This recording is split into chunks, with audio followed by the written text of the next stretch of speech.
Haryana is one of those very interesting states where actually 60% of the BJP's candidates were turncoats from the Congress. And ironically, it appears that the India bloc is leading in 6, at least as of now. Naveen Jindal is trailing from Kurukshetra. Dr. Sushil Gupta of the Aam Aadmi Party actually leading from there, which is very interesting. Kumari Shelja is also leading from Sirsa at the moment. That's what we are learning, which is also very, very interesting. And Manohar Lal Khattar is also trailing at the moment from Karnal, which I think is also very interesting. So very quickly, NV Subhash, there was a lot of turbulence in Haryana, you know, change of guard, new faces got in. There was a sense that the BJP had sensed anti-incumbency and therefore made all of those changes. How are you looking at the numbers overall and Haryana in particular? See, as far as the trends is concerned, the exit polls have very clearly given a good number of seats for NDA, which is the slogan that "Abki baar Modi Sarkar, Abki baar 400 bar." It is going to come true as you see the exit polls and the postal polls, the ballot and the countings of the EMS, just EVMs. So this is very clear and evident that Bharatiya Janata Party under the leadership of Modi, which Modi guarantee, will definitely prevail.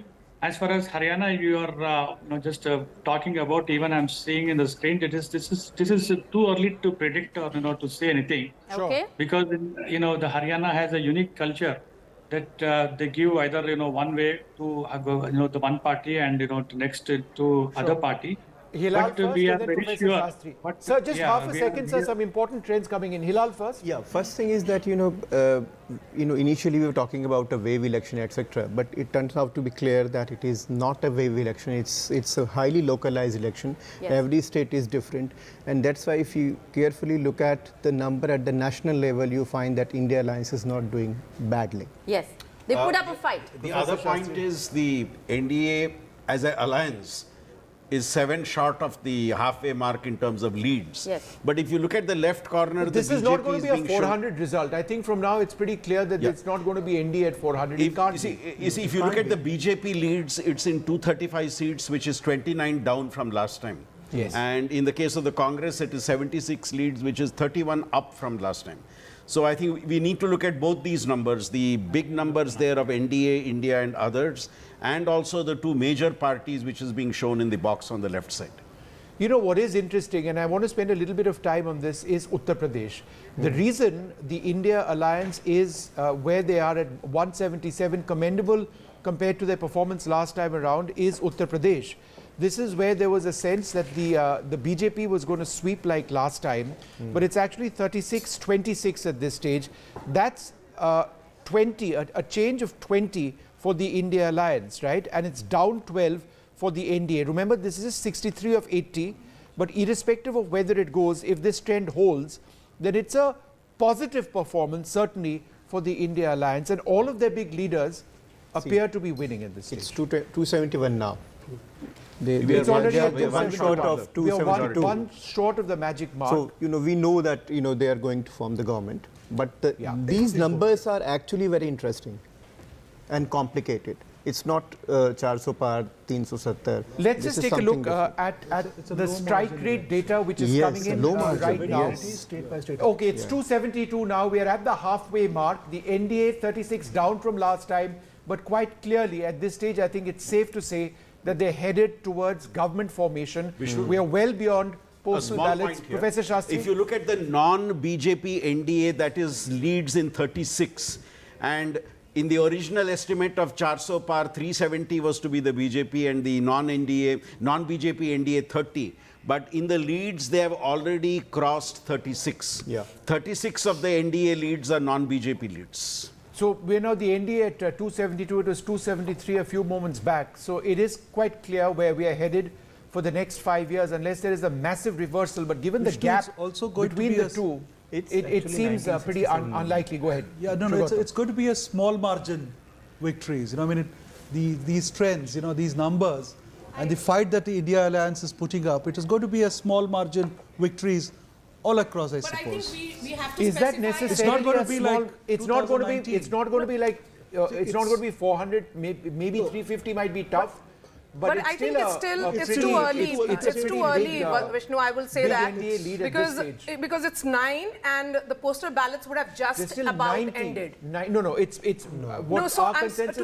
To say that these numbers are going to hold and I will still wait. I'll still wait for 1 hour before coming to a conclusion. We're just sort of saying that we are well beyond postal ballots at this stage, is what our experts have been saying. However, it is still 90 in favor of the NDA. So if this is a pattern that holds, then they're already above, as you can see, that halfway mark. We are above the postal ballot situation. Yes, it's 8:45. It's 8:45 is when the postal ballots end. So the first round of EVM counts would have just about begun in most of these constituencies. So let's tell that to our viewers and have a lot of skepticism at this stage because, even if we look at these numbers... Professor Shastri, your interpretation on that, are we still at postal ballots or given the gap, the trends, and you can see that in states as well? I think we have started off with the EVM trends. Okay. But as Maria says, we are still in early days. It's very early. A trend is visible, but how does that trend consolidate? We will need to wait at least till 9:30 for that to happen. Yes, because if you look at the gap, I mean, the trends are still, we have got trends, yet to get trends in almost 70 seats. 474 for 543 out of 543. So it's very much early trend. Let's tell our viewers that it's 9 a.m. sharp right now, which essentially means that the first round would have been happening in most of these constituencies. 70 seats are yet to be announced. So let's hold our horses and wait to see how that loss of 41 to the NDA and gain of 88 to the India actually translates. Yes. See, in the first few rounds of EVMs being opened, the margins are very small, so it keeps moving back and forth, and as more trends consolidate, the leader will tend to pull away in every constituency. And these 479 that we are seeing are largely coming from Maharashtra, where it's important to again reiterate that. It's also coming from Rajasthan, Haryana, and India is doing better. But overall, 9 a.m. it's still just the postal ballot and first round of EVM. Still almost like 43 and another 20. So you have 63 seats to go. Sandeep Shastri, you would add to that. Yeah, Maria, I would concede the point you are making. The trends seem to be visible, but then do these trends consolidate over time? Because already you are seeing a gap of around 94 seats between the India Alliance and the NDA. Yes. And if you look at the left box, you are looking at 241 leads for the BJP out of the 278 and 79 leads for the Congress in the India bloc. It's interesting, Maria, that the Congress leads in India is half, whereas the BJP leads in NDA is quite significantly higher. Though, of course, the non-BJP NDA's leads are in the range of around 37 seats. So, not much of a surprise that Rahul Gandhi is leading from Wayanad. From both seats, in fact. Let's bring up that graphic on strike rates, if we can, at some stage. What does appear to be quite interesting is that while the exit poll, the exit poll results, if you want to use that word, has been consistent across the state, the one area where the lead's position is curious at this stage is the state of Uttar Pradesh, where 67 of 80 are out, where the India Alliance is actually up 23 from last time, leading in 29, the NDA at 37, that's down 14. Again, early days, all of that, but we are now into that first round, at least, of the EVM results which have come in. Maharashtra is another curious state because that is one where, that's right, we've got the, okay, right, so let's just Maharashtra over there. The India Alliance, narrowly, reasonably ahead over here of the NDA. But everywhere else, Maria, the gap has opened up substantially between the NDA and the India Alliance. Okay, let's straight go to the Congress headquarters, 24 Akbar Road. That's where Sunil Prabhu is joining us live from. Sunil, the Congress, how are they viewing it? Early trends, not really trends, I would say. It's still the EVM rounds are yet to begin. Well, they are quite gratified, and I mean, no better than Mr. Pawan Khera, who's been working for the media right through this entire campaign and much before that for the last 1.5 years. Are you happy with the kind of trends that are emerging right now? Well, no premature celebration, no premature depression. These are postal ballots. We value postal ballots. These are government employees expressing their anger against the government. And we are very confident when the machines open, we'll do even better. But given the trends and the forecast, it still shows that the NDA has the numbers and they will be able to form a government. We are absolutely confident. Let the machines open. We are absolutely confident of touching the 295 number. It's interesting that you say you have confidence in the EVM, because right through this campaign, and we saw that, and no less than the Election Commission pointed it out, that you kept casting aspersions on the electoral voting machine. Why are you now having so much of None of us should be touch-me-nots. If we are questioning something, doesn't mean we are attacking them. Why is the Election Commission as insecure as with the Prime Minister of India that they can't tolerate a question? I mean, we have a right to question, and it's their duty to respond to our questions. As simple as that. Now the question is that in case the numbers don't come, this is the first time that a non-Gandhi has led the Congress party. Will Mr. Kharge become the scapegoat in this entire exercise? It's not the first time a non-Gandhi has I mean, after Sitaram Kesri as well as Narasimha Rao. You know the history of the Congress better than I do, so don't say that. So I mean, I'm saying after such a long time, Mr. Kharge, will he become the scapegoat? Because we saw Narasimha Rao and Kesri Sahib. Why do we talk the language of the BJP? Scapegoats are for the BJP to find, not for us. We don't find scapegoats. We work together. We sink together, we sail together, we win together. Is this a question mark on Rahul Gandhi's, leadership? No, there is nothing of that kind. Everybody did his or her assigned role. Mr. Kharge decided that Mr. Gandhi should go on a Bharat Jodo Nyaya Yatra. Mr. Gandhi went on a Bharat Jodo Nyaya Yatra. The Congress president decided that Priyanka ji should campaign extensively, and she did campaign extensively. So we have all been assigned roles by the party president. The real issue, of course, is somewhere where you have been the political secretary to Sheila Dixit.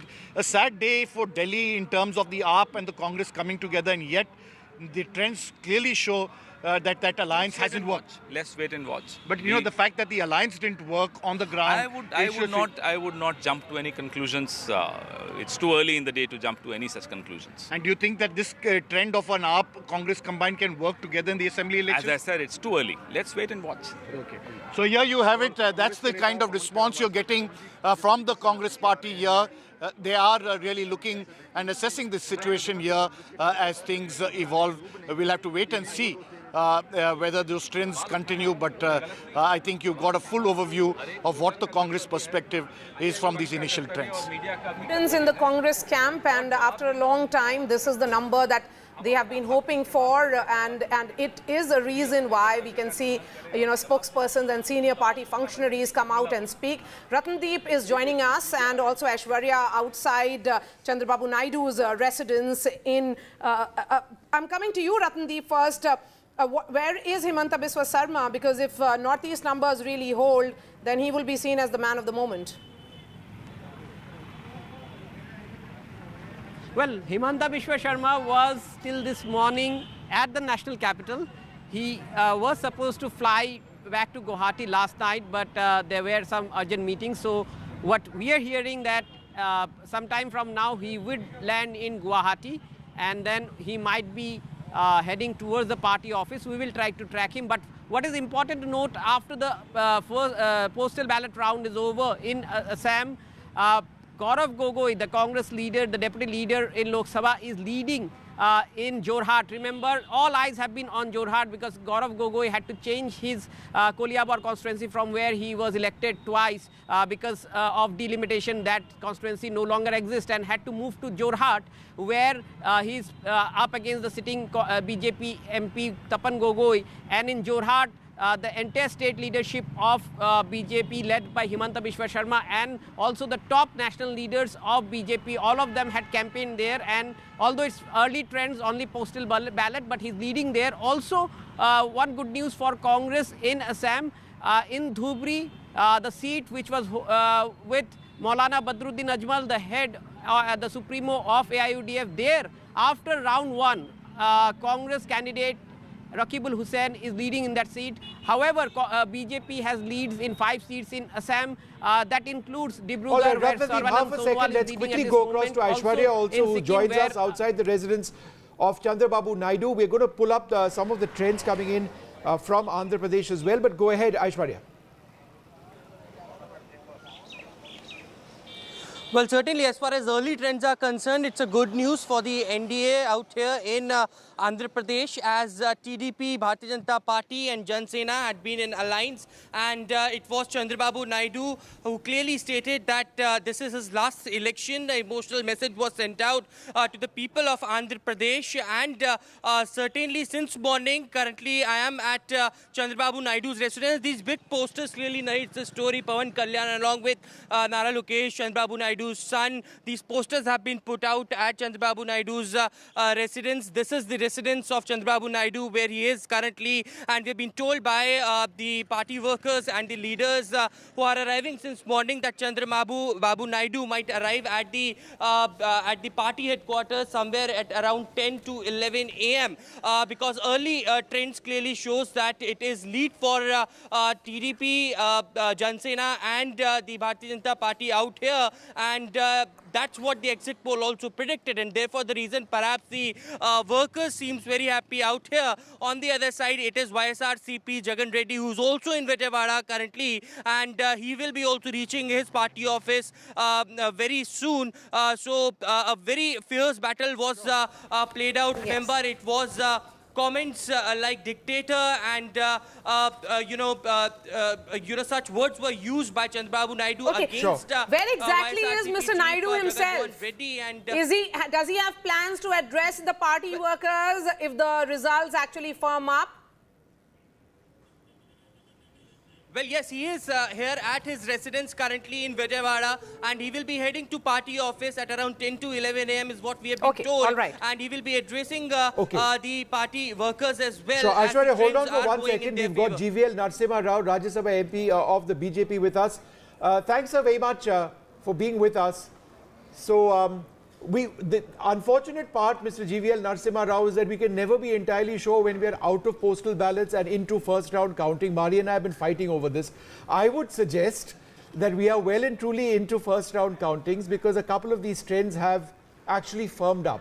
I'm just curious to know what your sense is at 9:12 in the morning, where it's 282 right now for the NDA, 281, 282, and about 199. Do you believe that we are beyond postal ballots at this stage, or just postal ballots? Good morning, Vishnu, to you, Maria, and all the panelists and the viewers. I think these are too early trends. You see, as a rule, I have never commented on the results per se until about 10:30 or so, because 8:30 is when actually the counting on the EVMs begins. And the first round is usually completed by 9 a.m. We are 9:09 now, but it does take time for the information from counting stations because it's not a sort of an automatic system where you count in the polling station and let's say Election Commission headquarters has the information. No, it doesn't happen that way. It is your reporters and the agencies who are in the field get this information and transmit it over telephone or through an app. So it does take some time. So I think the first round electronic voting information would not have come from more than 50 or 100 parliamentary constituencies till now. Sure. But I'm really very happy with the numbers now, because usually the employees, government employees and service voters, they are never very favorable to an incumbent establishment. So therefore the result, the leads that we have on your screen, no, but Mr. GVL Narasimha Rao, I would just suggest that at 501 trends out of 543 seats, these are, the numbers are fairly robust at this stage. And with these numbers, it goes between 279 and 280. For the last 10-15 minutes, it just does quite clearly, 400, 350, these are all things we can debate forever, but it does seem that you're firmly, going to form the government. Yeah, very true. You see, unless there's a massive reversal in trends, and the trend is quite clear. It's been clear from the morning. the early trends suggest the same direction in which exit polls have predicted. A sizable majority government for the NDA, and I think as you get electronic voting trends, which certainly, because women voters are 50% in the general population, they are never 50% in government employees. They might even be less than 10% or 15%. So that itself, you see, the lead for the BJP in the women voters is going to be substantial across the country. Yes. This is borne out by evidence. So therefore, the initial trends, what you're seeing on the screen, will go far in excess of BJP support as electronic voting begins to trickle in. Okay, GVL, continue to be with us. Let me come back to the studio and speak to GVL and speak to Sandeep Shastri. Professor Shastri, we are looking at these numbers, 278 for NDA, and most of these Lok Sabha constituencies, depending on, of course, the size of it, have close to 20 to 25 rounds. So when we are looking at 915, even if EVM rounds would have begun in number of them, it would have been only first or second round. Because after the first round, all the polling agents sit across, then there is that signing and the formality that is completed before the second round begins. Maria, 2 points on what you say. One, yes, these may be the initial rounds of the EVM, and these could strengthen or change. Yes. Second point, I think I would like to emphasize, a lot of the trends are coming from states where the NDA and not just the BJP are contesting. So therefore, you see the large non-BJP NDA leads also coming, because you're talking of Maharashtra, you're talking of Bihar, you're talking of states where the non-BJP partners are also there. So I think I would still wait till around 9:30, 9:45 to see the crystallizing of the trends. The direction seems clear. The intensity of that direction, I would still wait for 9:30, 9:45. You know, because I'm looking at these leads. Look at Gujarat. It shows out of 21, the BJP, is trailing in 5. Haryana -6, many would say it's believable. Jharkhand -2. Many would say again is believable. Look at Uttar Pradesh. But then if you go ahead and look at Madhya Pradesh, the one seat where BJP is not doing well, could be again the seat of Chindwara, which has been won by Kamal Nath's family for very long. Rajasthan, it's -10. So I would still be very, very cautious when we look at these numbers, because it's very, very early moment, particularly keeping in mind Gujarat. I think, Maria, we tended to dismiss when people talked about Gujarat. There are 3, 4, 5 seats by name, they would say, where there is a takkar. And because Gujarat is Gujarat, the Prime Minister and Home Minister state, it seemed unthinkable. But is that what that is getting reflected? And remember, the overall number, India is climbing faster now in the last sort of 20 minutes or so. I mean, we shouldn't come to any conclusion. I absolutely agree with you. Last time also we made this mistake. But it doesn't look to be an absolute runaway thing, 400, as the exit polls had predicted. What the most surprising aspect of all of this, and again, just to add to Maria's argument that we really should be waiting, is because despite conventional wisdom, it's the India alliance which is ahead of the NDA in Uttar Pradesh. 74 out of 80 seats are seeing trends at this stage, where it's 37-36 in favor of India.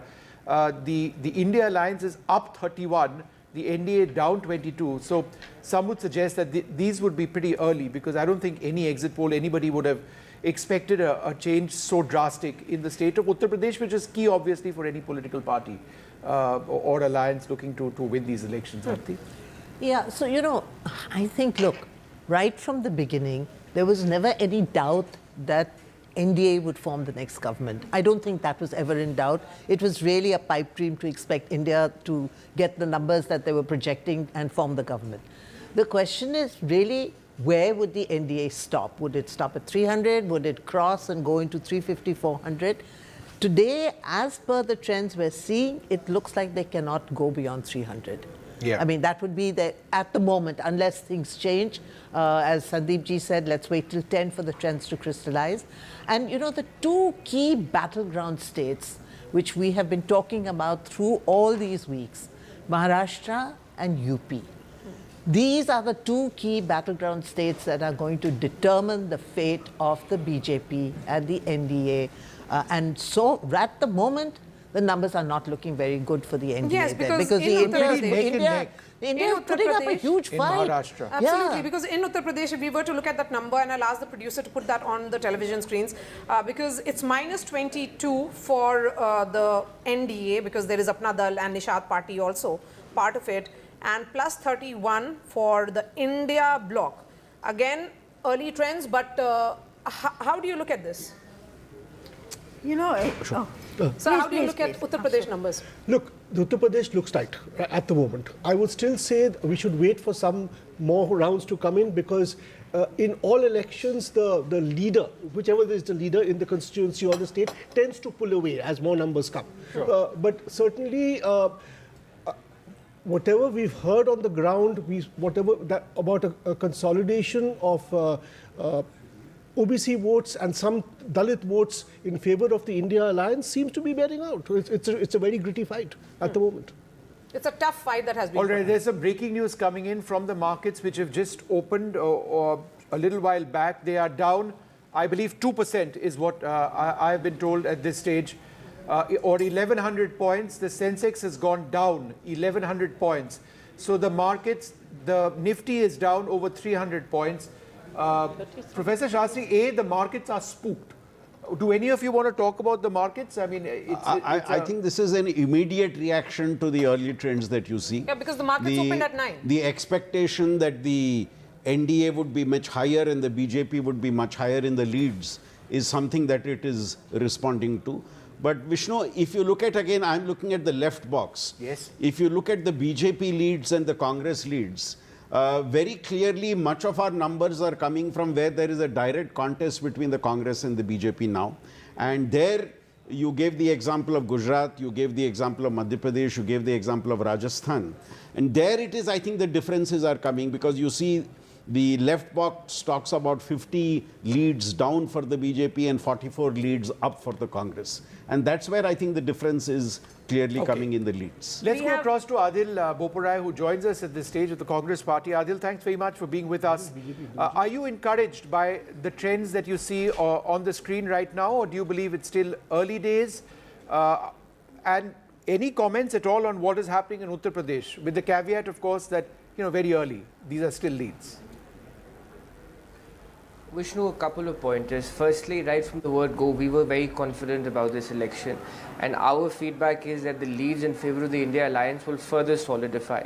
Having said this, yes, indeed, these are early hours. I think we'll have a clearer picture by 11:30 or so.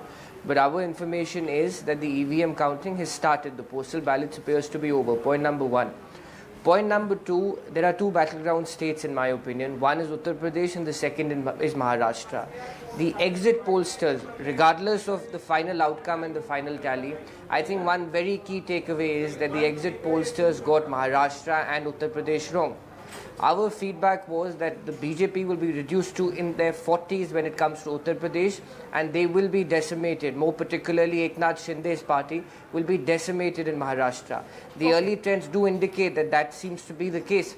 Having said this, I think let's wait till about 11:30. The India alliance will do much better than what the BJP and their very ardent acolytes had really hoped.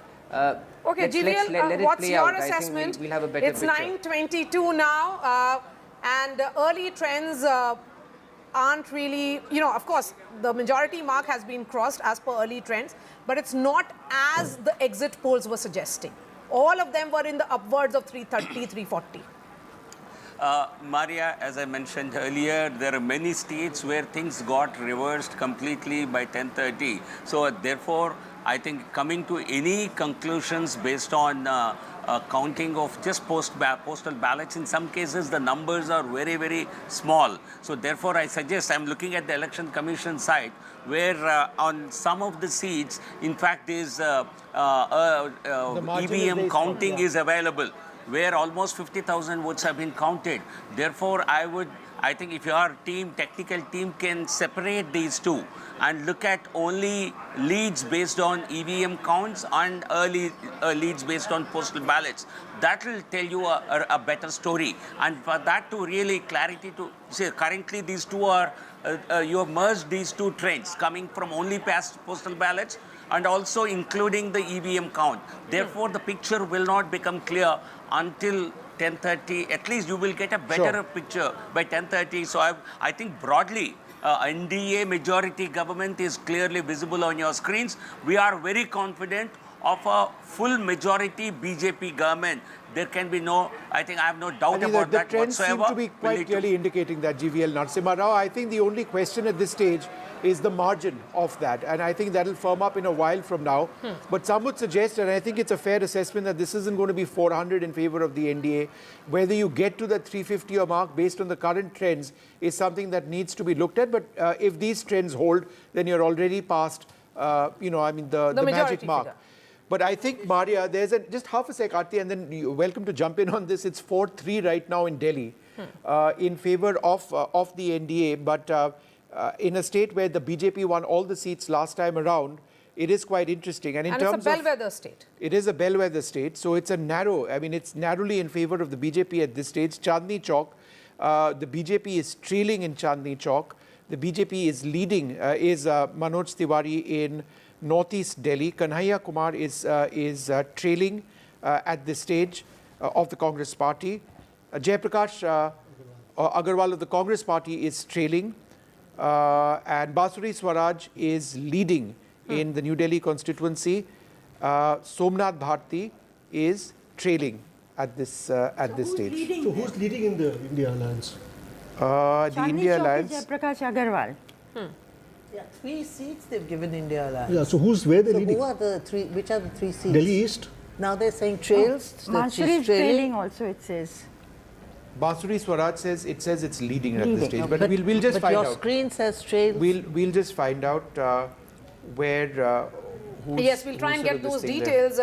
But we'll try and connect with our reporters as well, who are at various counting centers. Now, Manoj Tiwari is leading, and Adil is back with us. That is Kanhaiya Kumar. We were seeing this as a very important battle. Adil, any word on this battle between Manoj Tiwari and Kanhaiya Kumar in Northeast Delhi? The numbers, initial numbers suggest that I think Manoj Mr. Tiwari Kanhaiya Kumar very well, he's leading. Yes. I'm sorry. Please complete. Well, I think, and this is something. In fact, I also had gone to that constituency and got a first-hand experience.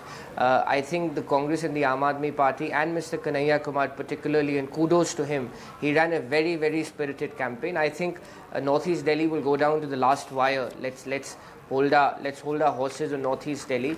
But again, even if we go by the early trends, even if we go by the first 2-3 rounds of counting, it appears to be a 4-3 situation, a 4-3 matrix in Delhi. So therefore, right from the beginning, I think one clear deduction which can be made, and I think all your panelists would perhaps agree with me, one clear deduction is that this is a very closed election. Notwithstanding BJP's propaganda of 400, their gimmick of 400, the exit polls chipping in and trying to lift the BJP, I think one thing is very clear, this is a close election, regardless of the final numbers. And we are confident, I again repeat to you, we are very confident of performing spectacularly in states like Haryana, in states like Uttar Pradesh, Maharashtra and Karnataka particularly. And in my home state of Punjab, I think the Congress party's performance is stupendous till now. The BJP will be reduced to 0. The Aam Aadmi Party's there appears to be anti-incumbency, and the Congress is benefiting from that anti-incumbency. Most of our leaders, our former Chief Minister Mr. Channi, our President, we are leading, and you will see a lot of surprises. All right. GVL wanted to come in on that, Adil.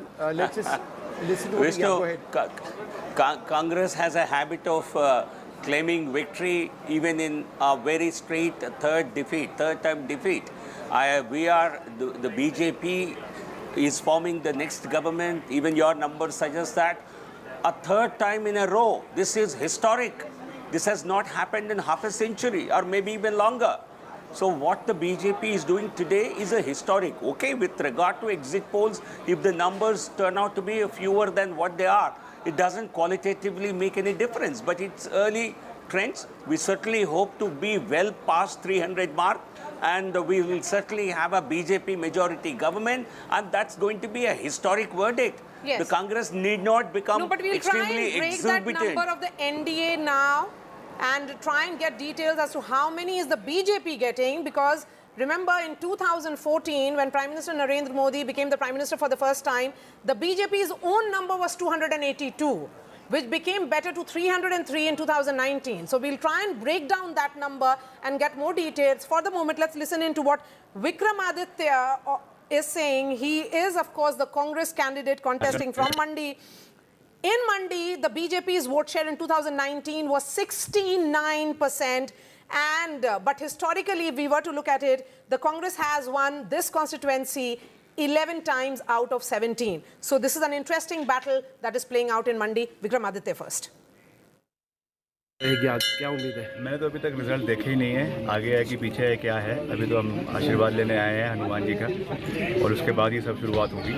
तो मुझे विश्वास है कि हमने मेहनत करी है, जनता साथ है, मुद्दे विकास पे चुनाव लड़ा है, तो अच्छा परिणाम निकलेगा, इसका मुझे पूरा विश्वास है। और हनुमान जी का, बजरंग बली का आशीर्वाद है, तो निश्चित तौर से हर विजय प्राप्ति होगी। बनेगी क्यों नहीं बनेगी? और सभी नेताओं ने भी कहा है एग्जिट पोल जो है वो तो मैन्युफैक्चर्ड वो है, जो मीडिया हाउसेस और कॉरपोरेट जगत द्वारा किया गया है, मगर जो असली वर्डिक्ट है वो बिल्कुल ठीक होगा। उस पर लड़ाई लड़ी है पूरे देश में, और जो मुद्दे रहे हैं वो बहुत जनता से जुड़े हुए मुद्दे हैं। तो निश्चित तौर से उन सब चीज़ों को देखते हुए परिणाम अच्छे आएंगे, सुखद आएंगे और देश की प्रगति के लिए आएंगे। आज आप, मैं तो वैसे भी हर मंगलवार आता ही हूँ, मगर आज क्योंकि विशेष दिन है, आज परिणाम निकल रहे हैं, निश्चित तौर से बजरंग बली जी का आशीर्वाद लेने हम यहाँ पर आए हैं। जैसा मैंने कहा कि आशीर्वाद ले लिया है तो पूरा दिन अच्छा रहेगा, और सभी प्रदेश के लोगों की मनोकामनाएं जो है वो पूरी होगी। All right, well, the other trend that we are monitoring, of course, is where the markets are. The Sensex down. It was down by more than 1,100 points. I believe that's gone down even further. The market sliding to 2.5% at this stage, not where what they had expected with the resounding exit poll results as they were. What this does show, Maria, if these trends do hold, is that while the NDA appears to be well set to form the next government, which is a landmark victory, of course, it's going to be, the India Alliance has put up a real fight, which is not what the exit polls had suggested as well. Professor Shastri? Yes, Vishnu, the trends as of now seem to suggest that. It would be interesting to see whether, as is the past trends, that as the counting progresses, the one forward pushes more forward, right, or whether the one in second place catches up. What is also important to see that as per the leads, the BJP currently is around 29 seats short of the 272 mark, and you have around 28 seats where the trends have still to come in. So it will be interesting to see where the BJP trends move in the next half an hour to 45 minutes. In terms of leads is at 244 down 82, 245 down 52. So the point that you're making is that the BJP, on the strength of its own cadre, may not necessarily cross the magic mark. They'd have to rely on the support of the it's a little allies. early to say that, but then if this firms up, there is a word of caution we have to put in that the BJP's seats and trends now seem to be 52 less than last time, and the Congress is 47 okay, up. the Election Commission speaking, let's just listen in. हम लोग आज यहाँ आपको पहली बार अपने control room का access दे रहे हैं। हमारी सारी टीम्स यहाँ बैठी हुई हैं जो पूरा आईटी बैकग्राउंड से कितना बड़ा काम हो रहा है उसको देख रही हैं यहाँ पर। बहुत सारी टीम्स हमारी पुणे से, शास्त्री पार्क दिल्ली से, त्रिवेंद्रम से, बॉम्बे से, हैदराबाद से, बहुत सारे जो बैकग्राउंड लोग हैं वो जुड़े हुए हैं।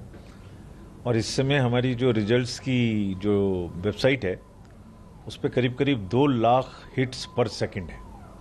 एक सेकंड में 2 लाख लोग हमारे साथ उस पर हिट कर रहे हैं। So all of that we are managing and seeing from here, तो दैट जितने भी लोग जानना चाहते हैं, देखना चाहते हैं, उन्हें कोई परेशानी ना हो। और सभी आरओस को जो 542 कॉन्स्टिट्यूंसीज में इस समय काउंटिंग करा रहे हैं, जहां करीब करीब 65,000 से ऊपर की टेबल्स लगी हुई हैं। हर जगह में उनको कहा गया है कि पोलिंग एजेंट्स को और कैंडिडेट्स को निश्चित रूप से बैठने दें, पूरी पारदर्शिता के साथ काउंटिंग करें, जो रूल बुक है उसका पालन अक्षरते करें, मतलब एक भी वायलेशन नहीं होनी चाहिए, अदरवाइज खैर नहीं है। यानी जो रूल बुक है उसका पालन करें, पारदर्शिता से पालन करें, कैंडिडेट्स को और उनके एजेंट्स को हर जगह में शामिल रखें। सीसीटीवी फुटेज 24/7 लेते रहें हर प्रक्रिया का, ताकि पूरी पारदर्शिता बनी रहे। तो जैसे वोट डालने में मेहनत की, उसी तरीके से आज यहाँ भी पूरी पारदर्शिता के साथ वो सब लोग काम कर रहे हैं।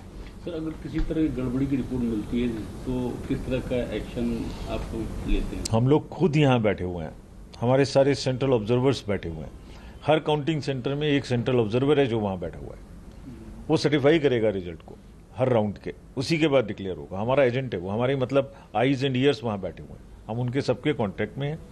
और कहीं से भी कोई प्रॉब्लम आएगी हमारे सेंट्रल ऑब्जर्वर्स को बताएंगे, कैंडिडेट्स वहाँ मौजूद हैं वो लोग, और हमारे पास आएगी बात तो उसको इमीडिएट ठीक करेंगे। कोई गलती करने की संभावना नहीं है, सबको सख्त हिदायतें दी गई हैं।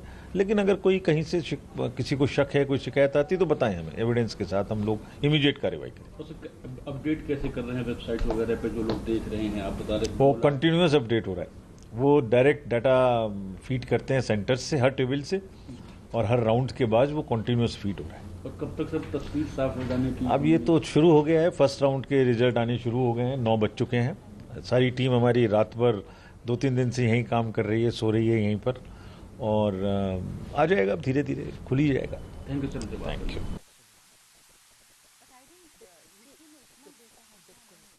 Okay. Uma Sudhir is joining us live. Uma, quick update from where you are. How is the counting progressing, and overall, how is Telangana looking? Because I'm still looking at the data.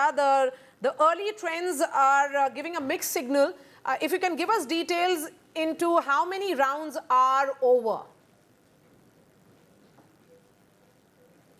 Uma, we'll try and Uma, connect your with. audio, can you write? Okay, we'll Just try and reconnecting connect with. Uma's audio. Yes, Aarti, you wanted to make a point. No, I just wanted to say I think it's very important to break up the NDA number into BJP and allies, because the whole question in this through It's this 246 election, out through of this election has 297, which been is how many showing. seats will the BJP win? Will it touch? You know, there was Yogendra Yadav on one side who was saying that 250. 250, he went down to 220 at one point, yes. And then there was other people, who were saying above 300 for the BJP. So this has been the question that has been puzzling everybody. How much will the BJP drive this election? How much will the BJP drive the NDA numbers? So it would be interesting to see, if we put up that breakup so that we can see where the BJP is at this point of time. So Again, health warning, If you look it at may the all left-hand change. side of your It may all screen, change. just under KK Shailaja's image over there, the BJP alone at 245, that's down 244, down 53. The Congress at 99, up 49. So the Congress is going to score a century this time, it appears at this stage. So the Congress's own tally is 97 The Congress at is the moment. 99. Yeah. The it has gone Congress's up. own tally is 98. That's up 48. The Yeah. BJP alone at 240. So we are just the two parties there. And the alliance numbers we have, the NDA at 289, India at 213. The market's down more than 3%. When they started up today, they'd expected something more resounding. Yes. The interesting states, of course, as we've been mentioning, Is are Uttar Pradesh, because if you look at Maharashtra, Uttar but in a different Maharashtra and Uttar context. Pradesh. in Uttar Pradesh, Odisha as well. the There's been a Samajwadi complete Party, swap. is at 34.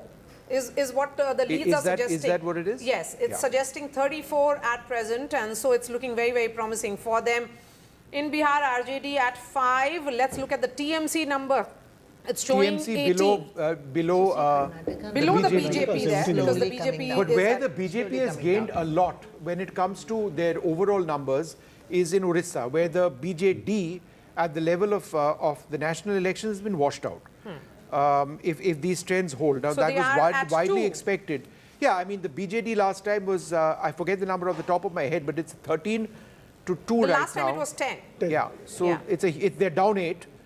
And the India Alliance has gained 2 seats. They're leading now in 3, but the BJP at 13. So the BJP have really made a huge mark in the state of Odisha. How's Telangana? Yes, And also Telangana. They seem to be gaining in Telangana. Yes, and let's go to Uma Sudhir, who's joining us. 9-6 Uma, in Telangana. how many rounds are over, from where you are reporting? We want to understand that are these trends that we are seeing on our television screens right now after 2 or 3 rounds of EVM counting?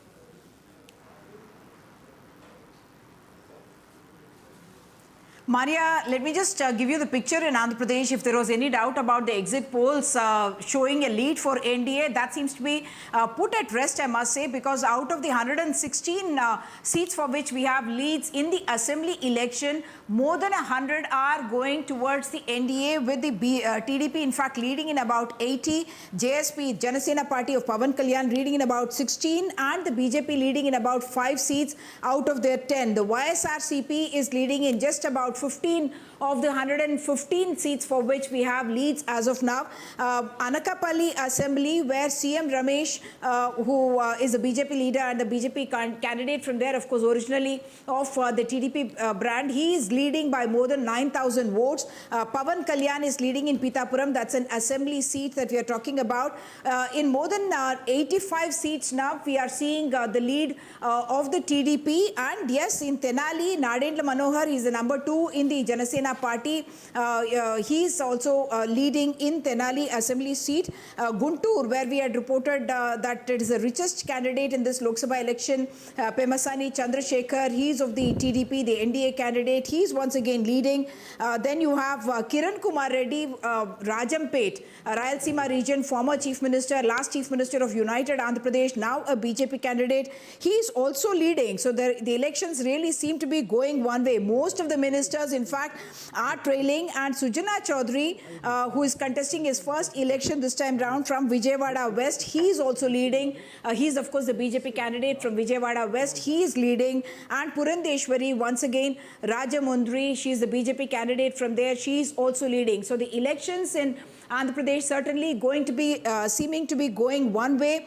Even in the Lok Sabha, you're seeing TDP 12 ahead, JSP contesting only 2 seats but 1 ahead, BJP contesting 6 seats, 5 ahead, and YSR Congress, which is contesting, of course, all the 5 seats, is leading as of now only in about 2 seats. Okay. Back to you, Maria. Uma, thank you so much for joining us. We'll keep coming back to you. So exit polls certainly seem to have got Andhra Pradesh right, both in Assembly and also in the Lok Sabha results. C.R. Keswan of the BJP is joining us from the party headquarters. C.R. Keswan, it's 9:40. A word of caution still, but 293 is something that NDA wasn't really expecting. You were expecting a number upwards of 300, but more so, out of this 293, the BJP seems to be down by 51 at 247. Good morning to Vishnu, Maria and all the NDTV viewers. I think I'm very happy to say that we're meeting on a day when hope and history will rhyme. We are very confident already. You see, when 25 seats are yet to be counted, the NDA has crossed the majority mark. And I think today, the people of India will ensure that Modi ji becomes the first Indian ever to be born in independent India, and also the first Indian born after a constitution came into force to secure a historic 3rd term. Second thing I want to say before I address your question. Now the postal ballots have come out, probably the first round of voting is coming. And now you've seen how the Congress and India alliance have been impugning the integrity of the constitutional institutions. It's so ironic. You would remember, Vishnu, in 1986, it was Rajiv Gandhi who passed the postal amendment bill where they could intercept even individual posts of people, and these people are talking about democracy.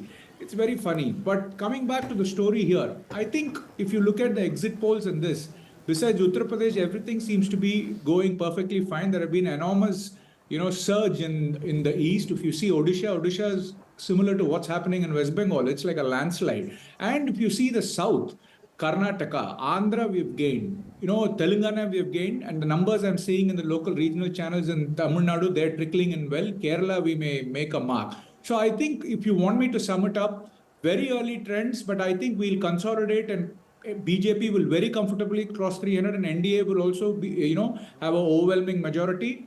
North and west of India, the BJP and NDA will consolidate. And as you see, there has been an overwhelming support in the east. and there have been significant surge and stride and support in the south. So I think it's perfectly on track, and today history will be made when Modi ji secures a consecutive third term. You certainly weren't expecting an election. Of course, there's a gap of 80 good seats, but you weren't expecting such a close election. Just look at Uttar Pradesh. It's presenting a completely different picture from what the BJP was expecting. Maria, you're such a seasoned anchor. Postal ballots have come in. First round is 30,000 votes. You see the trend. You have how much? It's like 12, 15 lakh votes in a constituency. It's a first round of counting. Already we have established it. And as you see, these only will consolidate. So wait till 10 o'clock and you'll see us comfortably. We'll have a discussion and chat so again. You believe, C.R. Keshavan, that what we are seeing in terms of leads in Uttar Pradesh would likely be reversed in your favor, because you are absolutely convinced that what we are seeing is, postal ballots or very early phase.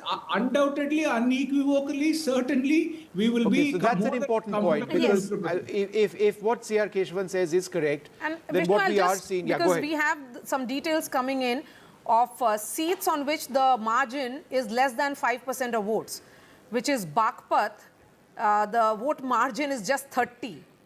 Uttar Pradesh, another constituency, Kairana, the vote margin between the two parties, that is the BJP and the Samajwadi Party, is just 294.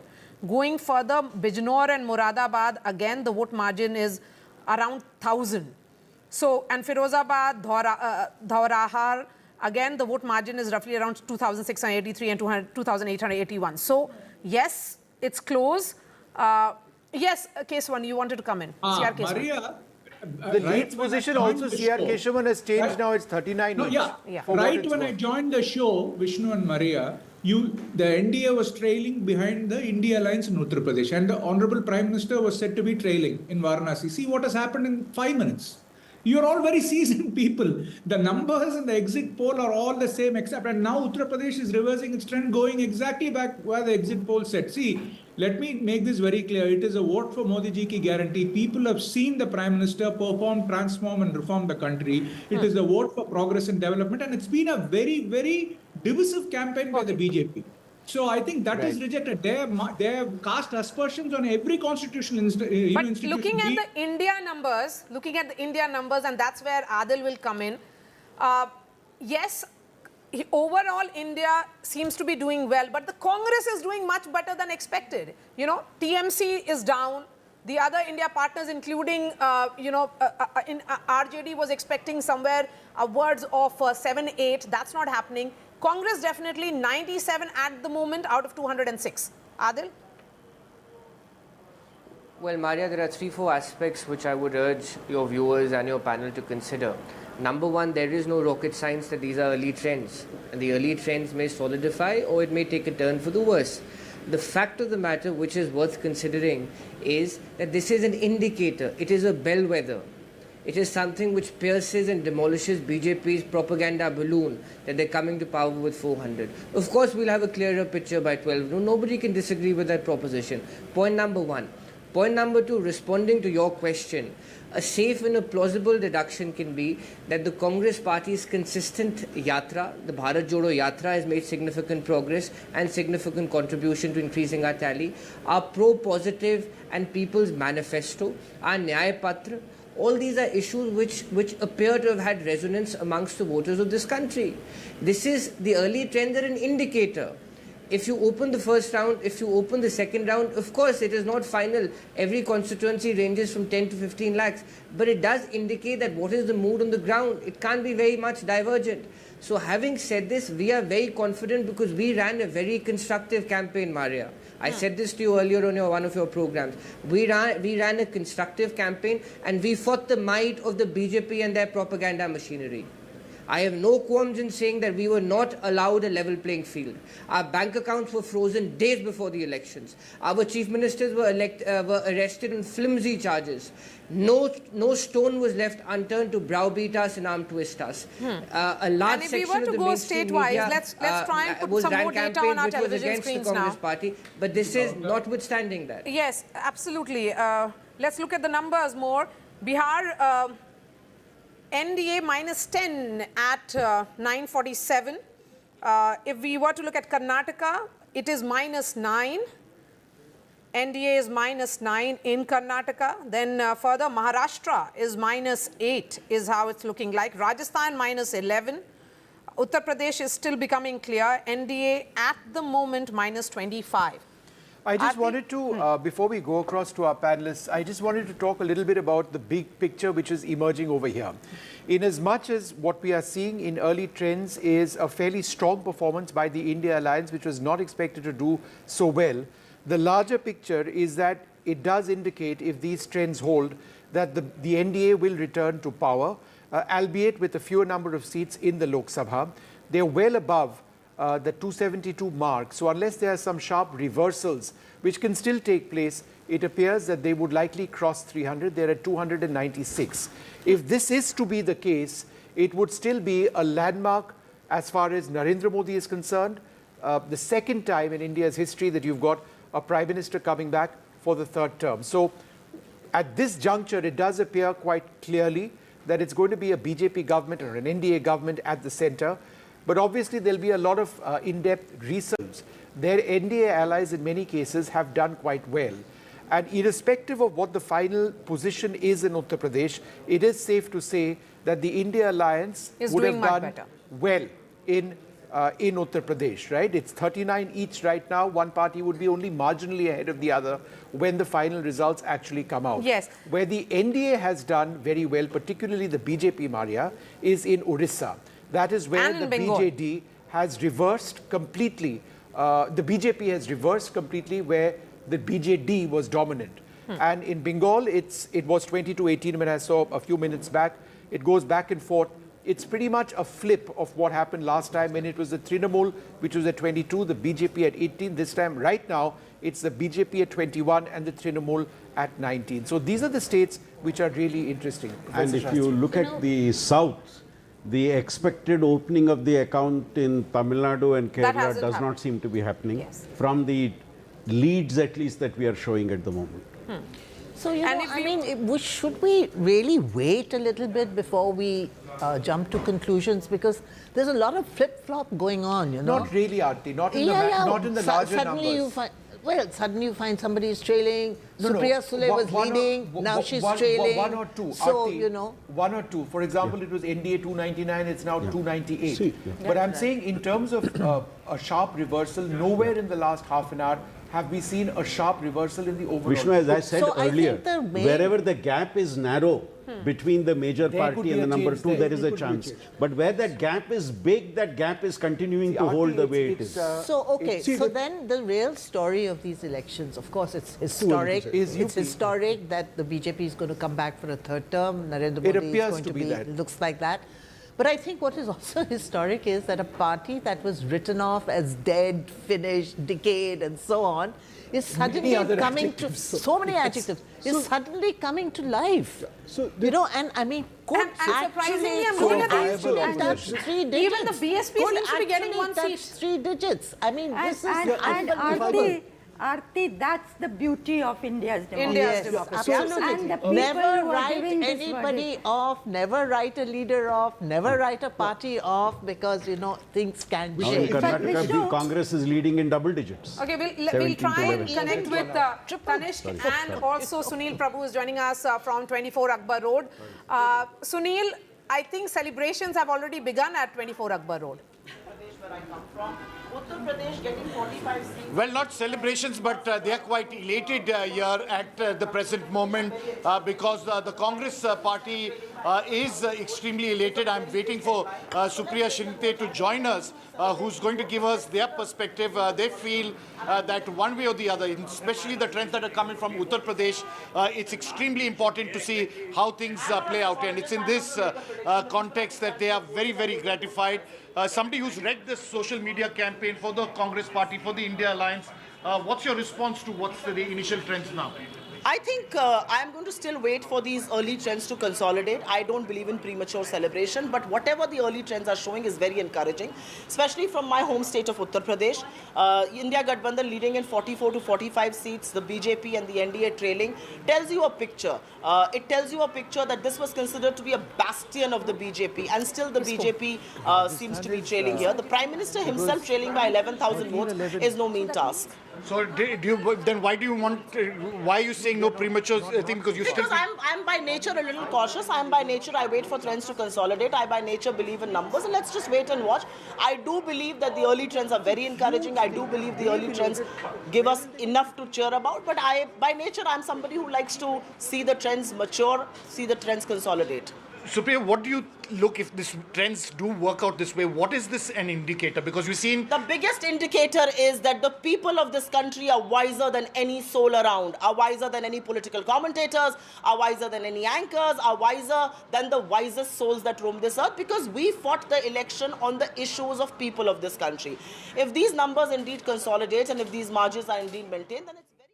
Okay, let's now go to Tanishq, who's joining us from Lucknow. Tanishq, where exactly are you? Are you now planning to move towards the Samajwadi Party headquarters?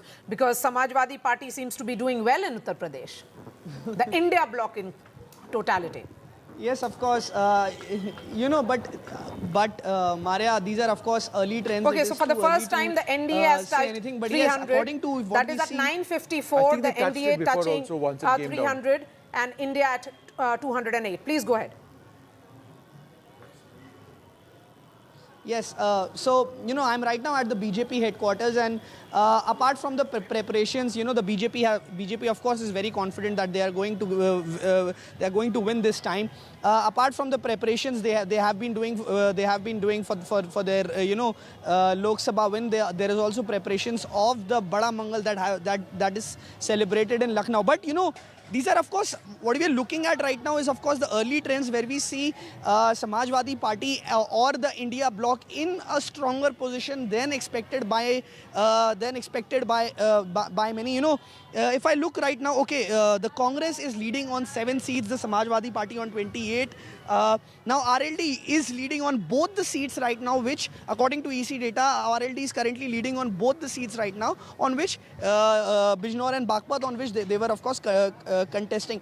But of course these are very early trends, but some of the key close contests, you know, my eyes are of course on Amethi, because of course I've been there for the longest time. Right now KL Sharma is leading by around 5,000 votes. It's against him, of course, is the giant slayer who defeated Rahul Gandhi in 2019 by a margin of 55,000 votes. So Amethi is, of course, going to be very closely watched this time. But of course, these are early trends. If I talk about just other move around and show leading, that has the level of enthusiasm perhaps gone down at the BJP office.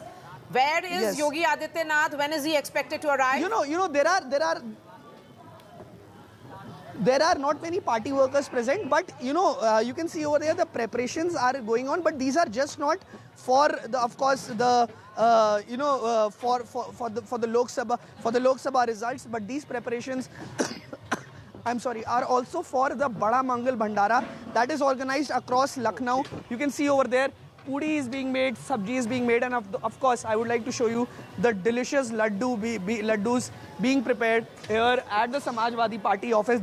If my camera person could show the delicious laddus over there being prepared at the Bharatiya Janata Party office here in Lucknow. But these are just not for the election results. These are of course also for the Bada Mangal that is celebrated here in Lucknow. But yes, early trends show a close contest.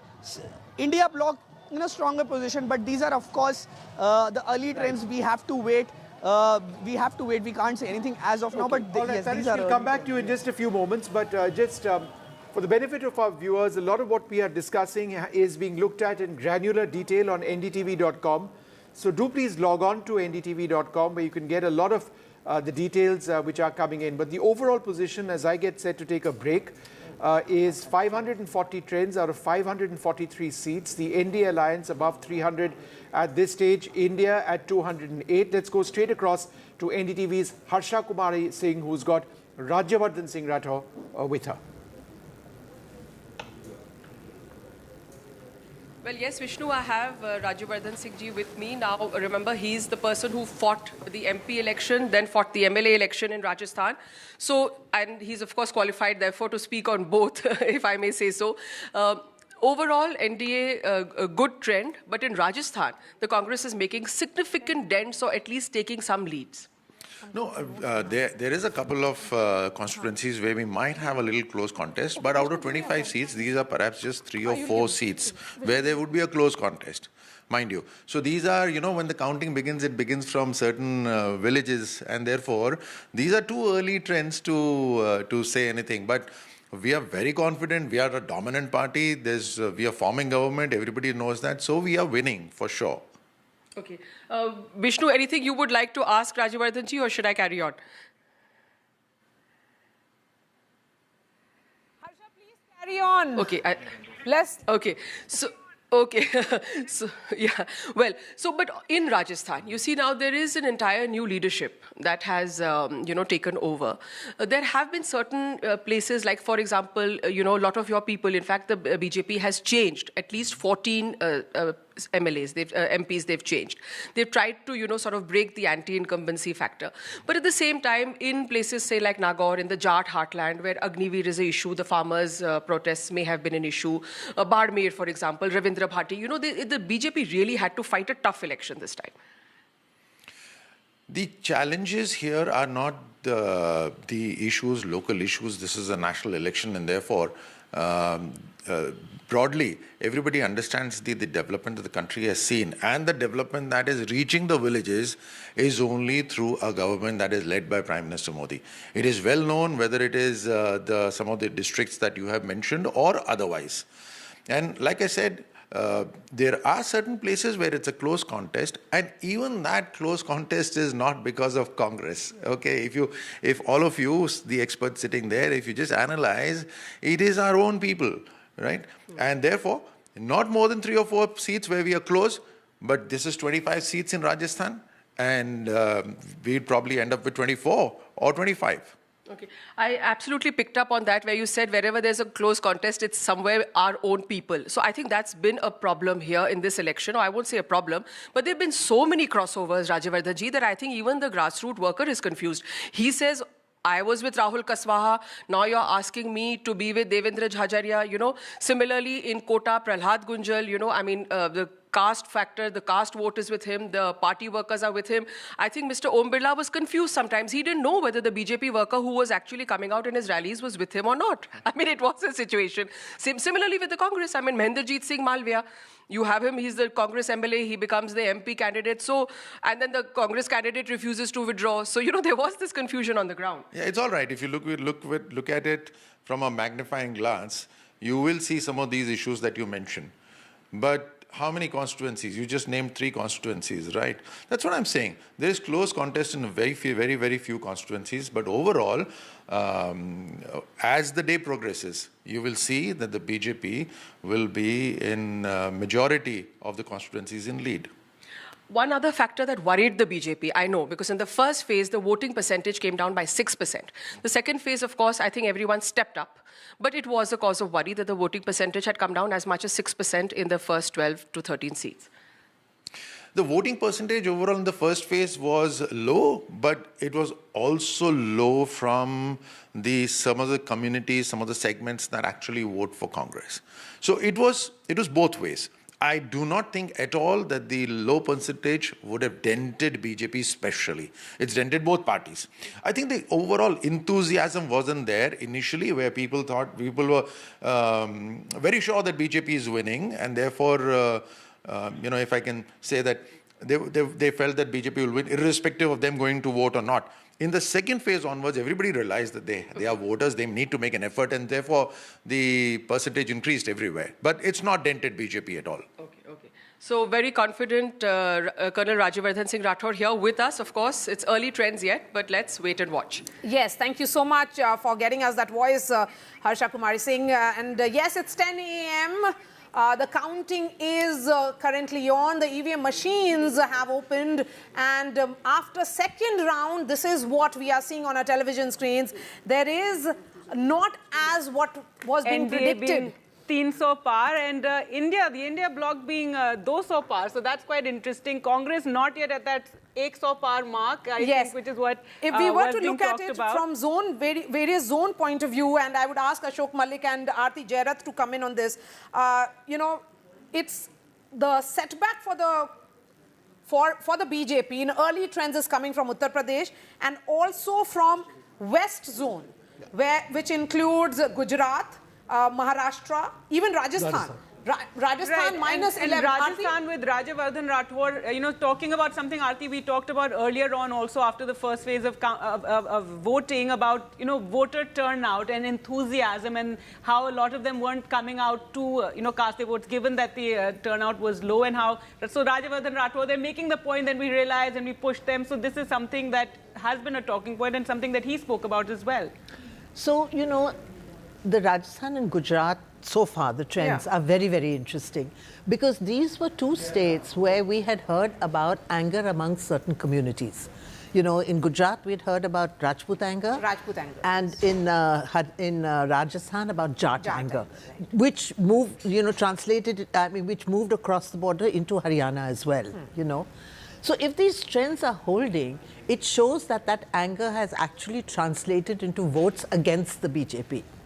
If these trends hold. Yes. I don't know what will happen later. If these trends hold, we have to keep adding this health warning, all the But so this whole thing of ignoring this community anger, Gujarat, I think again, it's its own peril. There were expectations from South Zone. They are making gains and the gain is largely coming from Andhra Pradesh. It's the NDA which is gaining in Andhra Pradesh, not as much as the BJP. But Karnataka, the BJP is down minus 10. Again, there is a significant loss if these numbers actually hold. And let me go straight all right, Mara, to we have Pratibha with us, who's joining us live with Tejasvi Surya. Pratibha, what is Tejasvi saying particularly of the Karnataka numbers? Not very much as the BJP had expected. It's minus down as the exit as per the polls leads. had predicted, yes. Well, I'm posing the very same question to BJP's firebrand leader, Tejasvi Surya here. So the numbers do not really seem to be in line with what the BJP really projected. So what is your take on this? Ma'am, these are still very early rounds in the counting today. In a parliamentary election, on an average, there are 18 to 20 rounds of counting. I think most of the places, it's just the completion of the second round or maximum the third round. There is still 15 to 20 rounds of counting, 15 to 18 rounds of counting left. A lot may change in that. But look at it from the perspective of a party being in power for 10 years. You have no parallel in world history where after 10 years of being in power, there has been a pro-incumbency wave and a prime minister has gotten re-elected with such a large mandate. I am very confident that the Bharatiya Janata Party will win with a big margin and Narendra Modi ji will be Prime Minister of the country with a very, very comfortable victory. What about your prediction for Karnataka? How do you see the numbers there? Well, the early trends are showing that we are leading in about 20 seats. I'm pretty sure that the numbers will only increase by at least 2 seats where the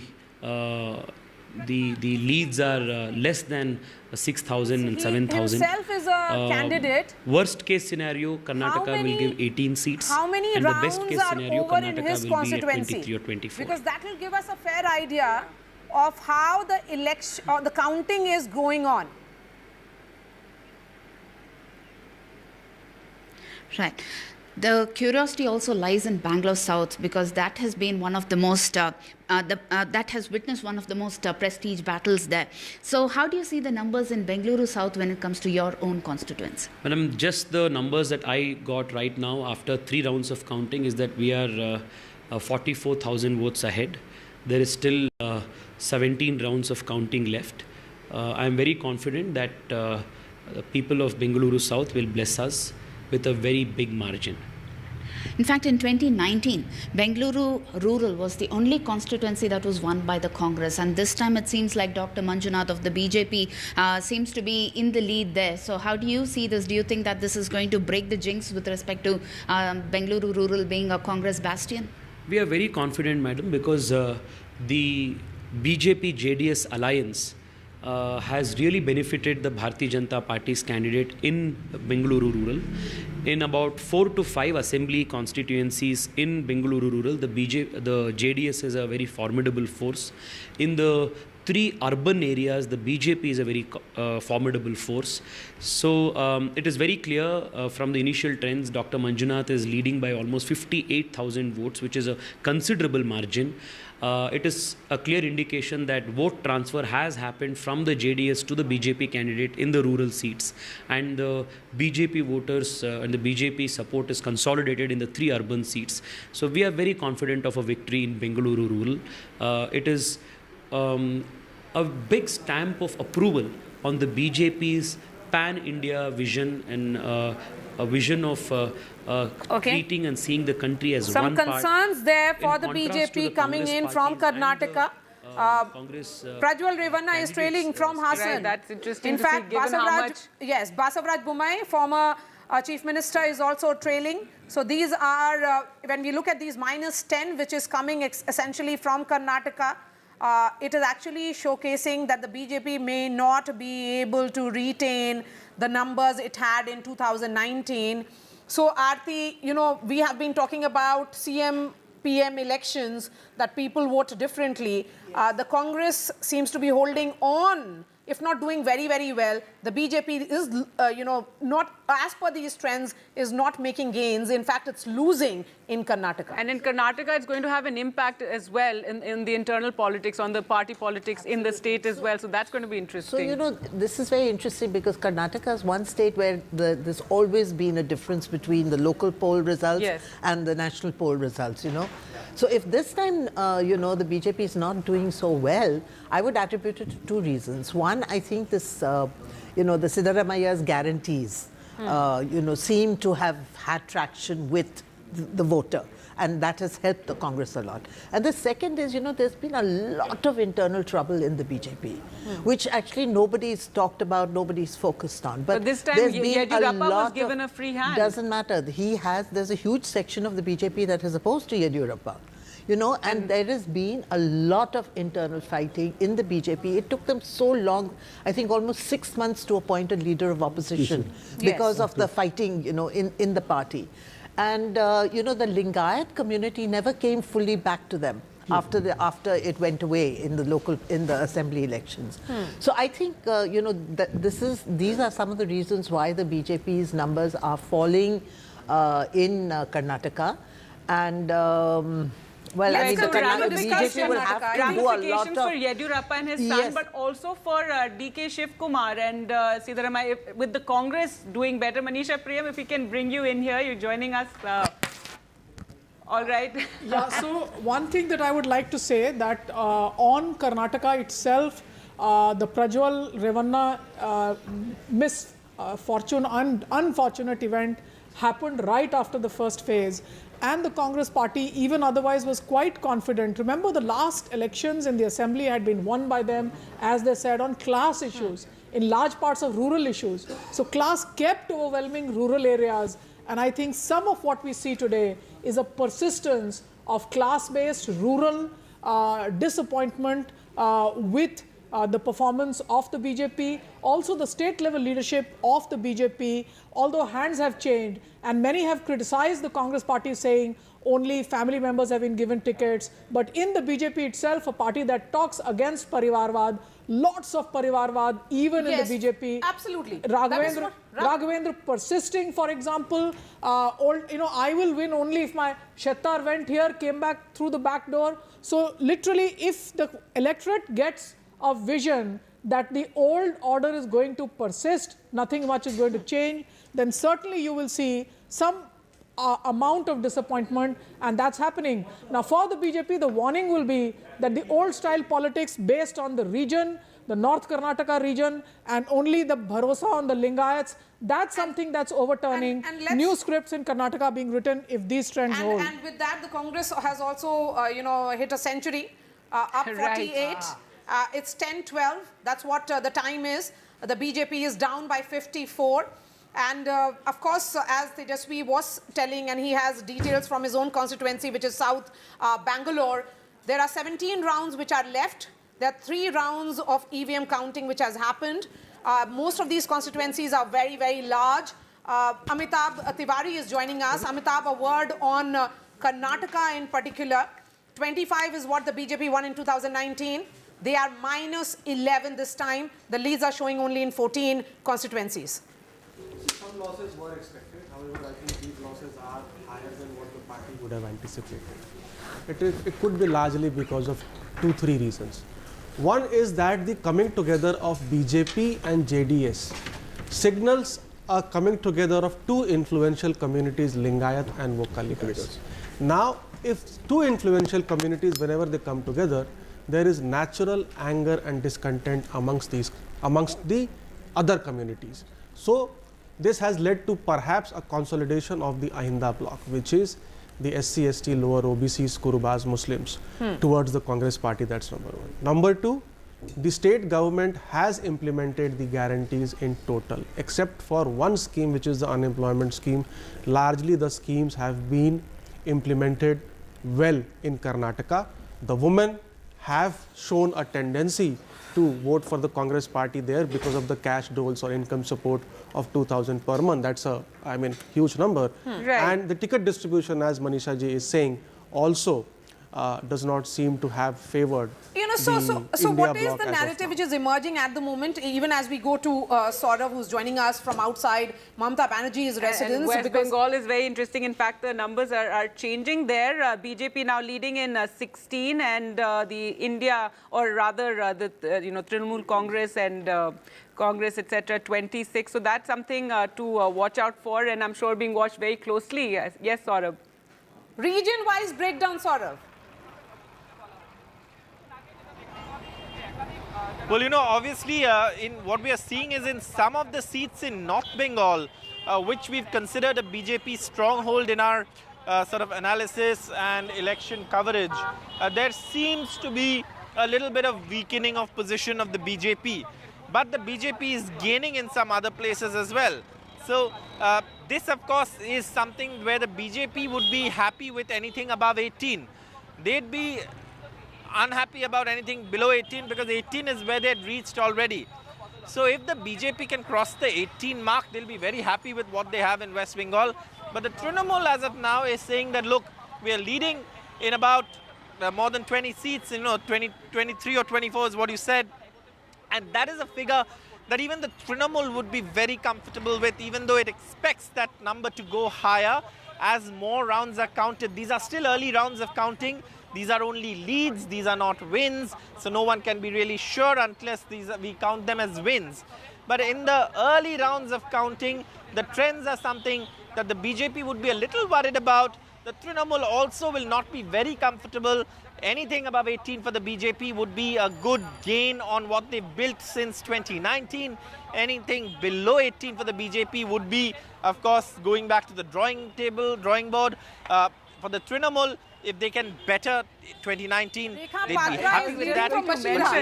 I think that targets. issue of Sandesh So if they fall short of targets, they'll be unhappy. Saurav, that the BJP had really nailed it in many ways. They kept on talking about it.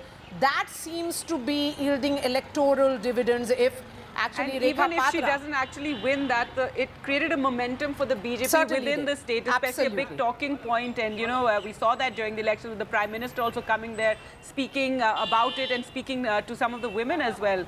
Yes, Saurabh. He's greeting somebody there.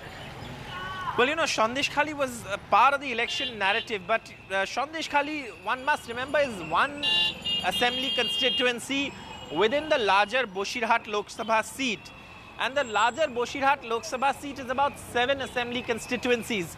And if you look at the booth-wise numbers, yes, the BJP believe that perhaps it can turn around some seats in West Bengal with this kind of campaign. And women voters are something that is stuck by Mamata Banerjee. And the BJP's aim is to dent the women voters base of Mamata Banerjee, because they know very well that if they have to beat her, women voters have to vote for the BJP. Mamata Banerjee's Lokhir Bhandar scheme is really something that the Trinamool spoke at the grassroots level. On Behrampur. The BJP spoke of This women's is a constituency, security. So interestingly, which Adhir Ranjan Chaudhary, it is Adhir Ranjan Chaudhary versus Yusuf Pathan, and Adhir Ranjan Chaudhary has won this constituency 5 times in a row. And looks like if he manages to consolidate win it again, once again, yes. it again will be an important battle. And I know that, we said 26 for India in West Bengal, but obviously not. It's 24 for Trinamool Congress and 2 TMC for the has never won Congress. this constituency at all. Thank you so much for joining us, Saurabh. Let's bring in Ghazali, who is joining us. Ghazali, an update on Delhi. Aam Aadmi Party office, are there some signs of celebrations? Delhi, of course, 7 seats.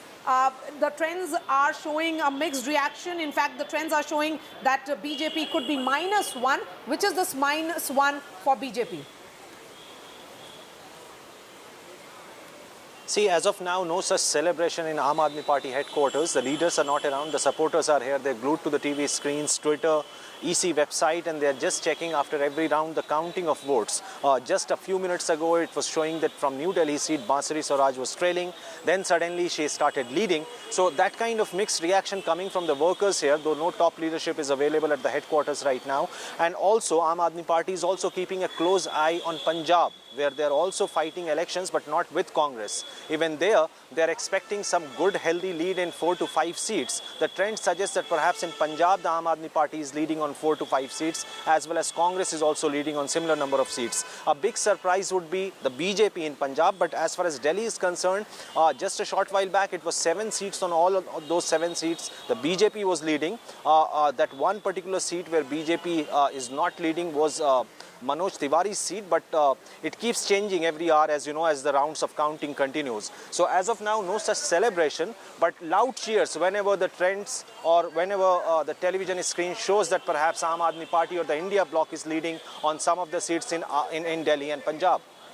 So Kanhaiya Kumar trailing from Northeast Delhi, where it is a direct battle. Again, Bansuri Swaraj leading. I think it's the Chandni Chowk seat, which the Congress is being watched very closely. Let's shift focus now to Jammu and Kashmir, from where straight to Srinagar, where Nazir is joining us. Nazir, as of now, National Conference leading in 2, they are down -1. Which is this -1? Well, Omar Abdullah is trailing, so is Mehbooba Mufti. So you can see leaders of both the 2 main regional parties, National Conference and PDP, are trailing. Omar Abdullah is trailing in Baramulla, where jail leader Engineer Rashid, who is in Tihar jail for last 5 years on terror funding charges.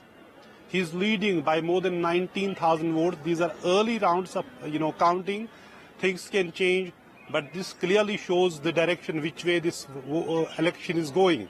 And Mehbooba Mufti is trailing from Anantnag constituency, where National Conference leader Mia Altaf is leading by more than 60,000 votes. National Conference leader Aga Ruhul candidate is also leading from Srinagar.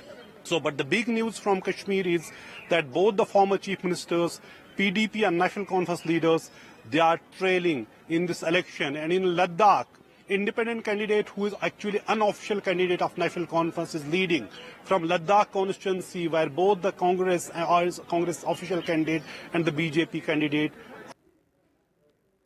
election, because this is the first election post abrogation of 370. People are trying to send a message. Engineer Rashid was someone who was always talking about plebiscite. He was his politics was bordering around separatism. And that's why he was jailed in 2019. And today, when he contests election, he created sort of waves during the campaigning without spending a single penny. We have been reporting it, how whether he loses or wins, but he is redefining politics in Jammu and Kashmir, challenging the collective might of National Conference and the People's Conference, Sajjad Lone, who had backing of multiple parties, and also opposition accusing him of being the team B of the BJP. He is at number 3, Sajjad Lone. So clearly very, very interesting election from Jammu and Kashmir. Both the former chief ministers of Jammu and Kashmir are trailing. Right, and that's quite something, yes, to have both Omar Abdullah and Mehbooba Mufti trailing on their respective seats. So that's something that's going to be quite significant to watch in Jammu and Kashmir. But let's take a look at the numbers now, Maria. Congress down from that 100 mark, so that 100 par not currently as trends hold. And let's get in Ashok Malik as well. And your comments on, so far what we're seeing, it's around, almost 10:30 and 200 par for India bloc, 300 par for the NDA. To be fair, these are still early trends. While broadly this will hold, numbers keep changing here and there. Okay, and in any election, the leader tends to, the trend tends to crystallize around the leader. This is true at the constituency level, this is true overall. So I think three things to watch out for. One, NDA certainly seems above the majority mark. What people will watch out for, will the BJP cross 272? I will still stick my neck out and say that's a high likelihood because as numbers consolidate. But third, this has been a very competitive election, much more competitive than the exit poll suggested. I think Indian democracy is well and truly alive.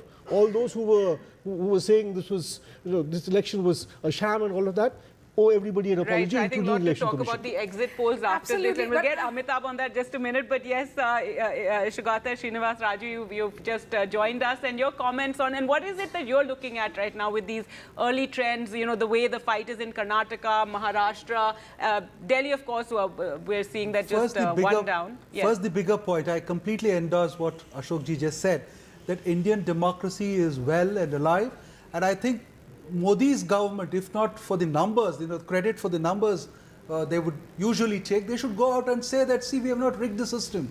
The institutional credibility was being questioned big time even yesterday. And I think that is completely evaporated with the kind of trends that you're seeing. So it's a big, big thing for Indian democracy. So that's point number one.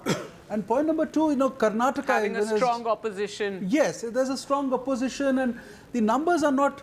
It's as the opposition expected. The trends are in that direction, although they may not touch the figures that they have. And you're referring to Mr. Bhupesh Baghel's that, yes, thing that he put out saying about the Akhilesh EVMs, Yadav, etc.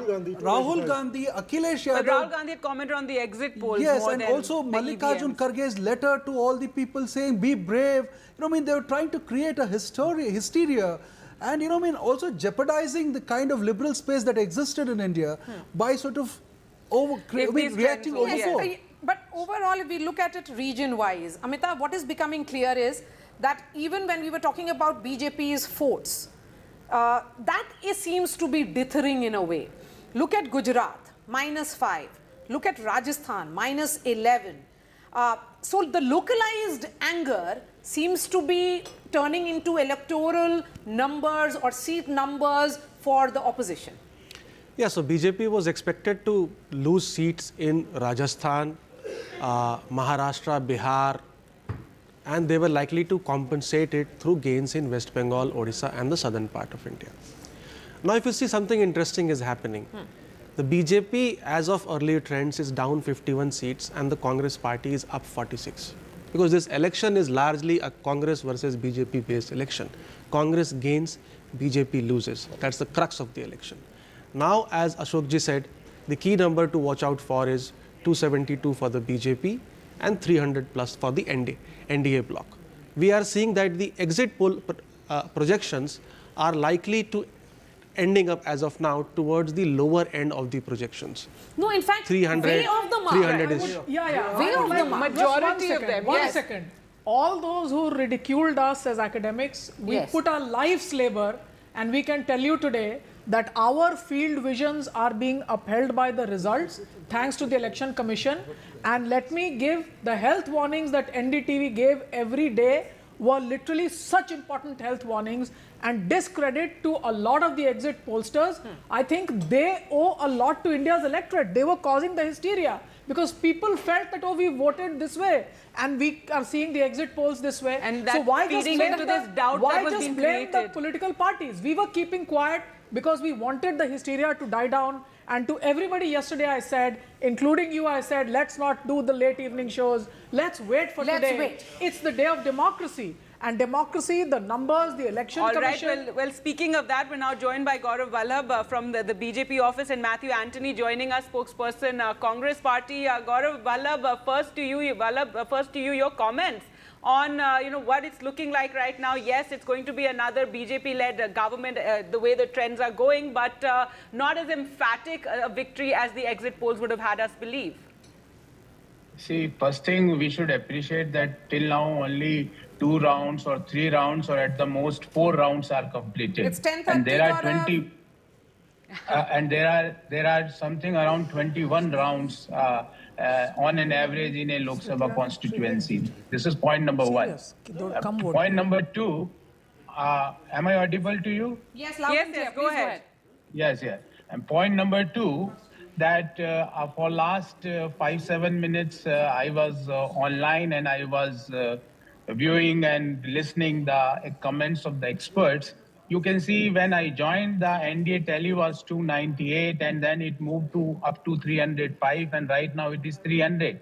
So I think let us wait for some more time. We are expecting that we are going to outperform the 2019 numbers, first thing, as a party individually, and the NDA performance will be something similar to what exit polls had predicted 2-3 days back. All so right, we'll now have to- I hope that Congress party is now not going to say at 4 o'clock today in the evening, when they are going to lose, that EVMs are tempered, election commission is compromised, All right, we'll let constitutional Matthew bodies are Anthony, not take that. functioning. We're also joined by Manuraj Sundaram of the DMK. One moment, Gaurav. So, Matthew Anthony, your comments on that and the kind of, questions and doubts that were raised by many of your party leaders on the eve of counting. See, we have made our comments and our actions very clear about our concerns with the Election Commission, as well as with the entire process, where we have seen many compromises happen in the past. Now, these are very early numbers, and this is not a one-day match. The results are already there.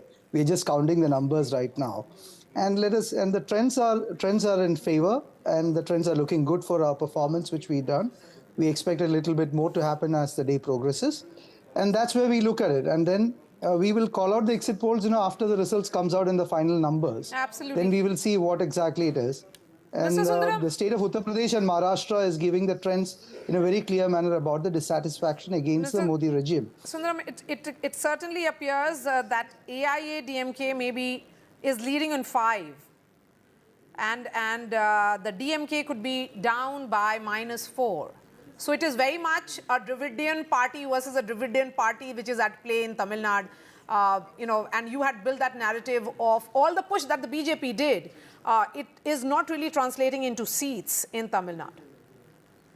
I think that was always apparent from the time Mr. Modi and Mr. Amit Shah have come into politics. From 2014, BJP has rarely won any seat in Tamil Nadu. So I think it's a rejection of the BJP brand of politics led by Amit Shah, Modi and et al. But nevertheless, this election, I think by and large, your exit polls on Tamil Nadu have held good. I'll give you that much. But really, the first story of this election is that all exit polls done have been way off the mark. And I want to make this point right at the beginning because, of course, at 4 p.m. we'll be discussing the final results or something closer to the final results. So I think we need to acknowledge that we've spent 2 days discussing numbers which haven't at all made any sense. Second point is that the real story is the rejection of the BJP brand of politics across the country. See, right, nobody has been speaking about the 400 number or the 370 or even the 350 number. It's much more sober numbers around 280, 290, 300. And the revival of the India alliance. I think this early trends indicate a general thumbs up across the country for the India alliance. All the regional parties led by the Congress, I think, have been given a general thumbs up. And my last point,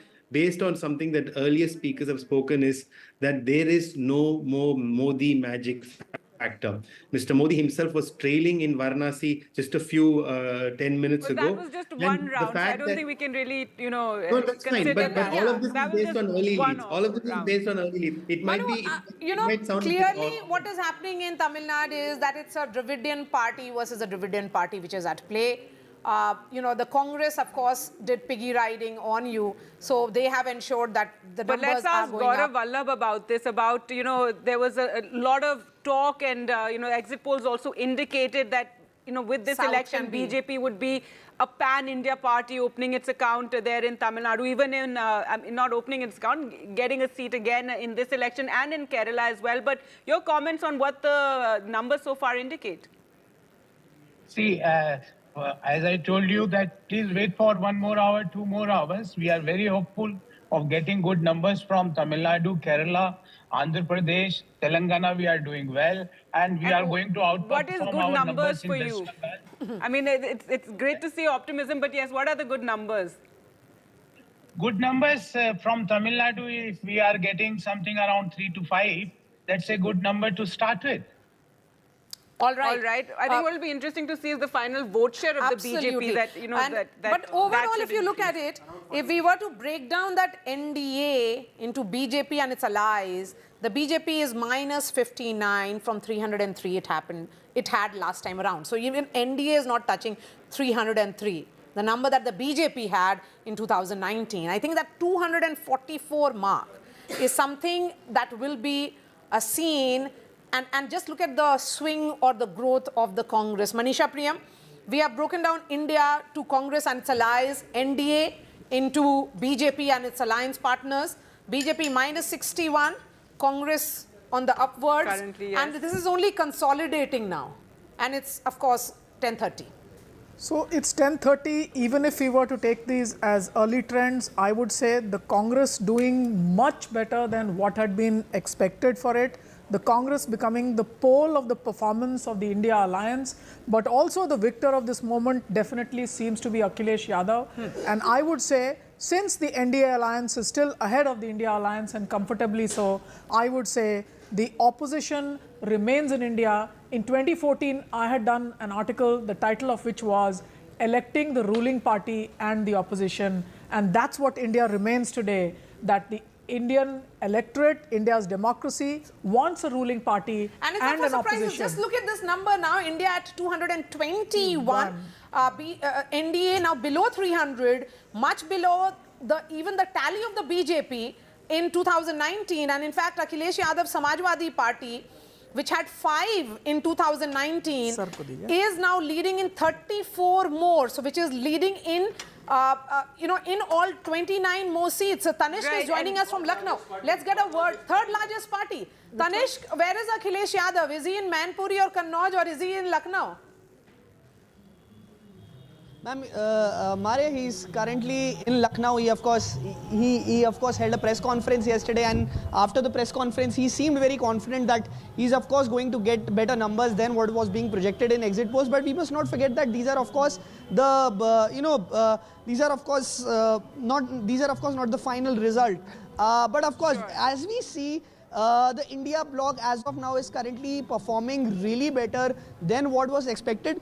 But apart from Samajwadi Party, I would also like to talk about the Congress here. Out of the 17 seats that Congress contested, it is currently leading on 8 seats. So, that of course seems to be a very good sign of hope for the Congress, especially here in Uttar Pradesh, where of course it was seeking its revival. In 2019, it was last. Only 1 seat was won by the Congress party. That was its bastion Raebareli seat, and they had also lost the Amethi seat. But time and again, I would like to mention these are of course the early trends we are seeing. Each constituency has around 10 to 12 lakh voters. What we are seeing data is around of 1 lakh voters. The counting is of around 1 lakh voters in most of the constituencies, 1 to 1.5 lakh voters. So of course a lot of votes are still to be are yet to be counted. But of course, very interesting results. If these transfer into into the final results, the Congress party seems to be doing better this time. Talking about the most watched, of course. I want to get more comments on this from our panelists also on what's happening in UP and Srinivas Raju. This UP ke ladke, that whole chemistry worked, the Khatakhat promises. Arithmetic also worked. I mean, somehow the of arithmetic. Course, Samajwadi Party doing a lot better. But see, if these numbers hold and if this trend holds, obviously what the BJP expected, that the BSP's collapse would help with only so the BJP. it went the other way. It probably went. Yes, because what was completely seen on the ground is that the Jatavs were looking towards the cycle more because of the slogan of 400 par. No, that PDA. You have to understand the PDA. The second thing is that Bahan Mayawati is not coming up and fighting the fight. She pulls down her own nephew Akash Anand, who she had nominated, because he smelt the tea leaves and he started speaking an opposition rhetoric. So I do think that the voters want their leaders to go out there and fight the elections. And do you think that really discredited the whole image? For the Congress party also. Yeah. The voters wanted them to go out there and fight the elections. But if you sit in cocoon chambers surrounded by people who talk only about you. But just look at the fight that Congress has happened. The fact is, both in Maharashtra and in UP, from the trends that were coming, the feedback that was coming even before the exit polls or these results. Is the feedback which is actually coming true? The feedback that was coming, especially from Dalit voters, what 400 par or 400 par could mean for reservations. Change of constitution. So that fear aspect that the Congress translated. I guess Mr. Srivastava Raju wants to speak. I was just wanting to speak about the reservations issue which Ashok ji has raised. See, that is precisely the reason why I think the Modi campaign kept on clarifying. I mean, an innumerable number of times. On the defensive, yes. Of the Congress When the elections moved from third phase onwards, that slogan was back in action. Yeah. So I think but in the second phase, that bringing back of the slogan may not have been a great idea. So I think apart from Samvidhan, the other main issue was of Naujawan and Naukri. I have interviews where in Bihar people are voting the Prime Minister, affirm their faith in his leadership, the schemes they have delivered, but point out to Agniveer as being a very important And that is why I'm going to Bihar now. Prabhakar Kumar is joining us. Prabhakar, look at the Bihar numbers. Right, it's quite, JDU seems to be pulling down even the BJP. They are -8 and the BJP is -4. And if anything, Tejasvi Yadav's, those massive rallies that we saw with all the fury and sound seems to be translating into seats as well. Yeah, exactly. That is what the RJD camp is hoping for. When we reached the BJP office here in the morning, they were all preparing for the celebration, but that has now all been put on hold because the numbers, the trends which are coming is not what they had actually expected. They were hoping to reach that figure, that exit poll figure, which had kept them, it's almost a deserted BJP office. You can see behind me, and as far the JDU is concerned, it is Maria very much on the expected lines. It was since the poll began, it was expected that JDU is the one actually the coalition partner which will pull down the number of NDA's seats in Bihar, and that is exactly what is happening. The RJD has started on the zero tally, and they were hoping to score, they were hoping to get into double digits. And if the trend continues as we are seeing on our screens, they might actually be able to do it today. So it would be a big political upset as far as the JDU's numbers coming down is concerned, and as far as RJD's upsurge in Bihar is concerned. Yes, and if we were to break that down further in terms of the constituencies, Prabhakar, is Rohini leading? In fact, Meesa Bharti is leading against Ramkirpal Yadav. Ramkirpal Yadav trailing from Patliputra. Let's put out another placard and show what is the, battle like in Saran between Rajiv Pratap Rudy and another daughter of Lalu Yadav. She is trailing. Rohini Acharya trailing, and Rajiv Pratap Rudy is leading. Yes, ma'am. So, you have very important news coming out of Bihar. Jahanabad, the RJD is leading. Hina in Shahab Begusarai, the Citadel. This is interesting. Sivan, Hina Shahab, who's an independent. Independent is leading. Now, in Begusarai, called the Leningrad in this thing, you have the CPI going ahead. Giriraj Singh, the tall and stalwart. In Shivhar, you had a very important young woman panchayat, Ritu Jaiswal. It may still be a tough fight, this may go anywhere, but at the moment Ritu Jaiswal, who had given up an important career in an urban city, become a woman panchayat, did a lot of work during the COVID thing with her. But again, this one, Karakat, because if Upendra Kushwaha is trailing. CPI-ML leading. CPI Raja Ram Kushwaha is leading. But Hina Shahab contesting as a independent this time around, Muhammad Shahabuddin's widow. One common thread between UP and Bihar is that in UP and Bihar, the BJP has not replaced candidates. 55 out of 62 were renominated in UP, whereas the national average of drop is around 35 to 40%. So it seems that there is clearly natural anti-incumbency against the sitting MPs. But if I the allies of BJP are still doing fairly well.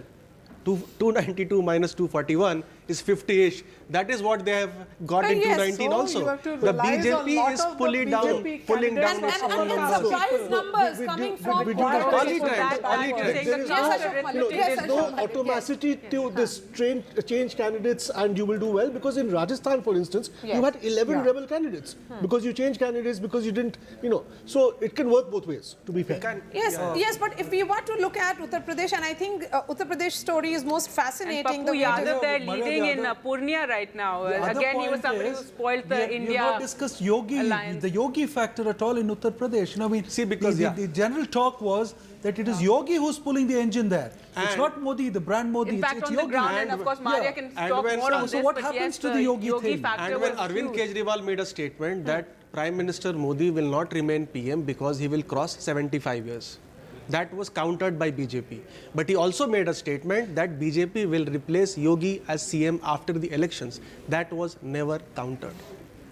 Okay, we'll be going straight to Andhra Pradesh, and the only state or assembly which the pollsters seem to have got right is Andhra Pradesh. And that's where Aishwarya is joining us from. Aishwarya, you're joining us from Vijayawada. Chandrababu Naidu, man of the moment. It's a landslide for them. The alliance of the BJP, Jana Sena and the TDP has worked. YSRCP down to 5. Several top YSRCP leaders trailing. And in fact, you have Purandeshwari leading. From Rajampet, there is that. Of course, this is an interesting one. Trailing as well. Why Sharmila is trailing? Yes, go ahead. When are the celebrations starting? And we are told that on 9th is when Chandrababu Naidu's astrologer has said that he should take oath. Well, certainly, and celebrations are already underway here at Chandrababu Naidu's residence. If I can tell my camera person, Momin, to just show around. These are the firecrackers that are bursting at Chandrababu Naidu's residence, and this started just 30 minutes back, and since then I'm hearing these sounds of firecrackers being busted at Chandrababu Naidu's residence. The leaders, the MLAs of the TDP are coming at Naidu's residence, and the celebrations are here. The workers are already outside, and it is just one way in Andhra Pradesh. The alliance has worked as far as TDP, Bharatiya Janata Party and Jana Sena is concerned. All the leaders are trailing. The ministers from the YSRCP are trailing from the TDP. There are some workers who have just celebrated and busted firecrackers. I'll go across to them as well. Is it too early to celebrate like these? The firecrackers are being busted at Chandrababu Naidu's residence, or you will wait for Chandrababu Naidu to officially announce it? It's not too early. We already expected the TDP alliance is forming the government before the exit polls only. It's a very strong cadre for both the parties that we are very sure that YSRCP defeating in AP, and the YSRCP is it will get only 20 to 40 seats only, and the TDP magic figure is 88. We are almost more than that one, and we are celebrating landslide victory in AP. And the Chandrababu Naidu is also ready to come out from his house. Just we are waiting for the official confirmation from the election commission. The landslide victory is something that they are calling, just not in the assembly segment, but also in the Lok Sabha segments as well. Right, these big posters out here at Chandrababu Naidu's residence of Mr. Pawan Kalyan and his son can be seen over here as well. Those numbers are quite emphatic, and that victory of Chandrababu Naidu and the combined in there. But Manisha Priyam has a question for you, Aishwarya. Yes, go ahead, Manisha. I'm just wanting to ask you that is Kishtaiya's Kaja and Putreku on offer, and if it is, then I'm taking the next flight on because I'm tired of the laddus here. In North India, yes. Yeah. So okay, Aishwarya, we will come back. There are workers who have all... But that's an interesting poster. Everybody was wondering what Jana Sena is adding to this alliance. Yes. And because it was seen that the Kapu voters have shifted clearly towards Jagan Reddy. Why will they move back? No, it was pretty clear on the ground that this Kapu Kama combination was working. And see, what went probably against Jagan is that there was he was too dependent on his welfare schemes, and he created a kind of volunteer base which upset the traditional patronage system of politics in Andhra Pradesh. We are going So I think that was a problem. We have Pawan who is joining us live. Pawan Kheda, you have reasons to say I told you so, because Congress in particular seems to be doing very, very well.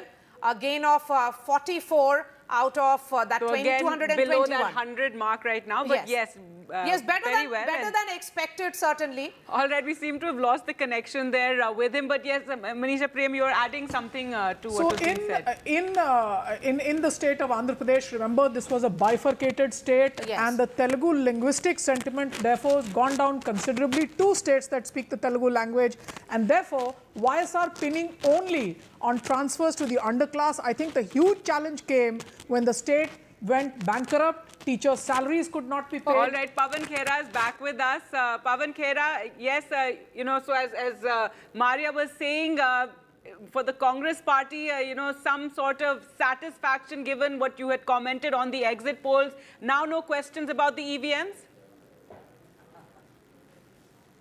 Why? I mean, it's my right to ask questions whenever I have a question in mind. Just as a reporter, you have a right to ask questions. And nobody, including the Prime Minister, should be a छुई मुई कि साहब मुझसे सवाल मत पूछिए. क्यों साहब? अगर EVM पे सवाल हैं तो पूछेंगे. जवाब देने का कर्तव्य इलेक्शन कमीशन का है. It is the duty of the election commission to satisfy every single voter who may have a doubt on the EVMs. So why should we not question anything? I don't understand. All right, and if we were to look at this number, you know, Pawan Khera, the Congress is doing well. If these numbers hold, so are your alliance partners. So for all the exit pollsters which were suggesting that the Congress may improve its tally, but the overall India bloc members will be going down, that is not happening. And there are surprise gains coming in for you from Uttar Pradesh and also from Bihar, and also Gujarat, and also Rajasthan.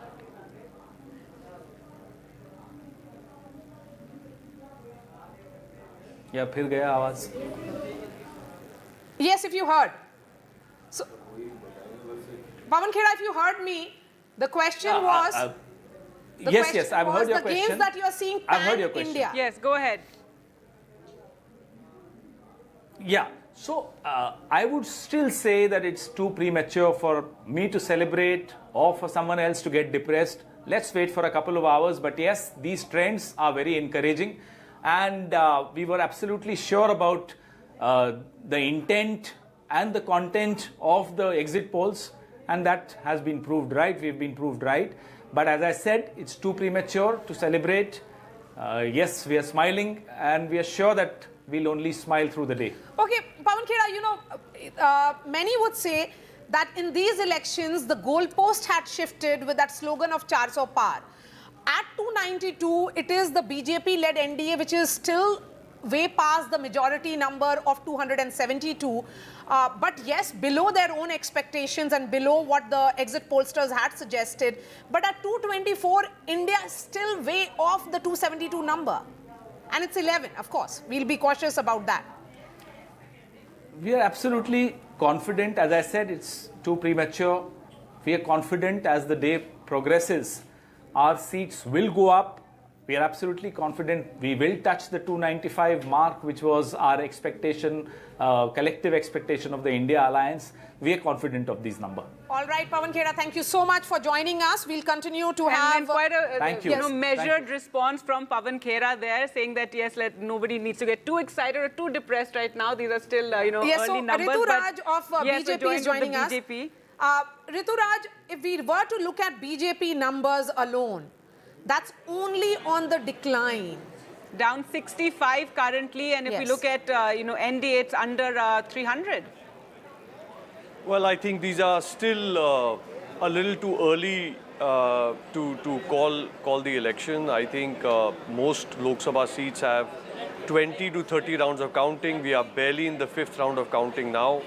So I'd say let's wait for at least 2 hours before we call it. But let's look at the macro trend. The macro trend is that NDA and Prime Minister Modi are coming back to power for a 3rd term. which is unprecedented, and I think it's a remarkable trend as it holds today. And I'm sure it'll be very clear and certain in a matter of another 2 hours. Right now it's 10:52. Of course, 4 to 5 rounds of EVM counting would be over. It's 237 for the BJP, which is down 66. Yes, you have crossed the 272 mark along with your alliance partners. But the BJP's own tally is below 2014. Would you say that after 10 years in government, you had certain issues which you perhaps overlooked?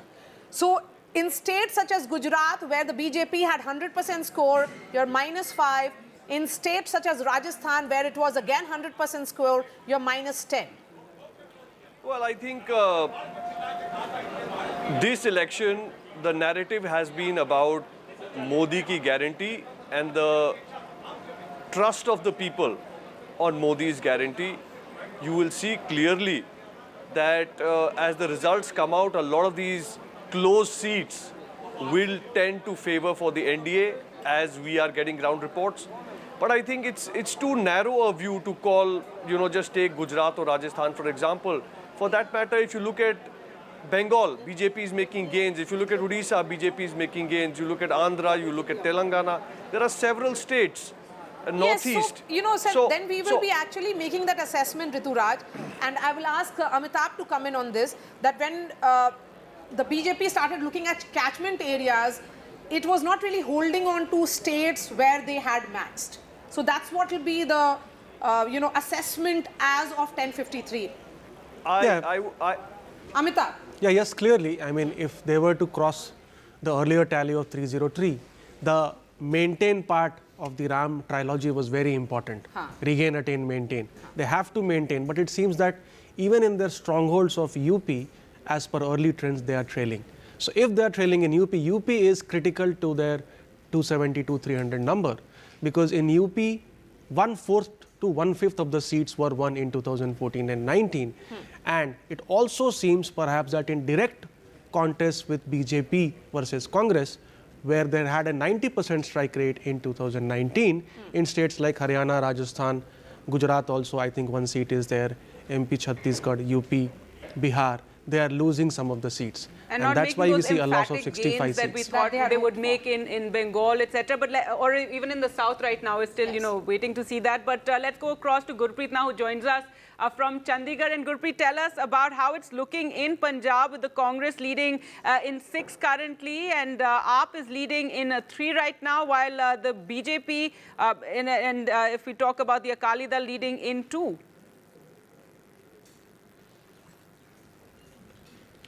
Well, yes, of course, very surprising trends are coming, and Congress has already have an upper edge in Punjab. Even in Chandigarh, we have seen the continuously Congress is able to make a lead here. Manish Tiwari is able to make a lead here in Chandigarh. If we can talk about the Punjab, we have seen in the most of the seats, important seat Jalandhar, Ludhiana, from where the BJP was trying to gain something from the urban voters. It seems that they are not able to leave any impact on the urban voters, whether they have a multiple issue to tell the people of Punjab also. At the same time, we have seen some impact from the farmer side has been seen on the ground, because Faridkot seat where the BJP has pitched Hans Raj Hans, he is not able to make any mark in these constituencies. At the same time, a different trend has come up. We have seen that jailed Amritpal, he is leading from Khadur Sahib, from where we have seen even the Congress is not able to make a mark in that constituency. At the same time, from Faridkot also, we have seen one independent who is son of a killer of Indira Gandhi. He is able to make a lead from Faridkot as of now. So some mixed trend is coming. So many times, so many political analysts, they are putting a question mark over Shiromani Akali Dal, and especially that traditional seat of Badal's Bastion. We have seen even from that area, from Badal's Bastion, we have seen Harsimrat Kaur Badal is also leading. As of now, what we can see from from Punjab side. Same thing is happening in Haryana also. We have seen in 6 of out of 10, the Congress is leading. One is NDA alliance from Kurukshetra, from where we have seen that candidate is also leading from there from 5 other constituencies. And specifically Dipinder Hooda, he has got a big margin, big lead at this point of time, more than 50,000 lead which has been achieved by Dipinder Hooda in BJP. So somewhere down the lane, it seems that despite having a ruling ruled in the state for more than 9.5 years, still they are not able to give that type of development model which they have been claiming that will be their strength. The same thing is happening with the Aam Aadmi Party in the state of Punjab, where they were selling that free electricity and other facilities which has been provided to people of Punjab. It seems that the people of Punjab, they are not impressed with the policies of the state government, and that could be possible reasons why they will not be able to touch the number which they were expecting. So let's see, once the result will be out, after that things will be more clear that which party is getting how many seats and how many leads they are getting and how many margin they are getting. But as of now, in Punjab and Haryana, if we can talk about in nutshell, Congress is leading from both the states. Back to studio. That was very important for the Congress party, for their numbers. Thanks so much, Gurpreet, for joining us with that, and Veer Raghav also joining me here in studio. And currently, as the numbers stand, 291 there for the NDA, and we were just talking about Punjab, Veer Raghav. So it was interesting with the BJP for the first time going it alone without the Akali Dal, and we thought they'd get 1 or 2 states, but of course we'll have to wait and see. So far, it doesn't seem likely as things stand right now, but currently waiting, for those numbers to firm up. I think as we wait for the numbers to firm up, the NDA numbers that is showing on your screens below, and then on above, that BJP number, that's very key to watch. The other down number 66. that's extremely important. No, 237. Look, that's the other number that's extremely important. We'll have to wait for these to get firmed up. But we'll keep this conversation going, and we'll go across states by state, Gargi. Yes, we're going to take a look at all states, starting with UP. But first, let's take a look at the headlines at this hour, as it's now 11. Counting underway for the Lok Sabha polls. NDA and opposition above the 200 mark. NDA leads in, 291 seats currently, while the opposition maintaining that gap.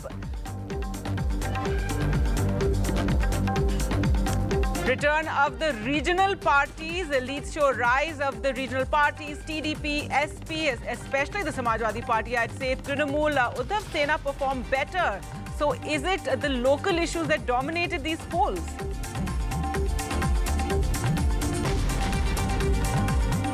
Okay, the Uttar Pradesh numbers, a big surprise there with a neck-and-neck fight, if we can say that. In UP, a resurgence of the Samajwadi Party, so that chemistry between the SP and Congress having worked. In UP, Smriti is currently trailing. All eyes on Amethi. And the NDA stalls the juggernaut, and TDP scripts a comeback in Andhra Pradesh, and celebrations already, in fact, taking place with Chandrababu Naidu set to return at the top there. And in Bengal, it's a close contest, unlike what the exit polls would have had us believe. The Trinamool is leading, while the BJP is yet to match that number of 18 that it got in 2019. So the BJP hoping to match that number, but currently below it.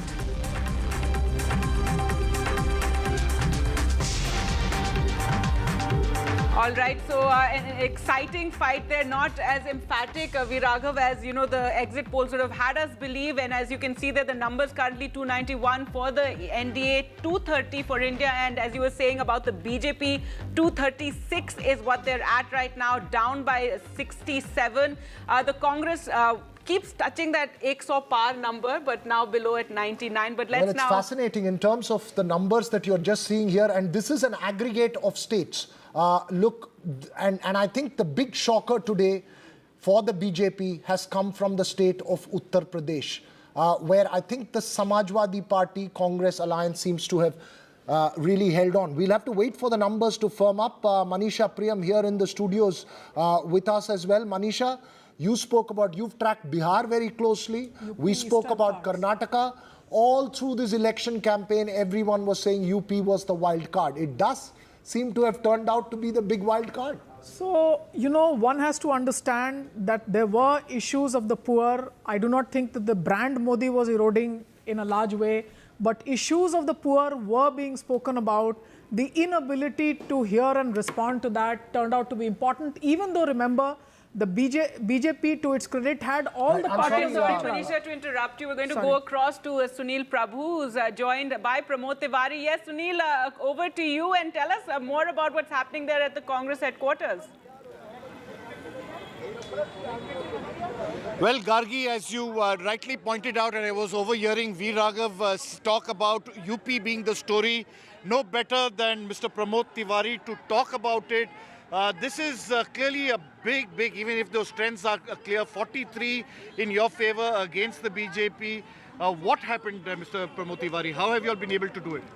देखिए, जनता ने किया जो किया, पर ये बात राहुल जी और अखिलेश जी की ज्वाइंट मीटिंग्स में, अलग-अलग मीटिंग्स में, और हम लोग जो मीटिंगें कर रहे थे, उसमें दिख रहा था कि कांग्रेस का खोया हुआ वोट बैंक, जो परंपरागत वोट बैंक था, वो वापस आया, और चूंकि सापा के साथ भी हम लोग थे, उनका वोट बैंक जुड़ा। दोनों ने मिलकर जो धोखे और जिस तरीके से कदम कदम पे वायदा खिलाफी हो रही थी, भाजपा को सजा देने का मन सेकेंड राउंड के बाद बना लिया था। और ये बात मैंने यहाँ पे जब मैं आया लौट के मैंने फीडबैक दिया और 35+ सीट बताई, तो लोगों को यकीन नहीं हो रहा था। पर मैं फिर कह दूं आपसे, परंपरागत वोटर लौट आया है और उसी ने ये सब किया है। जिस मुद्दों पे भाजपा चल रही थी, वो मुद्दा अब आखिरी बार हो गया। इसके बाद अगर कोई चुनाव होगा तो भारतीय जनता पार्टी वहाँ बहुत पीछे रह जाएगी। But how did you see that the BJP, because all exit polls, all opinion polls, all indicators were showing that they were going to do very well. What went wrong for them? देखिए, मैं किसी exit poll के खिलाफ कुछ नहीं कहूँगा, पर इतना ज़रूर कहूँगा, इतने कम परसेंटेज पे वो लेते हैं। कब लेते हैं मुझे ये भी नहीं मालूम। ये कहानी जब चुनाव शुरू हुई, उस समय हो सकता है ये एग्जिट पोल सही रहा हो, पर जैसे जैसे चुनाव बढ़ता गया, second round, third round, fourth और फोर्थ के बाद 5th, 6th, 7th ने पूरी कहानी लिख दी। आप जो सीटें आ रही हैं, आप इनका एक जायज़ा ले लें, तो आपको लगेगा कि 5वें, 6ठे, 7वें राउंड में एक बड़ी कहानी लिख गई। Pramod साहब, the big issue that everybody has is मुद्दा क्या था? आप लोग what worked? क्यों SP और क्योंकि in 2019 this didn't work. What happened this time around that has worked for the Congress and SP, even though you don't have the BSP this time?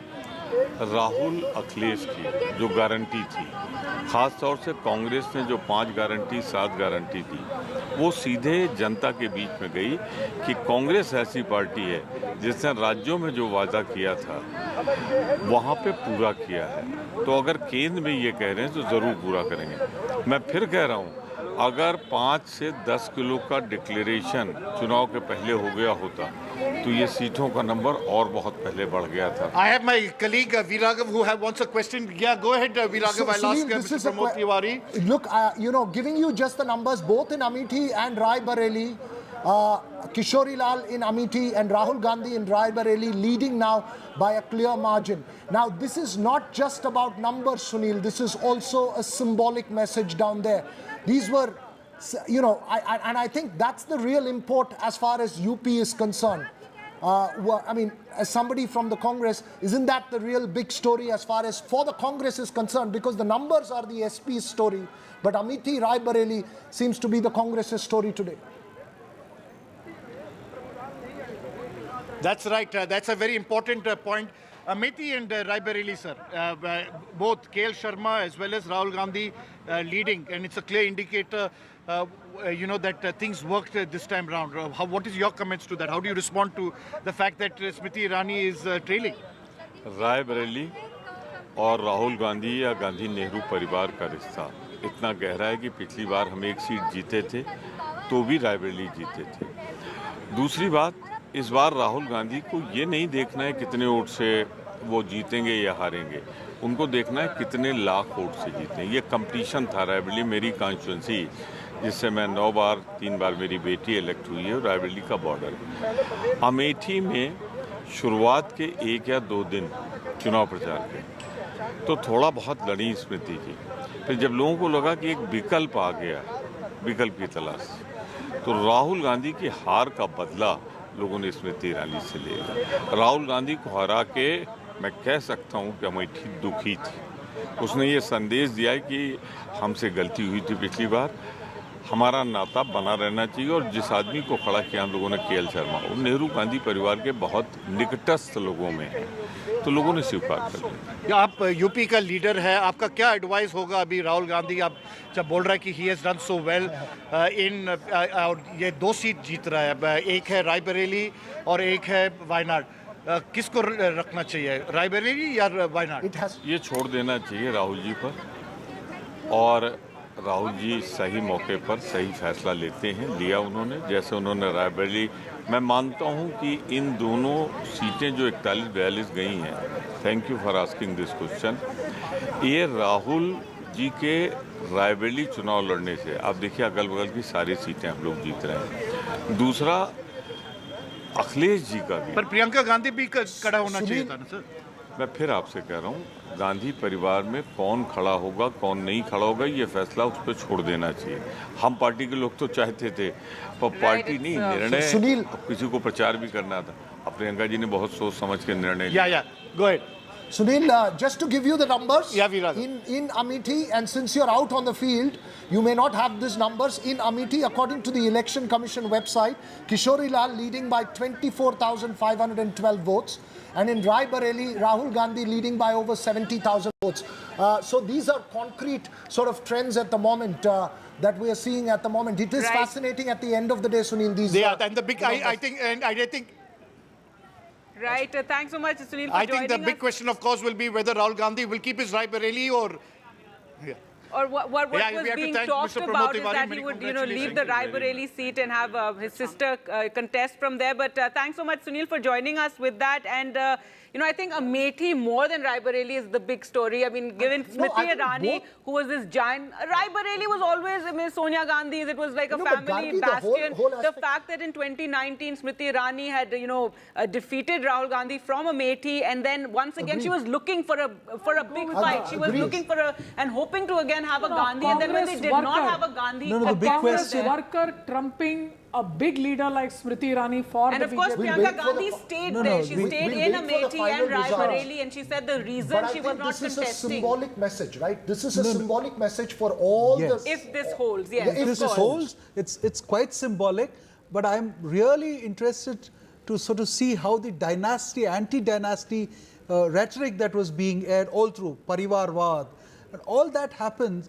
I mean, what will happen to that if both Amethi and Raebareli sort of goes into the Congress kitty again? And I mean, I don't think that the Amethi candidate was a real worker. He was sponsored by the family, so it's still a family seat. He was somebody who was a party worker, very close to the family, used to manage this constituency. Absolutely for them. So it was known that he was a proxy of the family. No, so of that's course. quite And Priyanka Gandhi stayed there on the ground. She stayed on the ground. Shugata, is the fact that you have been speaking about dynasty all throughout. Yes. This is not just about, when I say symbolic, it's not just about Rahul Gandhi and Priyanka Gandhi campaigning there. I'm saying that the strategy of UP was that this time we will genuinely have a cohesive alliance with the Samajwadi Party, where both parties back each other everywhere. No, Veera, and Congress deferring if they to win both the Samajwadi seats, Party more than... No, if they win both the seats, they have to credit Samajwadi Party for it, for the simple reason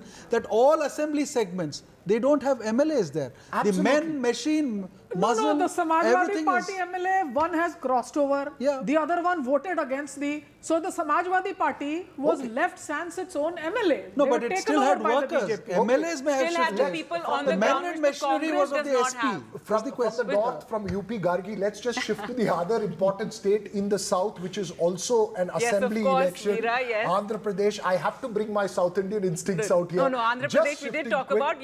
definitely, let's go there. Pradesh as an assembly election that's down there, if we can pull those numbers of Andhra Pradesh, it's a clear romping win for the TDP, BJP, JSP alliance. It's a big hit for the YSRCP there. That's again seems to be firming up into a very, very clear result, right? Right, definitely. Supriya Srinath of the Congress joins us on the show. Supriya, which is the state that you are smiling the most about? My home state of Uttar Pradesh, and I will tell you why. Because all sorts of political experiments of hatred, of divisiveness, of distracting from the real issues was done both in UP and in Bihar. And at this point in time, when we're speaking at 11-12 a.m., 20% votes counted. The NDA at 287, we are at 232. The vote share is 46% versus 41%. I think we're going to make the leads, but I am extremely excited and very, very happy about Uttar Pradesh because the state of Uttar Pradesh has sent a very, very strong message. The reality, and to me the headline, the takeaway from this is that the BJP at about 236, 238 with a loss of 65 to 67 seats. This is a moral loss for the BJP. This is a moral loss for Mr. Modi. No amount of ring fencing can prove me otherwise today. All right, so that's, let's get a response from your former partyman now, BJP spokesperson Tom Vadakan there. Tom Vadakan, your response to where the numbers are right now, you know, what Supriya Srinath there said regarding the UP numbers and the moral victory. Well, we stand by what we said. We are based, our reports based on the Panna Pramukhs who have given us information on the kind of seats that we would win. And this is early time. These are all leads. Just wait, have a little patience, and you will see the turnaround. And when that you've seen something in Andhra happening. Now you'll just wait. It's all leads. When we come to the original results, you'll see the difference. This excitement, you know, aag laga denge, and that impulsive mood of the Congress, have patience. The Election Commission has spoken. Everything has been transparent. Till now, they were saying everything is, you know, all institutions have been overtaken. Now, what is it? When they have a certain lead, EVM is functional and what have you. Before that, if they trail, well, EVM is not good. I mean, the EVM should be removed. Election Commission should be, it's modified by Modi. These are things in democracy. You are a party that have ruled for 70 years. And if you do not play the right tune and you send out a message, elections are won and elections are lost. But at the same time, maintain certain decency in public domain. Your General Secretary comes and says, the Home Minister Just get a response spoken. to that. Supriya Srinath, your response, and yes, a lot of Congress leaders did make many points. We're also joined by Salem Dharani Dharan. They're joining us from Chennai. But first, Supriya, your response to that. You know, various leaders of the Congress did raise points about the EVMs and about the counting. I heard the question. Yes. I heard the question, I also heard the allegation.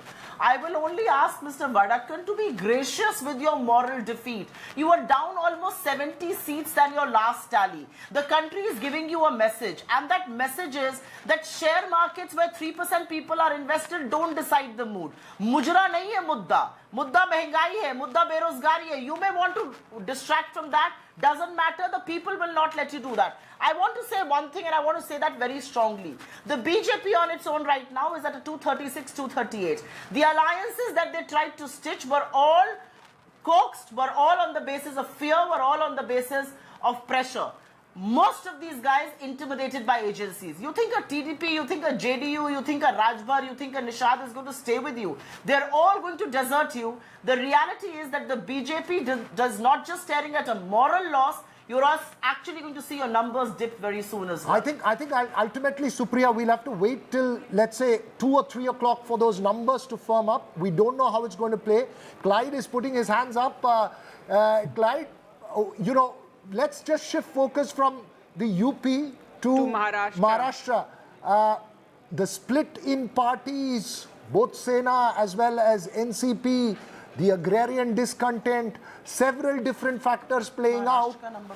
From the trend so far, it seems to be the original Sena and the original NCP that seems to be holding out. Well, I'm very thankful to you for mentioning original Sena and original NCP, and that's what the truth is. I mean, my current real-time data that I'm getting, the people have proven that. India Alliance is leading on 30 seats. And, the talks were that we are going to be decimated, we are going to be finished, and we are doing much better than that. That's what is actually happening on the ground here. In fact, my party, led by Honorable Sharad Chandra Pawarji, is leading 10 out of 10 seats. No, I just want to say one thing, and I agree with Mr. Tom Vadakan, and agree in the sense we have to wait, we have to have patience. And why I agree with him? I think he should have patience and he should wait, because BJP is going to do much worse than what it's doing right now. So wait. This time we are going to do much better than this. Okay, we'll wait for the numbers to firm up. But I want to go across to my colleague Vasudha Venugopal, who's at the BJP headquarters here in New Delhi. Vasudha, so far it seems to be a jolt from the blue. Absolutely, Veera, and that's exactly what the BJP headquarters is also reflecting. Let me tell you, in the morning when I came in, there were like hot puris and halwa being made, and there was a sense of euphoria, there was a sense of celebration, because exit poll numbers were what every spokesperson, every leader here was talking about. But now, let me assure you that those numbers are not being talked about anymore. But clearly, the BJP is also confident that it will reach the majority mark. There is a sense of caution, there is a sense of disappointment, obviously, because UP is showing numbers that seem very bizarre for the party, because when we had Ram Mandir representation, Ration, the BJP did think that everything was going in line with what it had thought. UP is the epicenter of Indian politics. Other than that, Maharashtra is also a place where the BJP made a lot of political realignment to suit its interest, and that is where the assembly elections are also going to be held. So if I can just ask my camera person to just show you the mood in the BJP office, the party is still confident of, yes, that was Mr. Khurana saying that it is still confident of the party is still confident of forming the government, but clearly there is a sense of disappointment, there's a sense of caution. Every person that I'm speaking with is saying that, wait for some more time, have some patience. We believe in Modi, we trust in Modi, so that Modi magic, that trust in Modi magic is something that people seem to be believing in, at least in the BJP headquarters, but quite despondent from what was expected from the BJP headquarters, at least yesterday, after the exit poll results came out. Right, well, not what the exit polls predicted, but yes, you have Modi coming back for a third term, the way the numbers hold right now, and that in itself is a historic development. It will be to have him come back for a third time, matching Jawaharlal Nehru. I just want to ask Vasudha, what's the buzz amongst the reporters there? Often reporters just tend to plan the rest of their day. Vasudha, what is the buzz amongst reporters there? All of you all talking about? It looks like it's going to be an extremely long day for all of us. Absolutely, it's an extremely long day for all of us, and reporters are only blaming pollsters because there is a contest in many states, but pollsters were in some ways undermining that. But remember, like Gargi also said, Mr. Modi is coming back to power again. That's a sense of confidence that a lot of people, at least in the BJP office, seem to reflect. No, absolutely, and Manisha Priyam here is also very satisfied with what she had predicted and the fact that the pollsters got it wrong, which is something she had also said. But we're also joined by Salem joining us. Salem Dharanidharan there joins us, but in the studios, Gargi, Pradeep Bhatti of the Samajwadi Party joins us. Sir, we are all blaming the pollsters. And sir, you should be looking a little more cheerful. Predicted 295. Even that seems to be not coming through. They're pollsters. We are close to that 295. I think once the counting will complete, we'll be close to that. But the real surprise was Uttar Pradesh. PDA, the slogan which we have given, Honorable Akhilesh Yadav has given, has in majority voted for Samajwadi Party and Akhilesh Yadav ji. So BJP cannot fool all the people all the time. So what Uttar Pradesh people of Uttar Pradesh have shown the way to INDA and also to India.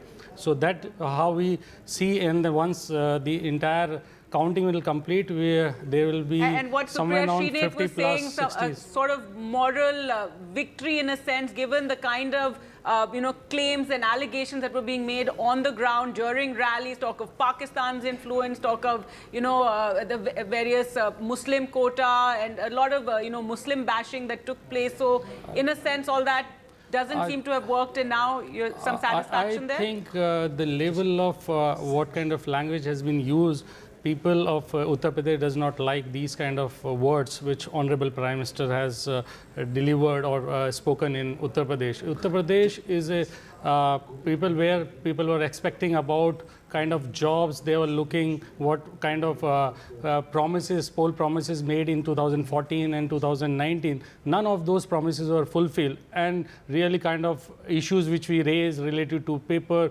leaks and unemployment, related to farmers, related to all what we have seen, marginalized class has been going down in terms of their income. So these were the core issues, and we stick to those core issues. Our whole campaign was very positive. Honorable Akhilesh Yadav ji put it was an inclusive campaign. Everybody was involved in it. Every class was involved in it. And on the other side, BJP, it was totally negative campaign. And I was very surprised to see even Honorable Prime Minister was trailing in a couple of rounds. So well, that is was again very early surprise. on, but yes, Srinivas Raju, do you agree with that? Is that what worked, or this chemistry between Rahul Gandhi and Akhilesh Yadav, all the khatakhat promises that were being made? I mean, if you look at and of course the Ram Temple, I mean, that didn't have the effect. Exactly. I mean, I just wanted to start with the Ram Temple thing. See, we all thought that there is a quiet indebtedness for the Ram Temple having been built, but I don't see that working in UP where the whole thing has happened. That's one. And I think the other thing is the real yogi factor, I mean, something that we are not sort of looking at very closely, because he was supposed to deliver. He was, and then retrospectively, but on the ground, I think I want to ask did you this feel very quickly. When you satisfied make with that Yogi, is point, what one Manisha heard. and Sugata, how much of it is also the internal divisions within the BJP? No, that's possible. That's no, and the Rajput factor, and the fact that there was talk that Yogi Adityanath would the fact that look at the fact on what happens on Braj Bhushan Charan Singh, an entire national government whose strongest credibility on the field is the Mahila vote, dithers on Braj Bhushan Charan Singh, and finally stops on Karan Bhushan. But do you think that really had an impact? Allow me to 1 second. Sure. The fact was that there was one Rajput favored by one group, another Rajput favored by another group. Uma Shankar Singh, the Rajput from the BSP, who helped deliver the state assembly election in favor of the BJP last time and helped the BSP votes get to the BJP. Down and out, not in the field. Raja Bhaiya says my workers are free. Therefore, the Rajputs, I believe, were Thanda in Purvanchal. That affects Bihar seats also. So I would say the Rajput factor is very important, but aside from that, I would say the backward votes that remain with the BJP very strongly still believe that the economic issues and hardships lead them to move away. The Mayawati factor, and also I think the retrospectively the Prime Minister or the internal reports were suggesting that things are not going well. So there was an effort at attempt to polarize by picking on Pakistan or Mujra and stuff like that. That I think became very sharp because I think their internal reports were clearly suggesting something else. This is of course a retrospective comment. Pradeep, is this fact that look, it's coalition. We were just discussing a short while ago. As far as numbers are concerned, it's Samajwadi Party which seems to have taken done the heavy lifting. But overall, is this a reflection of the cohesion at the grassroots between Rahul Gandhi and Akhilesh Yadav? And I'm not saying SP and Congress, I'm saying between two leaders at the top. I think before that, we are talking about women's in, we are talking about women, the maximum number of candidates which Samajwadi Party has filed is close to the women reservation bill. It was somewhere around 25-26%. Which is very interesting given that this is the party of Mulayam Singh Yadav. Less than 20. See, those are bygones. Those let's discuss these things. I appreciate it. I'm just saying I appreciate this. So things, the only issue is that is this time on the grassroots level also, people of this Uttar Pradesh and the country have decided to throw out this government. So all the issues which were real issues, BJP was not talking about all those real issues. They were all talking about here, they were trying to divert the issues. So that diversion does not work this time. All the issues, core issues were there on the ground, and everybody, including the top leadership and the workers were in coordination. Let me take a little shift to my home state of Tamil Nadu, and I must tell you, it voted for one thing, Gargi. The ink on my fingers still on, and I voted in the first phase on the 19th of April. It's the power of the ink, and Salem Dharanidharan of the DMK joins us there from Tamil Nadu. Salem Dharanidharan, it's not 39-0 as the DMK expected. There seem to be some losses, but not too many, and the gains seem to be more towards the AIA-DMK. But when the vote share numbers come, is that what you will be keenly watching out for, how the game was played in Tamil Nadu? See, I think before I talk about Tamil Nadu, I just want to say one thing to everyone. I think this election and more so UP has made one message clear. You can build temples. Ram Mandir was built in UP. It's great you build temples, but what people need is jobs. People need improvement in quality of life. People need better health care, and people need better education facilities. And that people have voted decisively. I hope whoever forms the government, I think this is very important now. Going to Tamil Nadu, right? As we have always predicted, BJP was only had a fake social media presence in Tamil Nadu. They never had grassroots presence. This I have reiterated in your channel as well as in many other numerous national channels. Annamalai is actually third. He's fighting for second and third. It's a close fight for second and third. And not even 25%. He's not going to cross. I'm sorry to interrupt you, Salem Dharanidharan. I just want to tell you that we are putting on our screens the vote share data as well. It shows the NDA at 17% vote share. Remember, in Tamil Nadu, a third force has never historically crossed a 10% vote share. And this is the NDA without the AIA-DMK and without the DMDK. So do you believe... I mean, isn't that, I mean, let's leave the euphemism. Yes, you may have had a clear win, but let's not forget the details. Isn't that a worrying sign? Sir, not in 2014, if you remember, BJP was running a third front along with several other parties, and they did garner about 18.5%. They had DMDK then with them. But DMDK is now a gone force. DMDK was a big force then, not now. Now their vote percentage is not more than 1%. And PMK has about 67% vote share. And also BJP has the other parties of the O. Pannirselvam, the former chief minister, and also parties of an actor who is famous in the south of Tamil Nadu, right? So I think that in itself comes to about 10%. So BJP standalone, I do not know if it's more than 7% or 6% in Tamil Nadu. Again, this is national elections and people vote differently for national assembly election. I think this number will reduce in assembly election because in 2014, the third front got 18.5% and same BJP in 2016 went to less than 2%. Again, pointing out Salem Dharanidharan on our screens, as you say, all of that on our screens from Tamil Nadu, the NDA seems to be up in 2 seats. Taking an advantage in 2 seats. It's changing rapidly, which means it's a very close fight. And they ended Let's down hold by our 2 horses seats, till yes. the end for the analysis, but it's a clear win for the DMK. And celebrations also, you know, we can see those visuals of celebrations. Yes, quickly. Yes, Salem, go ahead. Sir, but again, one of the seats is Dharmapuri, right, where there is Anbumani Ramdas's wife is contesting. Right, but Ambumani's, when he was without an alliance, also won the seat in 2014 when AIDMK swept. So that can't be told as BJP's inroads into Tamil Nadu. That seat has primarily been a PMK seat.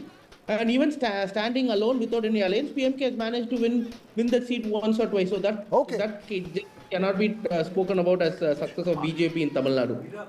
Success of BJP in Tamil Nadu, we'll see in 2026 if they can get more than double-digit vote share. Only then we can say that if they are strong, then Annamalai Okay, Salem Karnitharan, I think we need to wait till about 4 o'clock to figure much of it out. Quick comment, Raju, and especially on Tamil Nadu, because it's been very interesting to see the kind of focus that we saw of the Prime Ministers, over 20 plus visits over there, the Sengal, everything. The 17% is a huge thing for the NDA or the BJP in Tamil Nadu. And we know they're always in and the I long will be haul. very, very keen to see what happens to that 26% vote share that you're showing for the AIDMK between now and 2026. So how much of that will get cannibalized is a very, very interesting question. But as you say that, Sugata, it's important because even if they open an account without the AIDMK or the DMDK there in Tamil Nadu, it's a symbolic victory.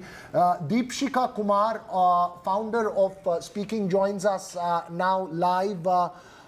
Ma'am, how do you see how this trends are now picking up? It seemed to be cementing, and it seems to have been an extremely close fight. We're around 11:30 right now, and the NDA is 298. India bloc is at 225.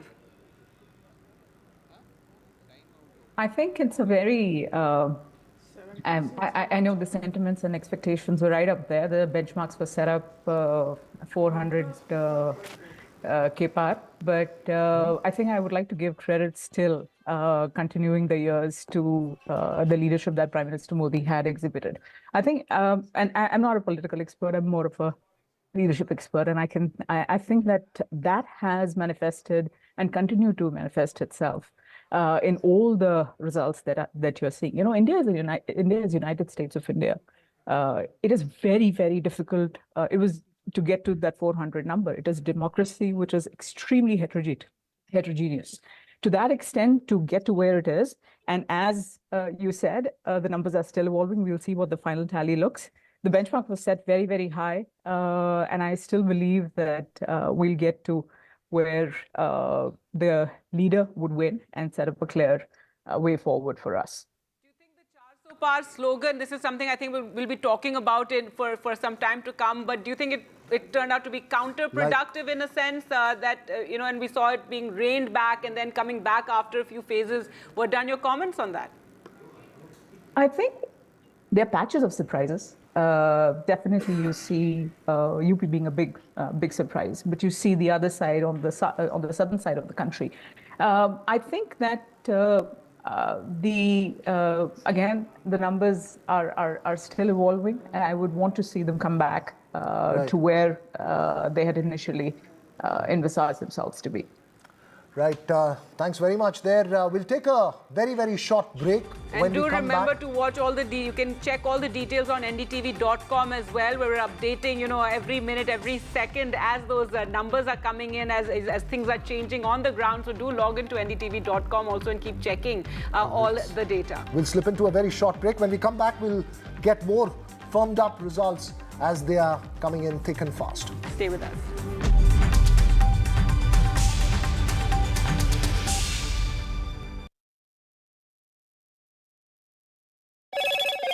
Hello, Moto.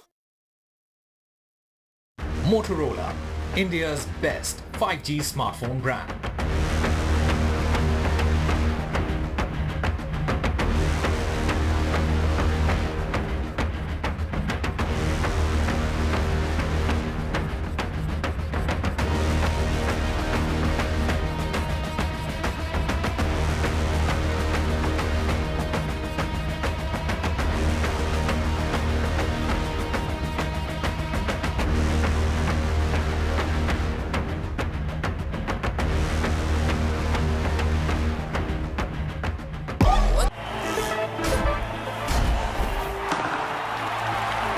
पता नहीं cricket का future कैसा होगा, पर ceiling fans का future पता है, because it's already here. Orient AeroSense with voice command. Alexa, switch on the fan. Orient BLDC fan, the future of fans. Get the magic of the best working for you now. Link your payment cards once, collect rewards forever.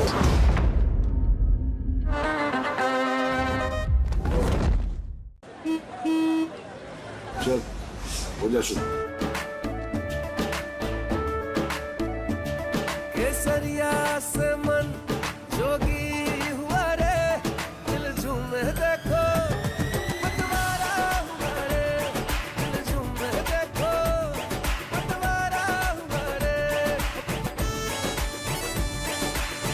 हर पल मनाओ केसरी त्योहार। विमल, बोलो जुबान केसरी।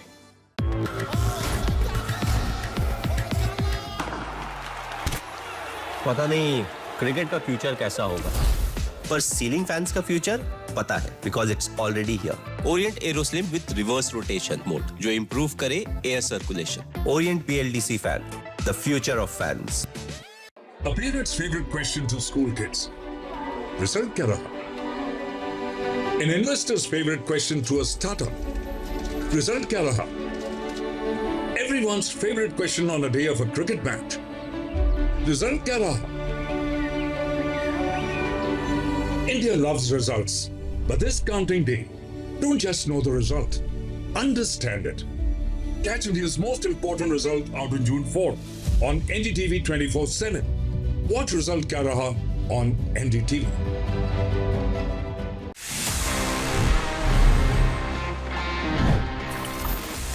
तो friends, अभी time आ गया है for me to answer all the questions जो आपने पूछे थे in this segment which is ask TG, one of my personal favourites, because मजा आता है आपसे बात करने में, थोड़ा सा सवाल जवाब करने में। Let's see the questions we have for this week's episode.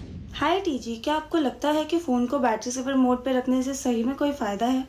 Well, technically, yes, there is an advantage. See, usually battery saver mode क्या करता है? Basically, वो आपके फोन की कुछ सेटिंग्स को इस तरीके से ट्वीक करता है so that your battery can last for long. अब उसमें कुछ चीजें ऐसी होती हैं जो आप खुद से कर सकते हो. For example, reducing the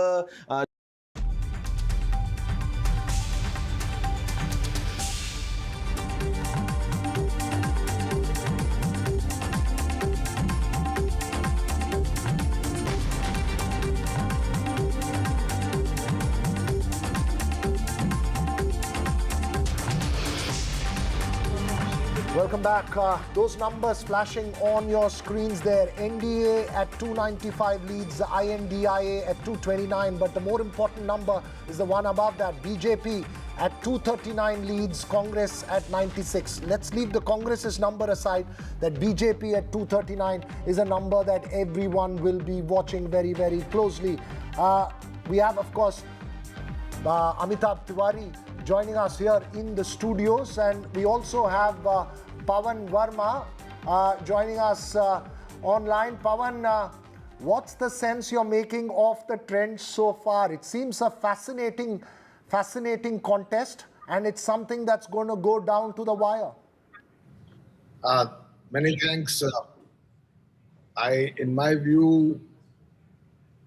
let us reserve final judgment for a little, because when things go down to the wire, every last round matters. But having said that, I think some things are very clear. And I had written about it extensively and spoken about it earlier, that somewhere there is a basic gulf between the stock market and the people of India. And the BJP campaign was faltering on 3 or 4 or 5 very major issues, notwithstanding the personal popularity of Mr. Narendra. The first was that the Mandir issue had peaked a little. In fact, had peaked. Second was the constant Hindu-Muslim rhetoric was having diminishing returns. The third was that the elimination of the BJP almost, because even the manifesto is called Modi ki guarantee, created a certain alienation in the party itself, including with the RSS cadres. The fourth was that in the BJP list, there are as many as 106 candidates who joined recently from other parties and were given tickets over and above workers of the BJP RSS who have been working for the party loyally for 30, 40 years. So it created resentment, even though some of them may win. The fifth was that perhaps the perception of targeted vendetta against leading politicians was being counterproductive for the BJP. There were loyalties related to regional leaders and others which were sort of annoyed with this kind of absence of level playing field. The last was, and this is important, the last was that there are very legitimate grievances on the ground, notwithstanding some of the achievements of the Modi government. I mean, unemployment, price rise, inequality, and rural distress. And I think the BJP did not quite address some of its achievements into the manner in which it should have. And the Prime Minister reduced himself to a polarization strategy. Right. Which left...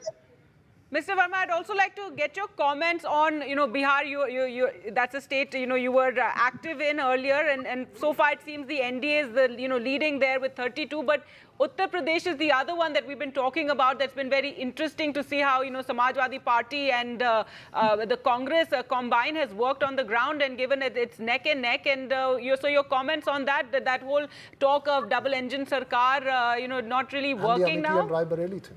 Now, simply said, in Bihar,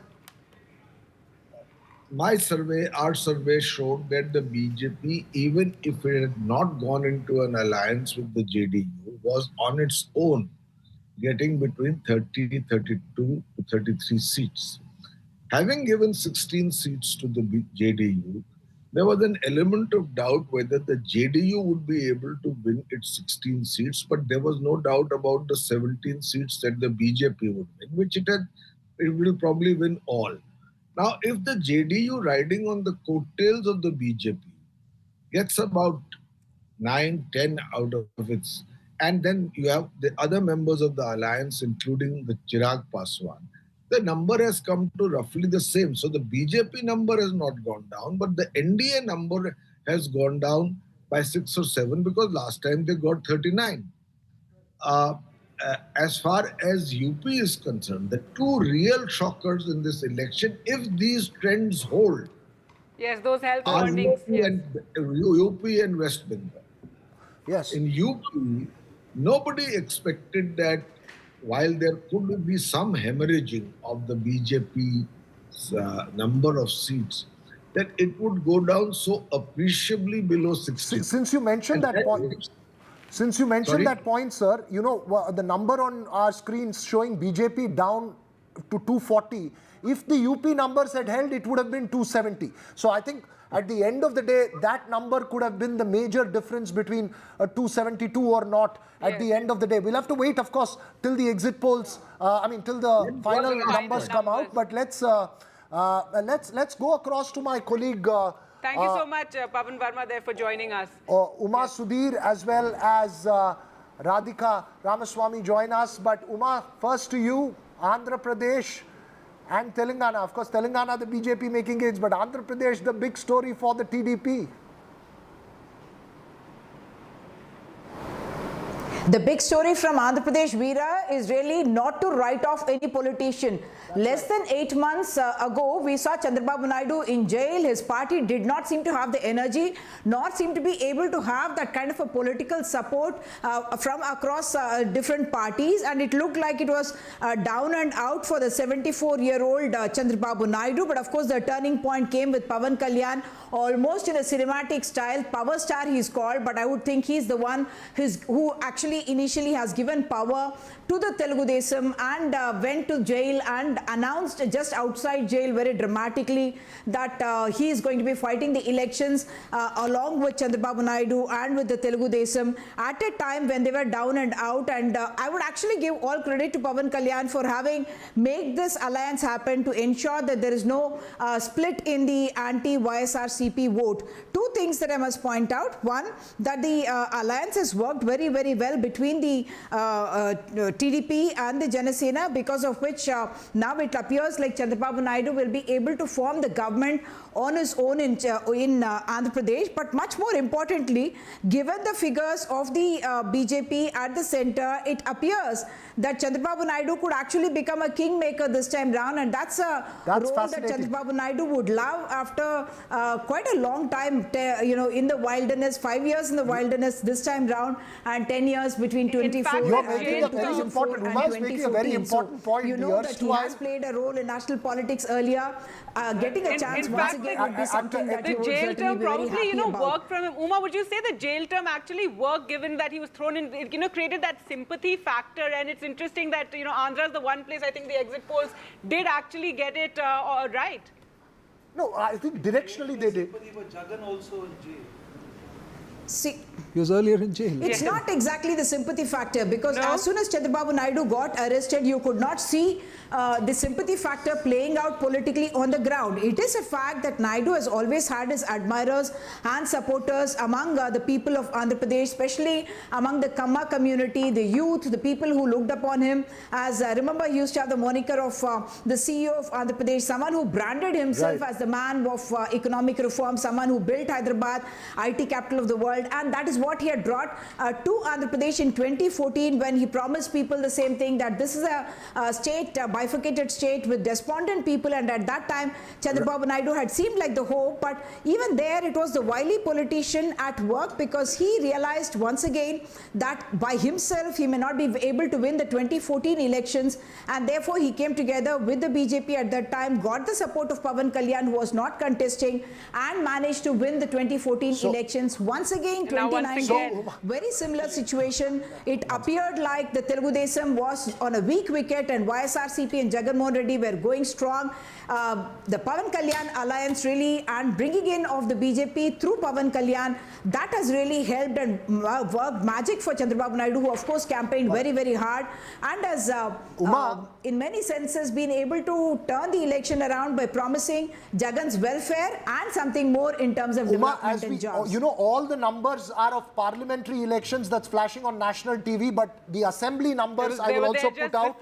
TDP at 130, JNP at 20. So it's a sweep for Chandrababu Naidu, much bigger than the scale of victory the TDP had in 2014 in Andhra Pradesh. So it's a double win for him. And the point that you made of Kingmaker, we'll see how the numbers play out. Never say never in Indian politics. I think that's very important. He waited outside the Congress. He waited outside the BJP. Patience pays ultimately in politics. So he's actually reversed the 2019 figures in that sense, where they got 151 and 23 was the figure in 2019, and now TDP plus has become 152 and more, and Jagan Mohan Reddy's YSRCP seems to be limited to a 23 or less. Yes, that's the picture there. In Telangana, however, it's according to what we would have thought, 8 plus 8, the Congress and the BJP almost doing equally well in a space where the BRS has largely been decimated, at least as far as parliament elections go. We have to cut across Uma to Prakash Javadekar. I'm sorry to interrupt you. Sometimes not again because BJP. Thanks so much for joining us. We'll just, and Radhika, do just wait on. We're just going across to where Prakash Javadekar is without speaking. Discrimination. Because LDF and UDF do discrimination. Modi doesn't do discrimination. And so 2 crore people are benefited by his welfare scheme out of 3.5 crore. Second, he has built real infrastructure. 6-lane highway, Kasargod to Thiruvananthapuram. People are seeing the progress. And Vande Bharat and many other developments. Simultaneously, all the diaspora of Kerala have also called their families to tell that vote Modi, because of him, our esteem in these countries where we are working has gone up. India's stature has risen, and Modi is the reason. And therefore, they also requested their families to vote for Modi. People have voted with faith, with 10 years, because in 2019, in Kerala... Sunil Prabhu there at the Congress office, who has Salman Khurshid with him. Over to you, Sunil. Over to you. Thanks, Viragha. I have with me somebody who's Uttar Pradesh has been the biggest surprise today in, in terms of everybody's got it wrong. So, well, everybody's got it wrong because you can do Uttar Pradesh without me. This has become apparent because I didn't fight that election, but I went and I campaigned for people, and I hope that wherever I campaigned and whatever I saw will turn out to be true today when the results finally come in. But yes, it's a very pleasant surprise. It's a wonderful feeling. It's the beginning of an in the political life of Uttar Pradesh, and I hope that we can take it up forward. The big question, of course, is now, because you were, you along with the other committees in this terms of alliances, forging the India alliance, you all are still short. Are you ready to open up now to your old architect, Nitish Kumar, or for that matter, Chandrababu Naidu? That wasn't my mandate. My mandate was to bring people into an alliance. And once we brought them into alliance and elections began, then our mandate expired. Now, trying to bring people back into the Congress fold or into the India fold will depend upon who has the mandate to go out and do it. For each such task, you need special expertise. And there may well be people who have the expertise to go out and reach out to people who are neither committed to the BJP in one way or the other, nor beholden to the BJP in any form. And if they can come and they see promise in the Congress party and India alliance coming together and offering something, and they want to join, I'm sure that our leaders will be very anxious. So you are open to the idea of, because you all are slightly short in numbers. You need to get 272 for the president to call. Much depends on the president of India. The NDA alliance, as a pre-poll alliance, is anyway got the numbers, so they will be invited first. Well, yeah, the point of inviting is to come and prove that you have. But to say that you have may be the beginning, but to prove that you have is the real end and the real test. So let them see. If they get invited first and they are able to show something, then we will talk about this even when they fail to do so. Salman, there is one indicator, and that is, Uddhav Thackeray, Sharad Pawar in Maharashtra, that they could be poached by the NDA. Do you have those fears because you are part of that alliance? Do you feel that is a possibility? I don't know if NDA leaders are fond of poached eggs, but I hope not. I hope not. Let's make it a good, decent vegetarian diet as far as the politics of this time is concerned. Let's not go out and try something which is unbecoming for a serious political party at this particular time. When the elections have gone off so well, when everybody is happy with the results, etc., in one way or the other, let's see what is the natural thing for people to do. Let's not speculate, let's not push anyone, let's not provoke anyone. Let's see what happens. So just an update for you, the India Alliance will be meeting later this evening. Mr. Sharad Pawar is on his way from Mumbai to Delhi and will be arriving here in a short while from now. Really, you can see every effort is being made to cough up that numbers, come what may. These are initial trends, but nevertheless, a clear indicator that things haven't gone completely in favor of the BJP, and they will definitely need to have certain political parties if they have to get the numbers right. It's an important news update there, Sunil. We'll keep a close watch on that India Alliance India Alliance was going to be meeting later, but also the Gandhis are in a huddle right now. That news also flashing that Sonia Gandhi and Rahul Gandhi have gone to Priyanka Gandhi Vadra's residence and they're in a huddle. But let's talk about Maharashtra, and we still have Radhika waiting there very patiently. And Radhika, tell us about the numbers so far, and again, not what the exit polls had predicted, and as far as the what Veera called the real Shiv Sena and the real NCP. Original ones. But let's talk about Mumbai as well, Radhika. That's the place where the BJP changed 3 of its sitting candidates there.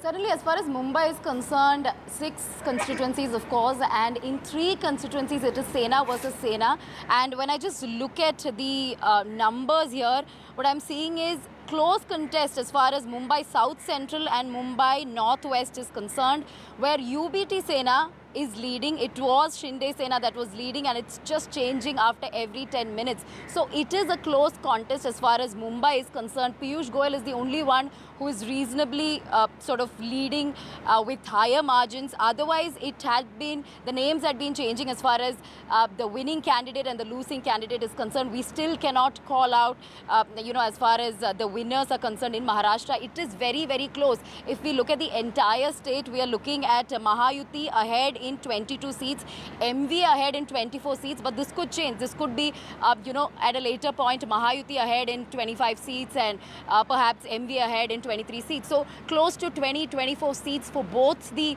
alliance partners. It was entirely different in 2019. In 2019, clean sweep, almost 41 by NDA of the 48 seats. Now we are looking at a situation where it's so hard to predict even at this point, all because of the change in political landscape, the splits in Sena, splits in the NCP, which means, what the Uddhav Sena had been talking about, what the MV had been talking about Right. backstabbing, betrayal, all this had in fact played in the minds of the voters as well, which is why the result this time is, drastically different from what it was in Right. 2019. Hold, So still unable to predict if it's going to be Mahayuti or MVA.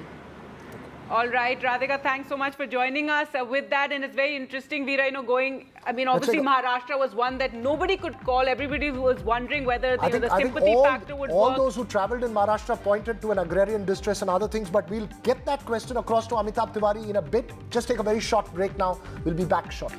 Do stay.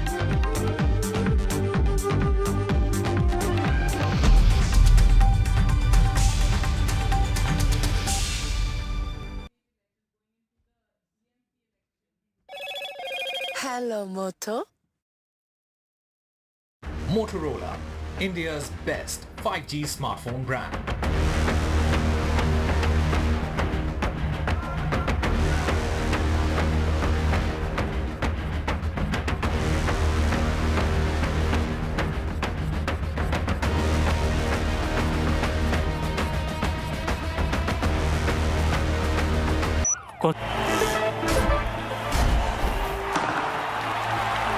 पता नहीं cricket का future कैसा होगा, पर ceiling fans का future पता है, because it's already here. Orient AeroSense with voice command. Alexa, switch on the fan. Orient BLDC fan, the future of fans.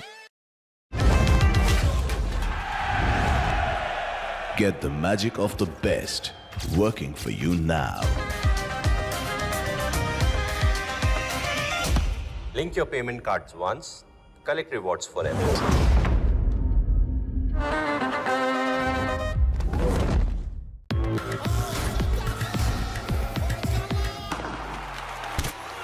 पता नहीं क्रिकेट का फ्यूचर कैसा होगा, पर सीलिंग फैंस का फ्यूचर पता है, because it's already here. Orient AeroSlim with reverse rotation mode, जो improve करे air circulation. Orient BLDC fan, the future of fans. Stay informed and entertained with the new and updated NDTV News app. You can watch all our channels live, listen to podcasts, read breaking and exclusive news from around the world and more. Download the NDTV app today and get access to the best journalism and storytelling on your smartphone or tablet. The NDTV app, news that matters to you. Stay informed and entertained with the new and updated NDTV News app. You can watch all our channels live, listen to podcasts, read breaking and exclusive news from around the world and more. Download the NDTV app today and get access to the best journalism and storytelling on your smartphone or tablet. The NDTV app, news that matters to you. A parent's favorite question to school kids. Result kya raha? An investor's favorite question to a startup. Result kya raha? Everyone's favorite question on a day of a cricket match. Result kya raha? India loves results, but this counting day, don't just know the result. Understand.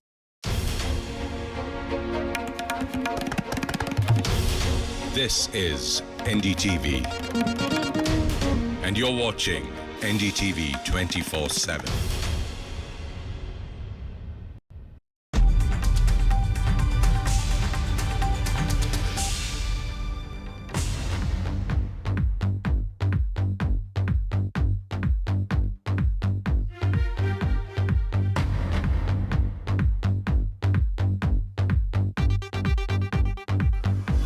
Welcome back. We'll keep the conversation going on Maharashtra, which we left you just before the break with. But first, let's take you through the headlines, the big headlines that we are tracking this hour.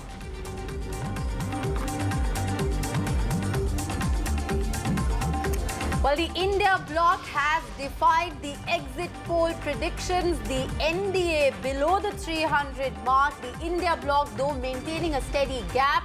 The first results are in. The CPM has won the Alathur seat in Kerala. The Gandhis, meanwhile, are holding a meeting in the national capital. The health warning, though, at this point is that it is only still noon. India bloc defies the poll predictions, as we just mentioned.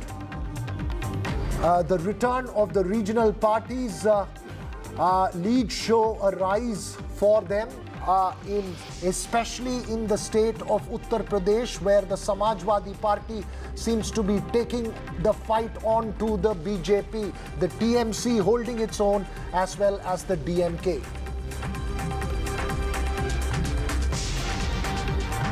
Well, the big story emerging this election is, of course, Uttar Pradesh. As far as the Samajwadi Party is concerned, at the moment, it is a resurgence with a stunner.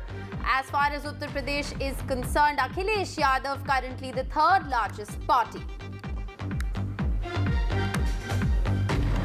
Well, it's the TDP that's the big winner in Andhra Pradesh, both assembly as well as the parliamentary elections. A huge sweep for the TDP, BJP, JSP alliance there in Andhra Pradesh. Will Chandrababu Naidu return as the kingmaker that he was 25 years ago in 1999?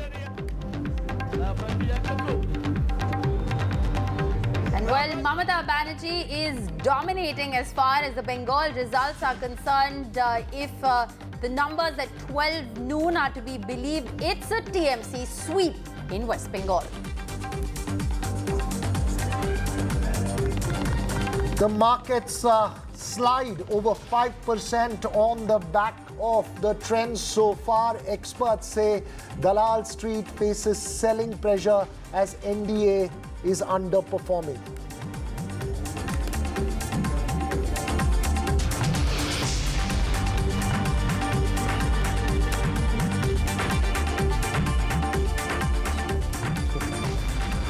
Well, we were talking about Maharashtra before we slipped into the break. We went across to our reporter Radhika there in Mumbai, who was saying that Piyush Goyal is the only one who seems to be having a lead there in Mumbai.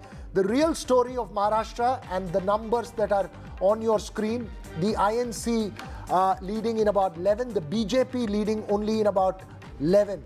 Those are the INDIA, NDA numbers, Rishika, but yes, the split of it from the Election Commission website and our website, that you see there. BJP leading in 11, down 12. Congress leading in 11, up 10. Yes. Shiv Sena, Uddhav Thackeray, 10 plus 5. What's the real message, Amitabh Tiwari, here in Maharashtra? One is that the original Sena and the original NCP seems to be holding out, but the Congress is also doing very well. Yeah, I mean, it was believed that the BJP is likely to hold on to its share, and the allies, which is NCP, Ajit Pawar and Shinde Sena, are likely to suffer losses. However, as per initial trends and these numbers which we are showing, it is the BJP also which is losing up to 50% of its seats. So it seems as of now that the rural districts and agri districts in parts of Vidarbha and Marathwada, the Maratha community anger is reflecting in these results clearly, because last time both Marathas and OBCs has voted significantly in favor of the NDA alliance. And as you said, the numbers show that in the battle of legacy, the Marathi Manus and the traditional supporters are backing Thackeray and Sharad Pawar. Would it be fair, maybe across to Sanjay Kumar as well, to say that the BJP, the Congress has been able to take on the BJP, and the original, the Sharad Pawar Sena has been able to reiterate, Sharad Pawar NCP has been able to reiterate its position, and the Uddhav Thackeray Sena has been able to reiterate its hold? Generally, yes, but I think, let me give you a bigger picture. What accounts for BJP's losses in many states, which will also include Maharashtra. I think the sense that when there are so many defections from other parties and people coming and joining BJP, so the image nationally of BJP has gone down. In a sense, there is a image that BJP is no more the same kind of a party. And that has happened a lot in Maharashtra. So that has also, I think, dented not only the electoral prospects of the BJP partners, but also the BJP, which we can see right now in the leads. We will get to know finally by the evening how many seats BJP won. But I think there is a clear indication that BJP is heading for losses in Maharashtra. All right. Well, just speaking of what you said about the fact that there was palpable anger or, agrarian distress, rural distress that was discounted. What our own data shows as far as the strike rate of the BJP or the NDA rather in rural India is concerned, it's a over 12% fall. And if you look at the comparison of the India bloc, or if you look at the comparison of those parties coming together, it was in India at that point in time, from 19% in 2019, it has now risen to 40%. And it's this is just point that you're making this is just data that we have in our own internal systems as of about half an hour ago, the last I checked. So this is, I think, something which is very, very interesting. But I'm told we have to shift our focus to the all-important state of Uttar Pradesh. As we always say, Uttar Pradesh is the most important, and that's been the biggest stunner as far as this election is concerned. Tanishq is joining us with the very latest. So Tanishq, we caught you smiling, but where are you? It's very hot. You were saying it's finally raining on the last day of this hot election. But I see that the sun is out once again. It seems like, Rishika, it seems like both the weather and the results are giving a surprise. But again, too early to say anything. There's still many rounds left for counting. But I'm right now outside the Samajwadi Party office. The workers have already started, gathering here slowly. There were, of course, some sweets being distributed. There you could see they are now the sweet boxes are now littering on the ground. But yes, there were, of course, sweets being distributed, and the party workers are slowly gathering here. Akhilesh Yadav's house is just around 200 meters away from here. But yes. India bloc currently, leading on around 40 seats here in Uttar Pradesh. But I would like to talk about Congress here. Congress is currently leading on about 8 to 9 seats, on which, of course, you can hear the slogans of the Samajwadi Party. But yes, talking about Congress is leading on around 8 to 9 seats, out of which around 4 seats, Saharanpur, Amethi, Raebareli, all these 3 to 4 seats are being led with a strong margin, more than 40,000, 30,000, 40,000 margin. Especially Saharanpur also. Raebareli, of course, it is Rahul Gandhi. In Amethi, it is KL Sharma. All these seats, and one more seat, of course, Barabanki, where PL Punya's son Tanuj Punya is contesting elections. So, of course, there is a very high possibility that Congress could increase its tally this time in Uttar Pradesh, whereas in 2019 it was able to get only 1 Lok Sabha seat. There is a hope for Congress in Uttar Pradesh that it could increase its tally here in UP, with, of course, in alliance with the Samajwadi Party. But yes, if these trends, transfer into results, it could be the UP could be the story of the day, because no one would have actually predicted that the India bloc could get these many seats here in Uttar Pradesh. The exit polls predicted around 68 seats for the Samajwadi Party. Yes. Okay, you make that point. Absolutely. You're smartly dressed at the moment in blue. You may have to change to red. Now that you're at the Samajwadi Party, you've got the red mic with you. We could see all the action going out. But important point that you made there about Amethi and Raebareli. Neerja also joins us in the studio here. Very quickly, Neerja, when we see that number on the screen, I'll have to go across to Lavanya Balal and Tuhin Sinha as well. But when you see that number on the screen, quickly, 241 for the BJP, down 62. It's early trends still. I mean, we'll wait for them to firm up in terms of final number. But is UP making the difference potentially at the end of the day between a 272 or not? Absolutely. UP has overturned this election. And nobody, not even the Samajwadi Party, senior leaders expected this kind of a tally. And I think the experiment that they did of widening their social base from beyond MY Muslim Yadav to bringing in smaller OBCs, which has worked because they gave them many tickets. And remember that Dalits for the first time are believed to have voted for the Samajwadi Party. They gave Dalit tickets, and I think this 400 par has turned out to be counterproductive because it fueled the fear in the Dalits that Arakshan might go, the reservation may be taken away from them. So they have obviously in Maharashtra also, it's become a combination of Maratha, Muslim and Mahar, the Dalit. That is an old winning combination of the Congress party. And I think also here, also in Bihar, I think Tejasvi has done well with a similar kind of realignment of forces. Ultimately, Rishika, it does look like a victory of the INDIA alliance and its cohesion at the grassroots. The cohesion and social base of that they are now crafting. Look at the numbers of the Samajwadi Party at the moment, Veera. It's 36. That's right. They're leading in 36. They are the third largest party. Last hour we were just discussing. This is, is this cohesion between two parties, or is it cohesion between the two leaders? No, I think it's more than that. Or is it a vote against the BJP? I think that's an important question that we need to look at. No, these questions have been was being discussed, that when the two parties form an alliance, how much transfer of vote will take place. And I think I have said it a couple of times that this is an election which people are fighting. So there's no question of vote not getting transferred.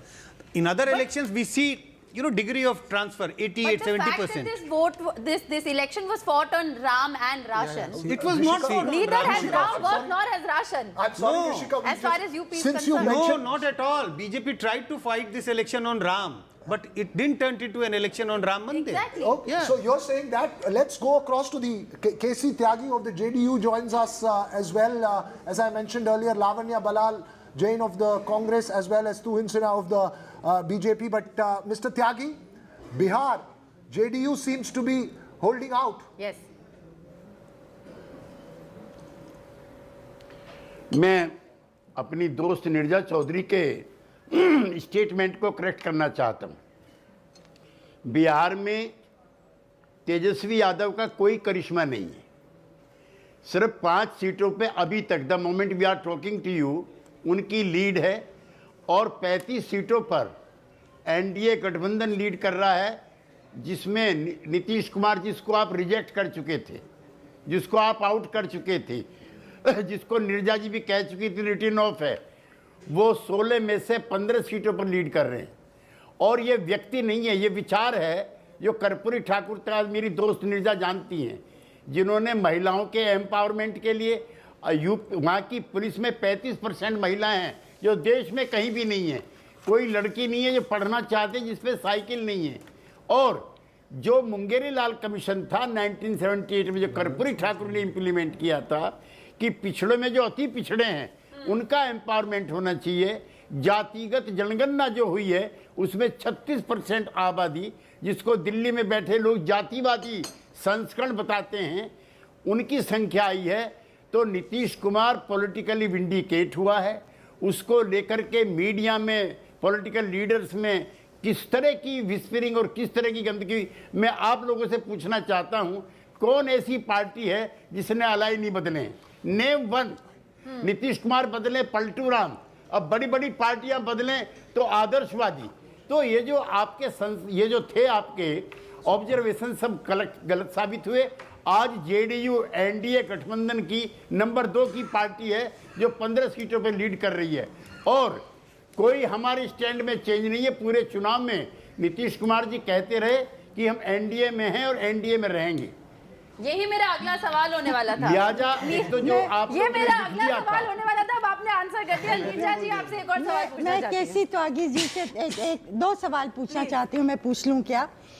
मैं अभी सोच रही थी त्यागी जी कि मान लीजिए अगर Nitish Kumar India की साइड में होते तो क्या बिहार का आज परिणाम जिस तरह से हम देख रहे हैं क्या बहुत अलग होता, और क्या इंडिया सरकार बनाने की स्थिति में हो सकती थी? सवाल नंबर 1। दूसरा सवाल है, ये बहुत बहुत रूमर था कि नीतीश कुमार जी प्रधानमंत्री से मिले, और क्या वो दिल्ली लाए जाएंगे कैबिनेट मिनिस्टर बना के, और कोई और भाजपा का चीफ मिनिस्टर रहेगा बिहार में? निर्जा जी आपने अच्छा किया ये सवाल छेड़ दिया। नीतीश कुमार जी इंडिया गठबंधन के पायनियर हैं और फाउंडर हैं। कांग्रेस पार्टी अनटचेबल पार्टी थी आम आदमी पार्टी के लिए, अखिलेश यादव के लिए, बीआरएस के लिए, ममता बनर्जी के लिए। नीतीश कुमार के मैराथन एफर्ट्स के बाद ही पटना में राहुल गांधी जी के बराबर में केजरीवाल बैठे, दूसरी तरफ ममता दीदी बैठी और बाजू में अखिलेश यादव बैठे। ये सिर्फ और सिर्फ नीतीश कुमार की मेहनत का नतीजा था। 6-6 महीने तक कोई मीटिंग नहीं होती है और वो सब लोगों को थका करके अपना नेतृत्व थोपना चाहते थे। अशोका होटल की बैठक में, नीरजा जी हमसे सुनिए आप जरा, अशोका होटल की बैठक में राहुल गांधी कहते नीतीश जी आपके नाम पर ममता दीदी तैयार नहीं है, इनके नाम पर कौन तैयार है? तो जिस तरह से ये लीडरशिप को रिडिकूल करते हैं तो हम कोई कम अपमानित नहीं हुए। अच्छा, कन्वीनर क्या होता है हम 50 साल से देख रहे हैं, वो टेलीफोन करके मीटिंग बुलाता है। प्रधानमंत्री के लिए मुंबई में तय हो गया था कि प्रधानमंत्री का कोई चेहरा नहीं होगा, लिहाजा नीतीश कुमार के प्रधानमंत्री बनने का सवाल ही पैदा नहीं होते। और जिस दिन तक नीतीश कुमार इंडी गठबंधन में थे 400 सीटों पे 1 अगेंस्ट 1 का फॉर्मूला तय हो गया था, उनके हटते ही ताश के पत्तों की तरह से बिखर गया। एक दूसरा, कल प्रधानमंत्री से वो मिले, दिल्ली में आए थे, वो अपनी आँख का कई बार चेकअप कराने के लिए, वो दिल्ली में आँख का ऑपरेशन कराने दिखाने आते हैं, दिल्ली को आँख दिखाने नहीं आते। इसको करेक्ट किया जाए।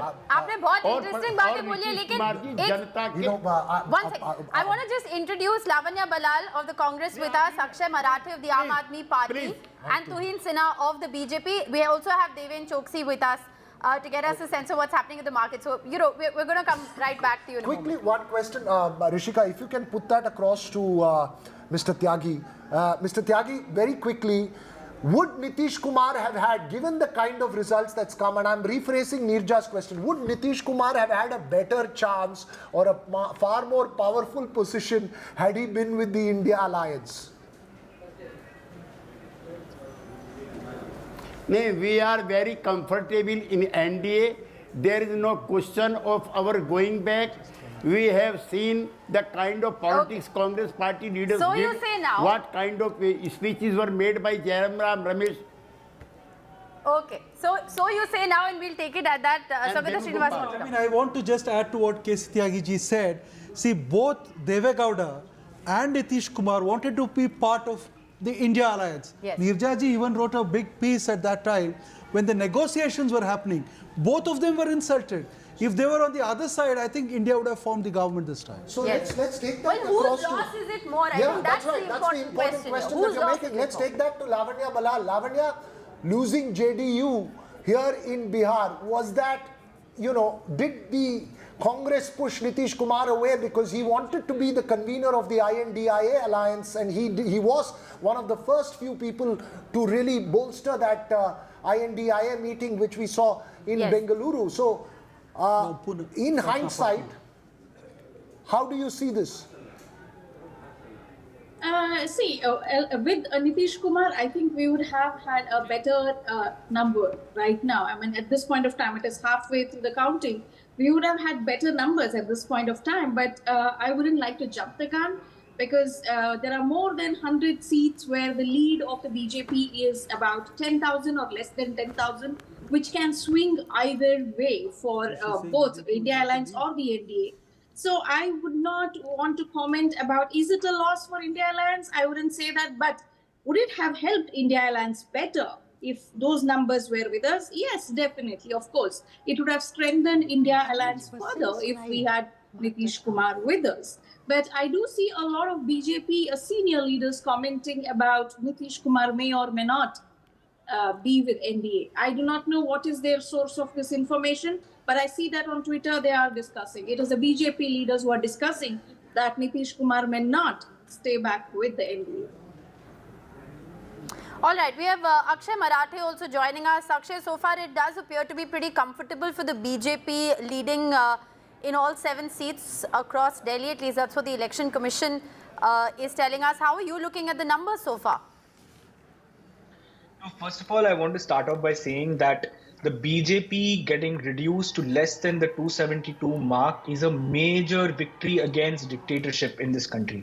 Arvind Kejriwal ji campaigned hard across the country. He was out on bail, remember, only 21 days for campaigning. And he went across the country, and his one single message was, if the BJP is allowed to come back to power with the numbers that they wanted, 400 par, that would be the death of democracy. And I'm so happy today that Indians have voted in large numbers against the BJP's arrogance and hubris. And this is not to suggest that India Alliance has won and we have crossed the 272 mark, but you remember the fact that the NDA allies also know that the BJP is very dangerous for them.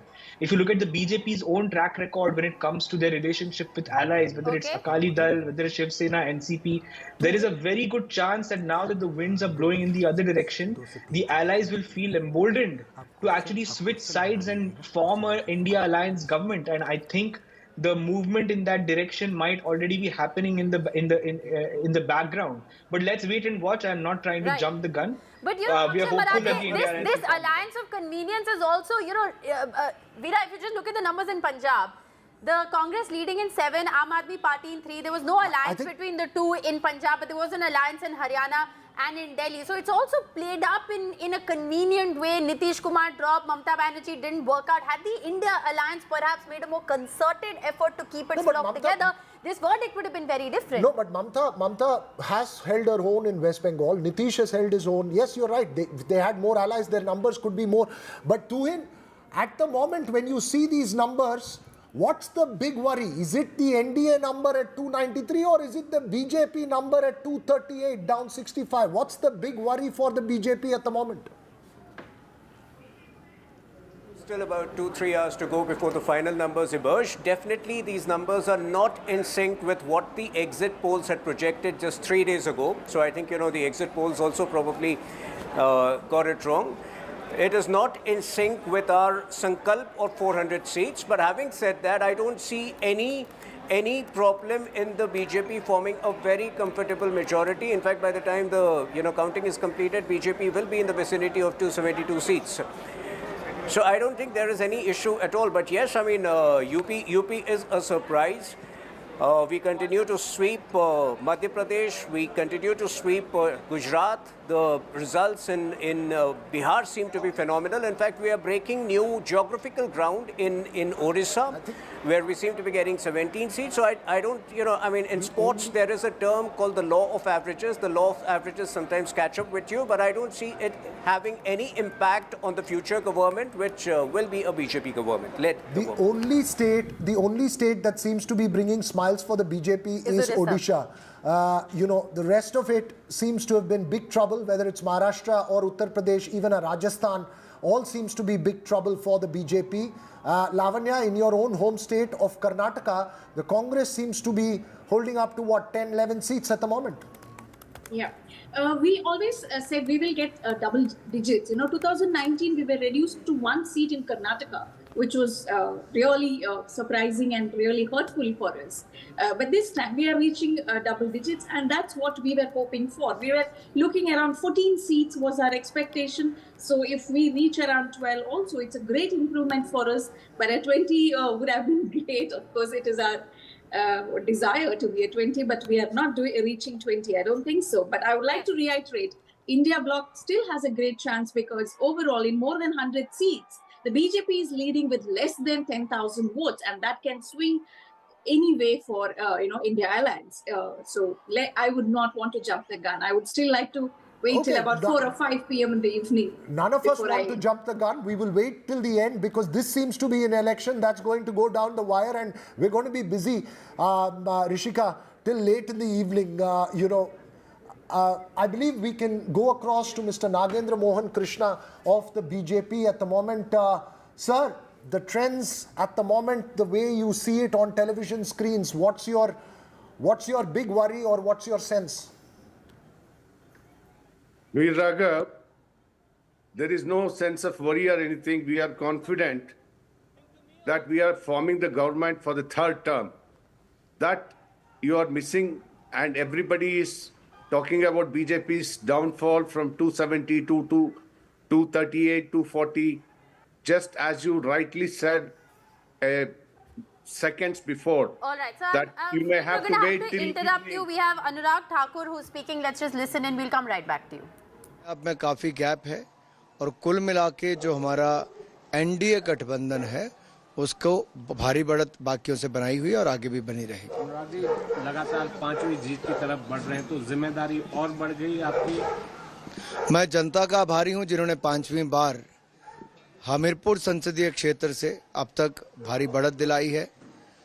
आदरणीय प्रधानमंत्री नरेंद्र मोदी जी ने, आदरणीय राष्ट्रीय अध्यक्ष जगत प्रकाश नड्डा जी ने, आदरणीय गृह मंत्री अमित भाई ने, सभी पार्टी के वरिष्ठ नेताओं ने बहुत विश्वास हर बार व्यक्त किया और मुझे पूर्ण आशा है कि उनकी उम्मीदों पर हम लोग खरा उतरे भी हैं।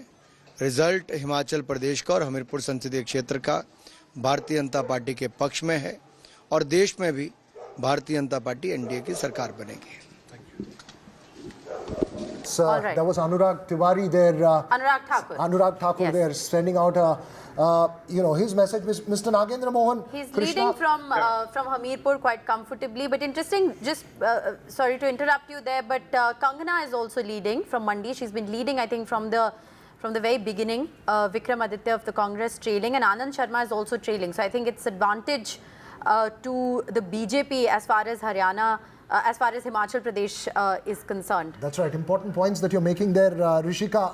Mr. Krishna, I mean, going back to the question that I asked you, what's your bigger worry? The number of the BJP on the screen right now is 238.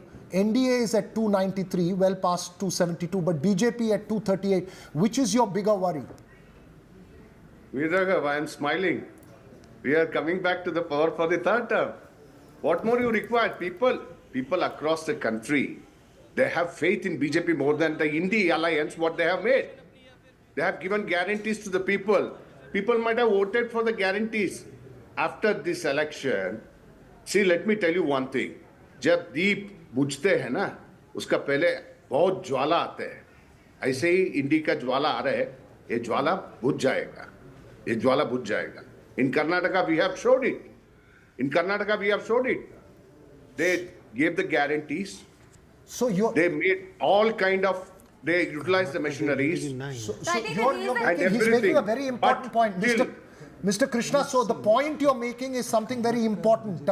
You are saying at the end of the day, it will be an NDA government led by Prime Minister Modi.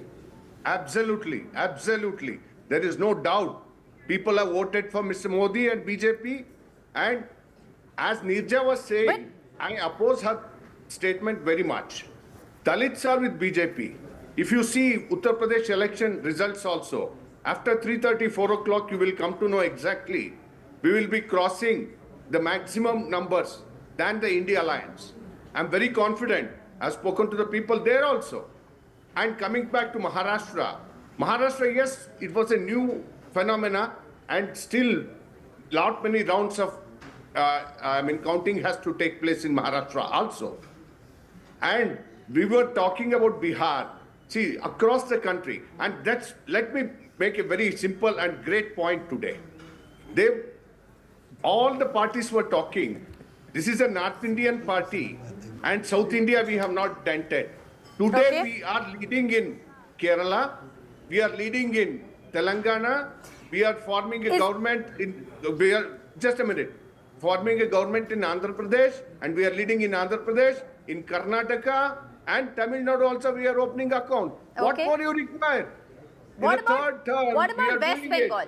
The Prime Minister, in one of his last interviews to news agency ANI, said West Bengal is going to be the biggest success story of the BJP. There was a bitter war after the exit polls, with the TMC calling for poll strategists and pollsters to apologize, saying that it's wrong. But it does appear at this moment that it's a TMC sweep in West Bengal. Do you look at that as a setback? Look, in certain pockets, our leadership has got great confidence. You cannot deny the confidence, but still, we have fought. We have made the vacuum of the CPM, and BJP has come to the second place there. And we are confident there also. The kind of atrocities done by the TMC, people have realized today.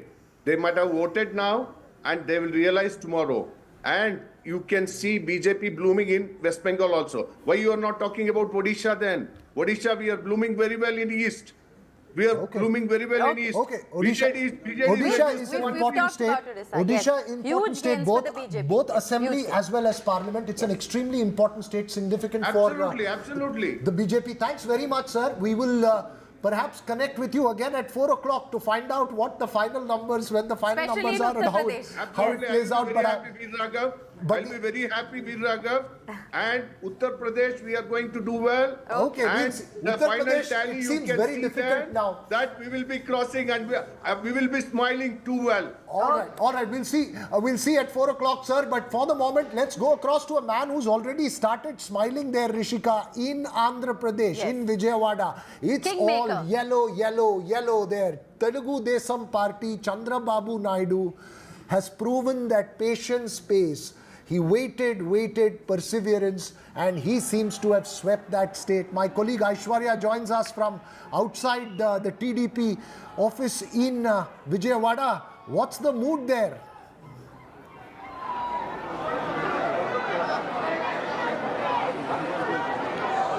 Well, once we saw yellow at the stadiums where Chennai Super Kings used to win. Now today what we are witnessing, all yellow out here at Vijayawada at the TDP headquarters. Just behind me, these happy supporters of the TDP, because it's just one way which has gone in Andhra Pradesh, whether it is the assembly polls or whether it is the Lok Sabha polls. YSR CP had been defeated over here. The celebrations had begun early this morning. Chandrababu Naidu is a man who is on everyone's lips. Certainly it is the alliance that had worked here as far as the NDA is concerned, and happy faces. Joining with me are some supporters out here. This is a landslide victory, and that's what you were expecting out here? We were looking at a great victory, that what the mandate has given from the AP people. We are very thankful to the AP people that who is going to support the senior most leader and who is going to the build of the AP capital and who is going to build. It's not 175.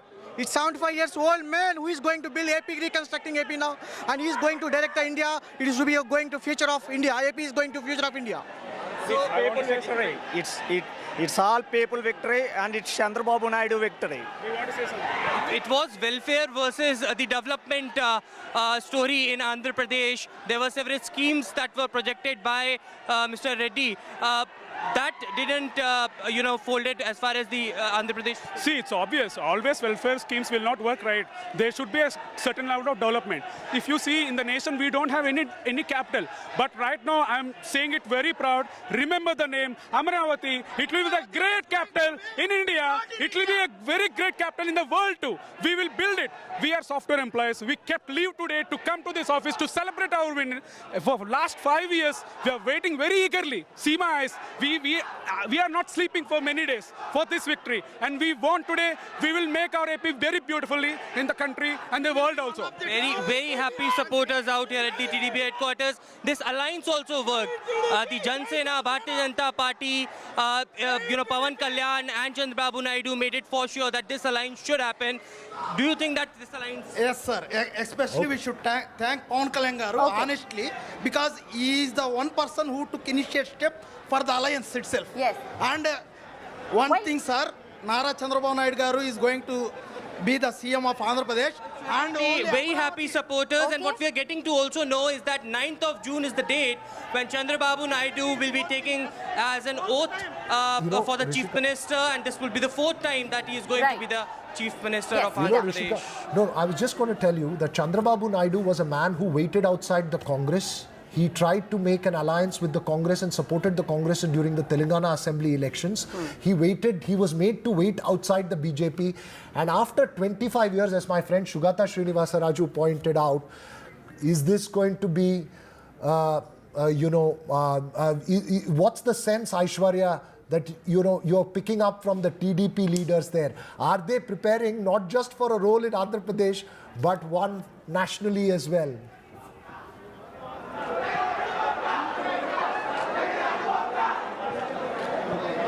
Well, certainly the supporters out here are very enthusiastic as far as the leaders are concerned. We spoke to them who were coming early in the morning at Chandrababu Naidu's residence. They were saying that it is not going to stop just in Andhra Pradesh, but they will be going to expand it, and therefore the reason perhaps the alliance of Bharatiya Janata Party and Shiv Sena came together as they were looking for a larger picture working under the leadership of Prime Minister. Remember, it was such words that were used by Chandrababu Naidu against Jagan Reddy as dictatorship and all. But on the other side, it is Chandrababu Naidu who also spoke that it is Prime Minister Narendra Modi who is working for the development of this country, and it is the need of an hour that Andhra Pradesh also needs similar kind of development as far as the entire country is witnessing, and therefore the reason perhaps this alliance got possible.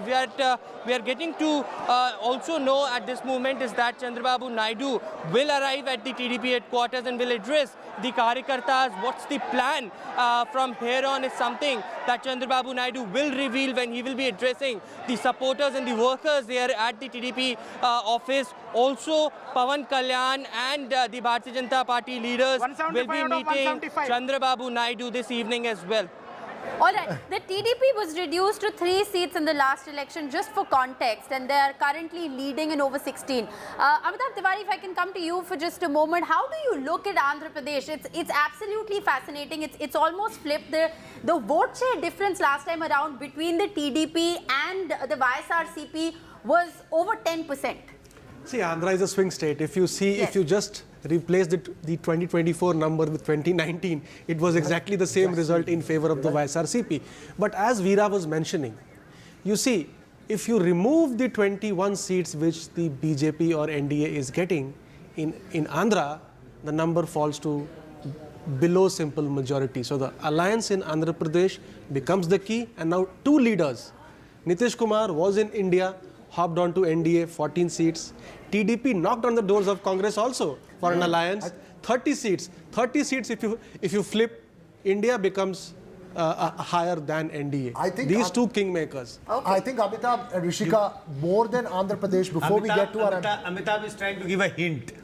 What could happen and what should happen. I think this is the story of the TDP Aishwarya is way beyond Andhra Pradesh. Yes.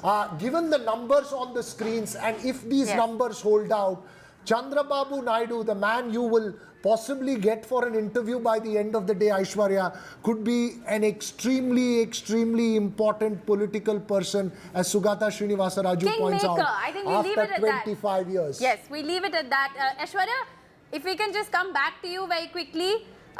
The discussion here, of course, is all about what Chandrababu Naidu is going to do. He's, of course, in an alliance with the BJP and the Shiv Sena, but, he's no doubt, Veera, emerged as the kingmaker. Aishwarya. Aishwarya will have to give us all the breaking news at the end of the day. Yes. Sugata, you pointed out, you said 1999, last time Chandrababu Naidu was... 1996. It started with 1996 when Deve Gowda became Prime Minister. Then again 1998, he was responsible for the removal of Deve Gowda and bringing in I.K. Gujral. Of course, that was quite historic. And that was an era of coalitions. 90s were the era of coalitions. And we may not actually see the resurgence of regional parties like we saw then, where the regional party goes on to head a coalition.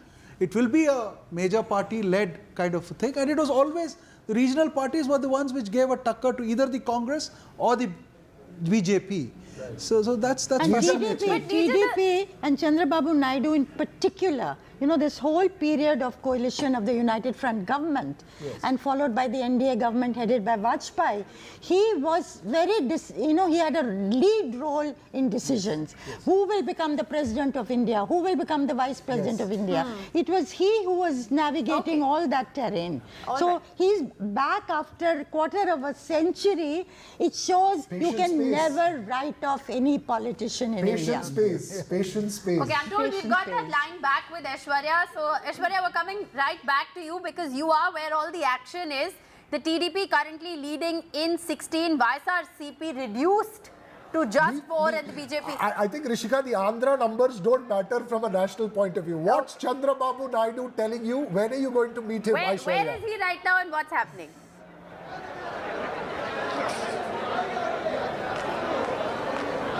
Well, Chandrababu Naidu is at his residence. He will be stepping out soon from his residence to come over here to greet the Karyakartas who have in attendance in large numbers. Let me show you these visuals of the TDP headquarters because the numbers speaks in itself. It is 16 for TDP, Jan Sena at 2, Bharatiya Janata Party at 3 and YCP reduced to 4. That's the number that speaks in itself. But a huge,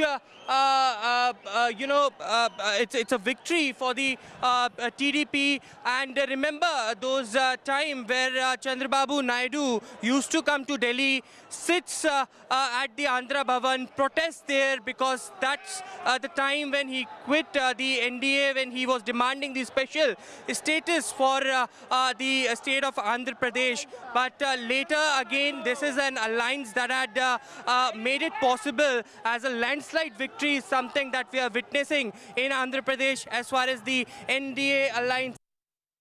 A huge number, half already gone. The TDP as far as the assembly segment is concerned, Lok Sabha 16 in itself is a huge number in Andhra Pradesh. But there you can see outside the TDP headquarters and supporters, Jan Sena already had. Okay. Aishwarya's line seems to be freezing up, but hopefully the line between Vijayawada and Delhi will not freeze up there, Rishika. I think that's an extremely important line in the coming 5 years. Well, we're joined by Anuradha Podwal. She's a singer and a Padma Shri awardee. She's joining us. Thank you very much for being with us. We also have RP Singh, spokesperson of the BJP, joining us. We're going to slip into a very short break at this moment and we'll come right back to you to get your sense of what you're looking at this moment.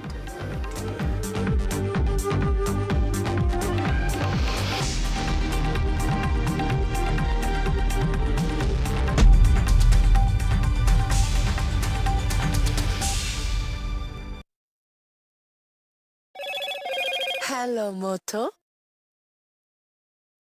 Motorola, India's best 5G smartphone brand.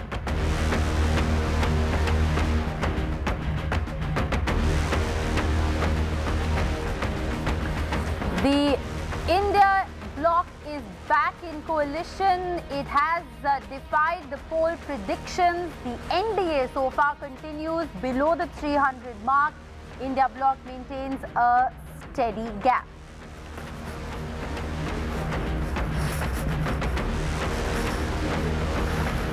All right, there is a huddle in the national capital, a crucial meeting that is taking place. And while, of course, we are still looking at leads, the first results are in. The CPM has won the Alathur seat in Kerala. It is the return of the regional parties. Leads show a rise of regional parties, whether it's the TDP, the SP, the TMC or the Uddhav Sena. They've all bettered their performance. Does it indicate that local issues have indeed dominated the election?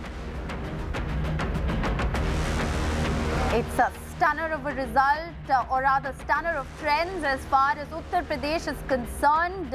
It's a resurgence of the Samajwadi Party, and BJP's Smriti Irani trails. All eyes will be on the final verdict in Amethi.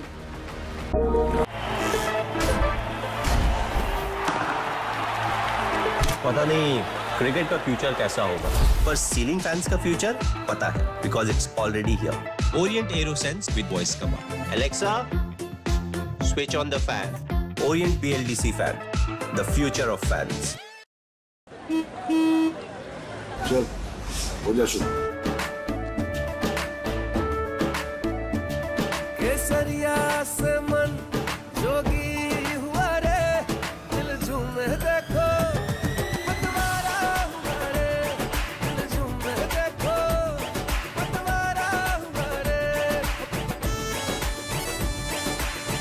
हर पल मनाओ केसरी त्योहार.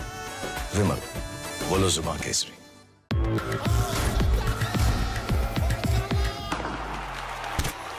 पता नहीं cricket का future कैसा होगा, पर ceiling fans का फ्यूचर पता है, because it's already here. Orient AeroSlim with reverse rotation mode, जो improve करे air circulation. Orient BLDC fan, the future of fans. A parent's favorite question to school kids. Result क्या रहा? An investor's favorite question through a startup. Result kya raha? Everyone's favorite question on a day of a cricket match. Result kya raha? India loves results, but this counting day, don't just know the result, understand it. Catch India's most important result out on June 4th on NDTV 24/7. Watch Result Kya Raha on NDTV.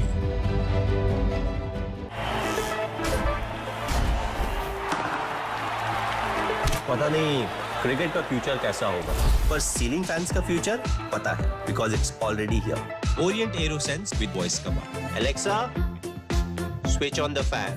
Orient BLDC fan, the future of fans. चल, हो जा शुरू. केसरिया से मन जोगी हुआ रे, दिल झूमे देखो. पतवारा हुआ रे, दिल झूमे देखो. पतवारा हुआ रे. हर पल मनाओ केसरी त्योहार. विमल, बोलो जुबां Kesari.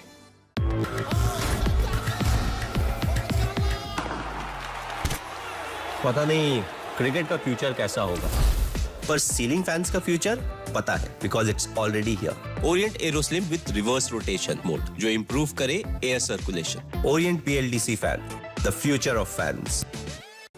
Stay informed and entertained with the new and updated NDTV News app. You can watch all our channels live, listen to podcasts, read breaking and exclusive news from around the world and more. Download the NDTV app today and get access to the best journalism and storytelling on your smartphone or tablet. The NDTV app. News that matters to you. Stay informed and entertained with the new and updated NDTV News app. You can watch all our channels live. Motorola, India's best 5G smartphone brand.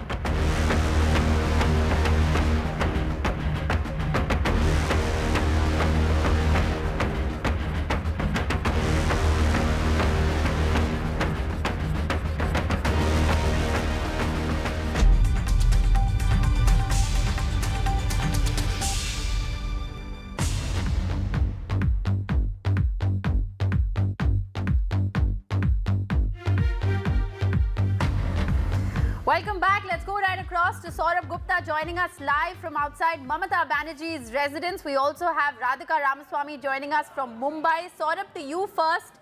The TMC at the moment is leading in 31 seats, the BJP in 10 and the Congress in 1. Mamata Banerjee had said that she will ask pollsters to apologize if the exit polls are wrong. Is she going to make that happen? What are you picking up? What's happening outside her house? Well, the Trinamool is definitely in the mood to do so, because as you can see right now, celebrations have broken out, and this is of course what Mamata Banerjee is known for, the iconic Hawai Chappal, something that Trinamool workers always support with. So celebrations outside. Now if I can quickly go through 4 points that the Trinamool of course is working on, and why they see this as a victory, and those 4 points are very important. One of course is the Lokhir Bandar, women voters always with Mamata Banerjee. Secondly, there is of course this issue of the fact that central funds were withheld. That's something that the Trinamool built into its election narrative. That seems to have worked, with the Trinamool having paid out some of those dues from state funds. Thirdly, there is also the other thing there is the whole. There is also the other thing about. There is also this whole thing of Trinamool. So a lot of celebration here is of course. Jai Bangla. Hey. Okay. All right, we'll try and go back to Saurabh in a bit. Radhika Ramaswamy also joins us from Mumbai. The other big story, one is West Bengal. The other big story is largely Maharashtra and Mumbai specifically there, Radhika. Certainly, Mumbai specifically, 6 constituencies in Mumbai and very neck-to-neck fight as far as at least about 3 to 4 constituencies in Mumbai are concerned. Of course, Piyush Goyal is leading as far as Mumbai North goes, and then there is Ujjwal Nikam versus Varsha Gaikwad in Mumbai North Central, which is again going neck-to-neck. It was Varsha Gaikwad leading and now Ujjwal Nikam leading. And as far as certain Sena versus Sena seats in Mumbai are concerned, again, very, very tight contest between, Sena, Uddhav Sena as well as Shinde Sena, especially in Mumbai Northwest, Mumbai South Central as well, and in Mumbai Northeast, there's UBT Sena, Sanjay Dina Patil leading, but things are changing every 5 minutes. You know, we're talking about close to 20-24 seats for each, for both MV as well as Mahayuti across Maharashtra. Earlier it was 24, 23, then it became 25, 24 and so on. So it is changing every 5 minutes, very tight, very different from what it was in 2019, simply because of the change in political equations, because of the split in Sena and NCP, and every time we were covering elections over the in the last 5 phases, this is something that we asked the voters as to whether they're confused when it comes to casting their vote, and the Sena split, NCP split was playing in their minds.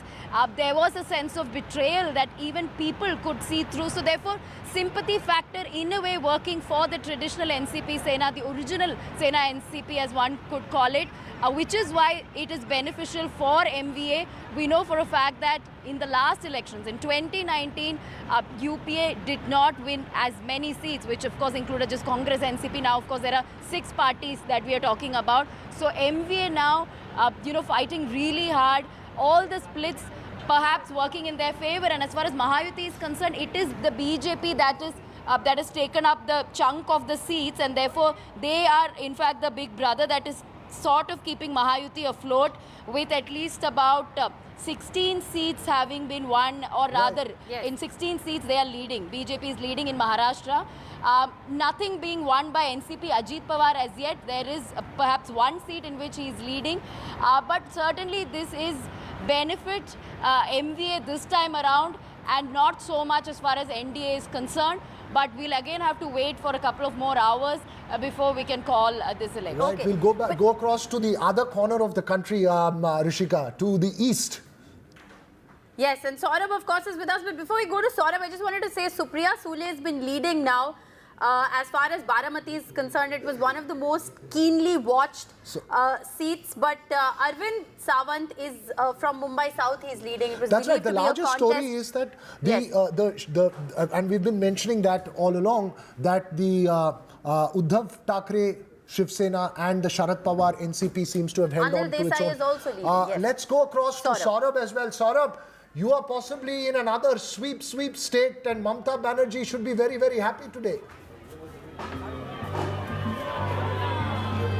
Absolutely, Trinamool supporters very happy. Joy Bangla slogans all over. Trinamool supporters celebrating outside Mamata Banerjee's home. Now, if I am to tell you the whole reason and what the reasons that the Trinamool is giving us for its victory. One is, of course, Lokhir Bhandar. That scheme is something that's worked. Secondly, the central funds being withheld and the Trinamool paying out dues from state funds. Thirdly, what the Trinamool says, and something that they seized upon, is the Prime Minister's comment on fish, something that Bengalis associate with. And the fourth, of course, is also the fact that several High Court orders that were delivered was aptly played out by Mamata Banerjee, and these were interpreted as the BJP was behind these orders, and therefore that seems to have also resulted in this sweep. 31 seats is now what the Trinamool is leading in. Bengal has 42 seats. The BJP, of course, will be very, very unhappy with that performance, but celebrations...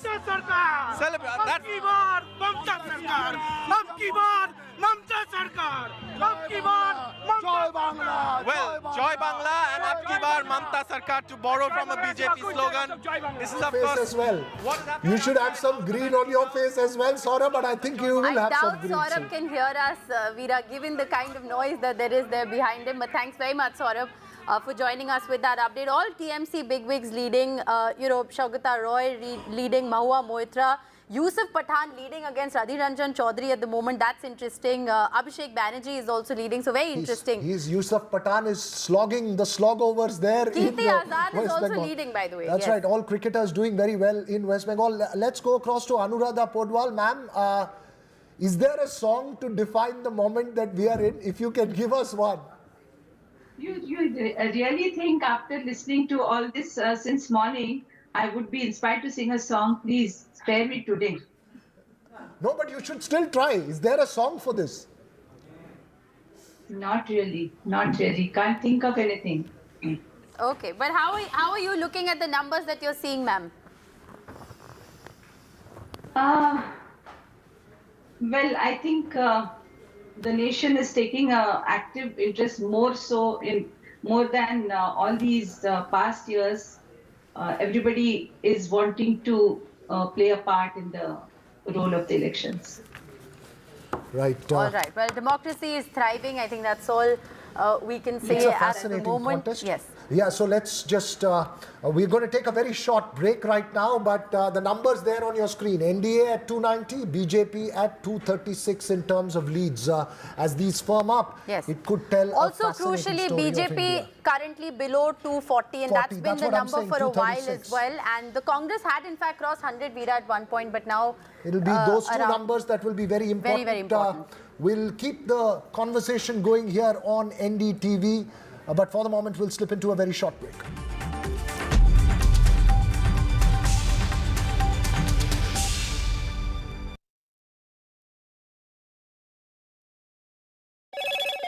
Hello, Moto. Motorola, India's best 5G smartphone brand.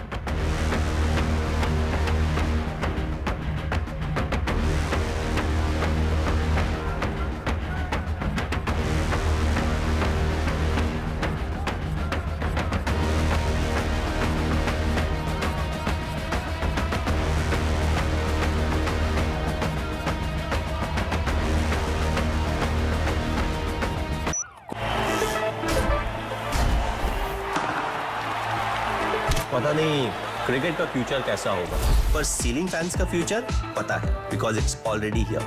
Orient AeroSense with voice command. Alexa, switch on the fan. Orient BLDC fan, the future of fans. A parent's favorite question to school kids. Result kya raha? An investor's favorite question to a startup. Result kya raha? Everyone's favorite question on a day of a cricket match. Result kya raha? India loves results, but this counting day, don't just know the result, understand it. Catch India's most important result out on June 4 on NDTV 24/7. Watch Result Kya Raha on NDTV. चल हो जा शुरू.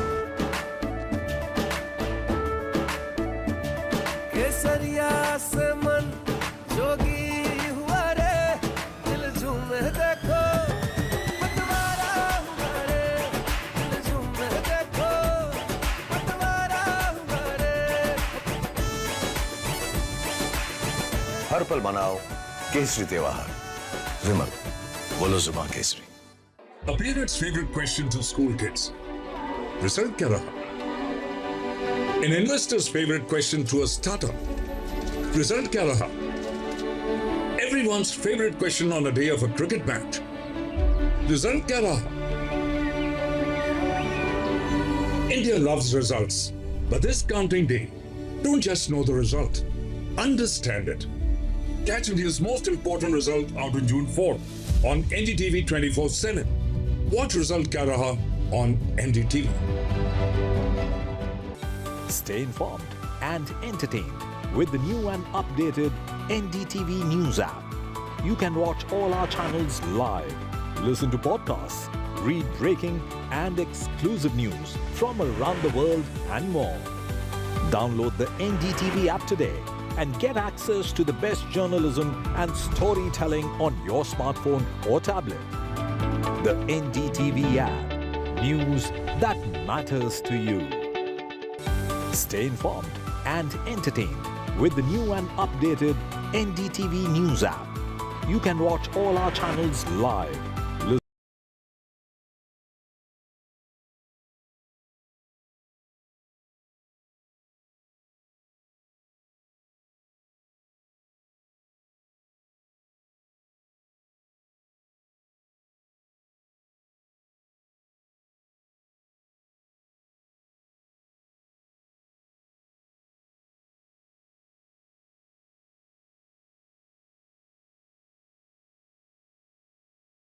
A parent's favorite question to school kids. Result kya raha? The day is still developing, Tanima, very much. At present, as we look at 1 p.m., NDA stands at 290 with the BJP at 237. That's the number on your television screens. The Congress up 45, standing at 97. But Tanima, a good 125 seats have a margin of less than 10,000 votes. That's right. The counting is not over yet, of course, but clearly surprises in store, especially in certain battleground states, Maria, that we have seen when it comes to Uttar Pradesh or even West Bengal for that matter, clearly defying the predictions which have been made by the pollsters just a couple of days back. We'll get our ground reports also, of course, with our reporters spread out across the country. But first up, let's take a look at the headlines. NDA gets majority, BJP falls short. India bloc defies poll predictions. Samajwadi Party set for best ever performance. India bloc leading in Uttar Pradesh. The Trinamool Congress, the TDP, the Uddhav Sena have performed, including the Samajwadi Party, which means all the regional players have held on to the ground and have done better. In fact, the TMC is also maintaining a significant lead over the BJP in West Bengal. And the TDP Plus Alliance leading in Andhra Pradesh Assembly elections. TDP stalls the juggernaut Chandrababu Naidu to take oath as Chief Minister on June 9th. And the market slide over 7% on the back of counting trends so far. Experts say that that Dalal Street is facing selling pressure as NDA underperforms.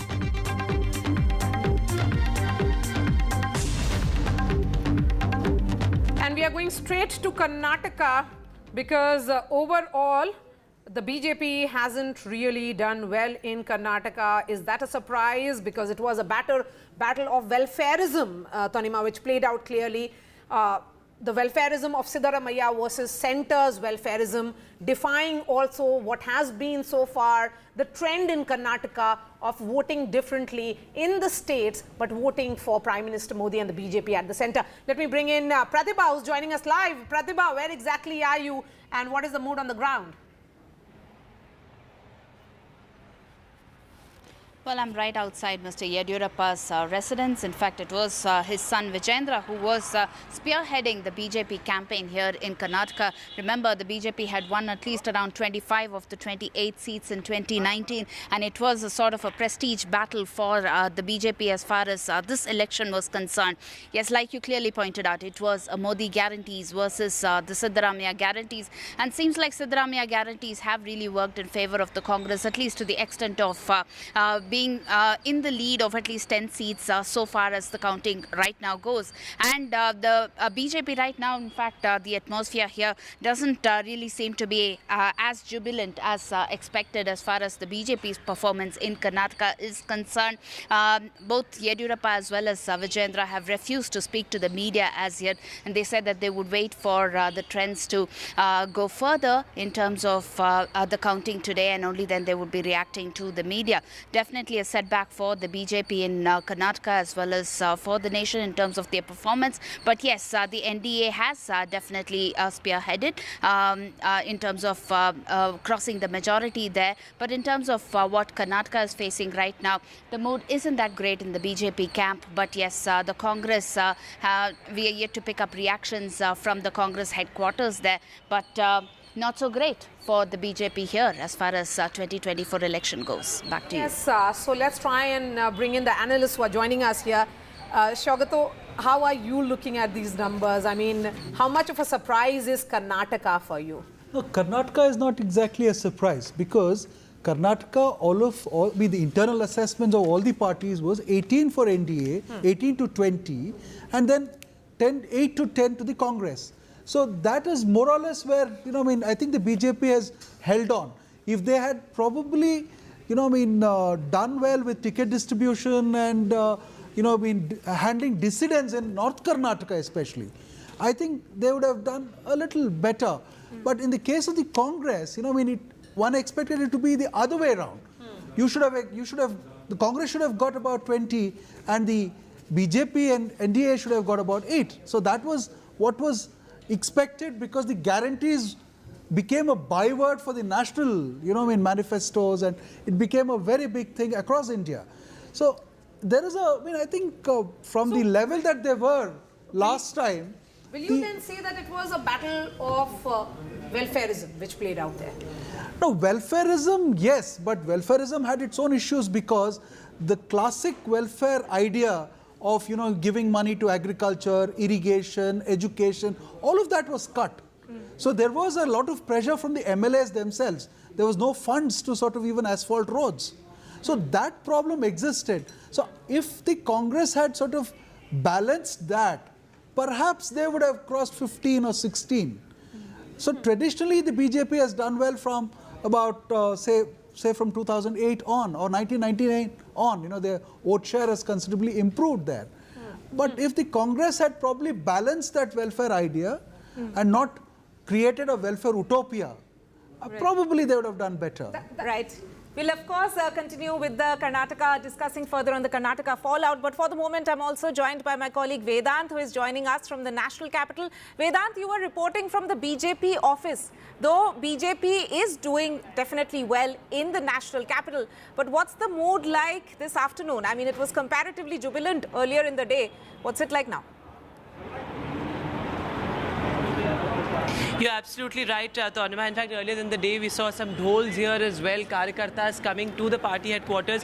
But the mood really not very upbeat right now. In fact, if I can ask my camera person to follow me, I'd also show you how, Karyakartas from across the country, in fact, have gathered here watching, the results play out very anxiously. This is the mood here inside the BJP headquarters, where Karyakartas, as I said, from different states have gathered watching, the results on the big screen. Some sort of anxiety still there, though of course there was some slogan hearing as well, with Karyakartas sort of upbeat about the fact that at least the Prime Minister is poised to return to power, and the NDA is set to form the government. But as we show you these visuals, let me also point out that when we spoke to Karyakartas here, particularly from the south, Maria and Tanima, there was certainly some sort of disillusionment with the central leadership. That's what we picked up from Karyakartas from the south. They said that feedback from the ground was not taken seriously, and that is perhaps one of the reasons why why the results have turned out the way they have. So that disillusionment certainly there, particularly among Karyakartas from say Karnataka and even Tamil Nadu, and they said that they have of course sought time with BL Santosh as well. So all of that playing out here. Of course, the Prime Minister was expected here at about 6:37. Something that of course is a usual practice when it comes to elections with the BJP, the big screen put out here. But certainly right now the mood not as jubilant as it was in the morning. Great degree of caution there, which we are seeing at the BJP headquarters, because certainly these are unexpected results for the party. If we were to make that comparison from 2014 onwards, Tanima, in 2014, the BJP had won alone 282. It had gone up to 303 on its own. And with NDA, it had touched 350. So it's not really a number that they would be too happy or too pleased to look at. Aishwarya is joining us. Aishwarya, you are where all the celebrations are happening. And we are told that Chandrababu Naidu will be taking oath, likely to take oath on 9th in Amravati. So in many ways, he is declaring the capital of Andhra Pradesh also. One of the talking points in these elections. Well, certainly there is extreme humidity out in Vijayawada, but this heat and this humidity is not letting the supporters and the Karyakartas of the TDP let down. They're celebrating in huge numbers. They have arrived over here as my camera person is showing you these visuals of firecrackers being busting out just right outside the TDP headquarters, where we've been told that Chandrababu Naidu will arrive very soon, and he will be addressing the Karyakartas of just not the TDP but the Jan Sena and the Bharatiya Party as well. It is, of course, as the sources clearly stating that Chandrababu Naidu will be taking oath of the Chief Minister on 9th, and this would be in Amravati. That's every Karyakarta, in fact, is also speaking out here in Vijayawada, and that's the debate that has been put forward. They stated that YSR Jagan Reddy clearly not been speaking about it. The demand was about Amravati. The development was the major issue that the people of Andhra Pradesh was facing. It was member welfare versus development that the politics pan around in the entire elections when it came to the elections. But it is a complete sweep as far as the NDA alliance is concerned, be it the assembly polls or be it the Lok Sabha polls. Remember, 16 seats are currently where TDP is carrying lead. 3 seats to the Bharatiya Janata Party, 4 to the. But let me also introduce Ms. Deepshikha Kumar, founder of Speakin, who is joining us on the broadcast. Your first reactions actually on this result that we are seeing at the moment, ma'am. At the moment, of course, as we know that we've been reporting that NDA is inching closer to the 300 mark, but the opposition has maintained a very close, steady gap through the day so far. The counting is still underway, but what's your analysis at the moment, looking at the numbers as of now? I think the biggest winner has perhaps been, like, we've been talking about the welfare, the economics of welfare and the whole welfareism per se. I think this election is a beautiful testament to the entire prophecy of differentiating between an influencer and an actual leader. There have been a lot of influencers in this entire campaign. I mean, very, very strong leaders who have come out, larger than life figures, and across the board. I mean, both of course, from Prime Minister Modi to the local level leaders as well. But I think what ultimately has won is the connect to the lowest level. And maybe people like us who are sitting on English channels and watching what the news is saying, from Financial Times globally to the Times of India locally, we are perhaps a little further away from what is actually happening on the ground. Maybe the actual work, the actual delivery of, whether from an employment standpoint, from trading standpoint, from startup standpoint, from actual work standpoint, that probably has spoken.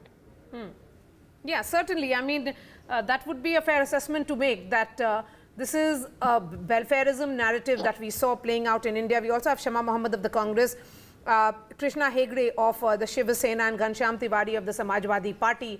While we look at the numbers play out, there are, of course, that will be seen as challenges. How should we be looking at it?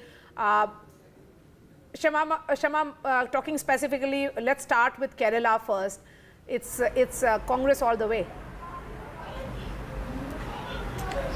Yes, I mean, Congress party has always done very well in Kerala. But I must say today is about the exit polls. I mean, I said it yesterday on your channel, the exit polls were wrong. And I was very sure about it because I have visited states, I have people who visited states, and look at the biggest shock is UP.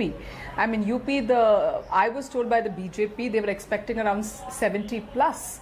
And they've got a slap on their face. Exit polls gave us nothing in Karnataka much, Telangana, we were not getting much. So the exit polls are really wrong, and whoever's done these exit polls, one has to catch hold of them, because it was most of the exit polls. So I don't know how the exit polls can go this wrong. I told you 2004, and that's what has happened. Yes. Kerala, we are doing very well. I was just going through all the candidates. It's just one where we are trailing. That's about it. I mean, two seats basically. So right. Yes, that is a bit unfortunate, but otherwise Kerala we are doing. And if you look at it there, the India alliance way, Kerala we are doing well. Okay.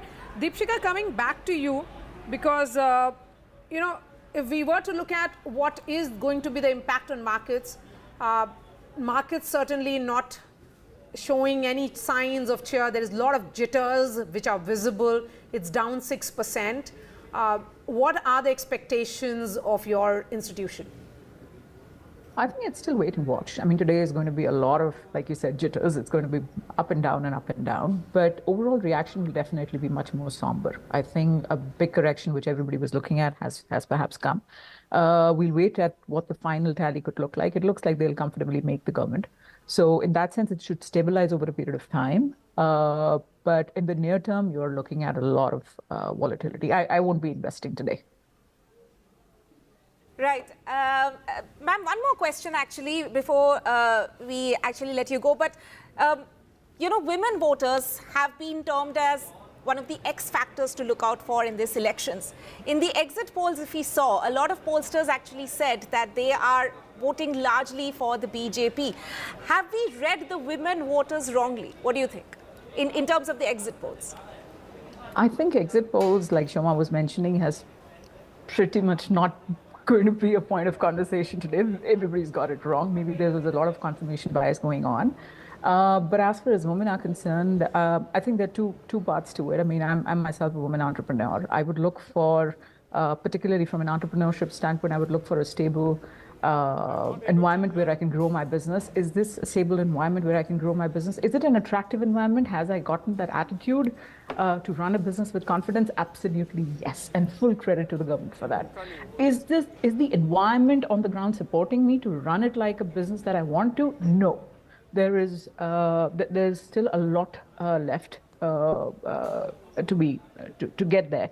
On the personal side, as women voters are concerned, across spectrums, I think number one is unemployment and the cost of living. These are the two things I don't think, as the results are saying, I don't think there has much been done on that front. Okay, before I let you go, a quick word. Of course, you know, we had put the spotlight on the women voters. There has been a lot of focus also on the youth of the country. On ground, we did hear the chatter around absence of jobs. Is that something that is going to be the talking point going ahead? A lot more? It should be.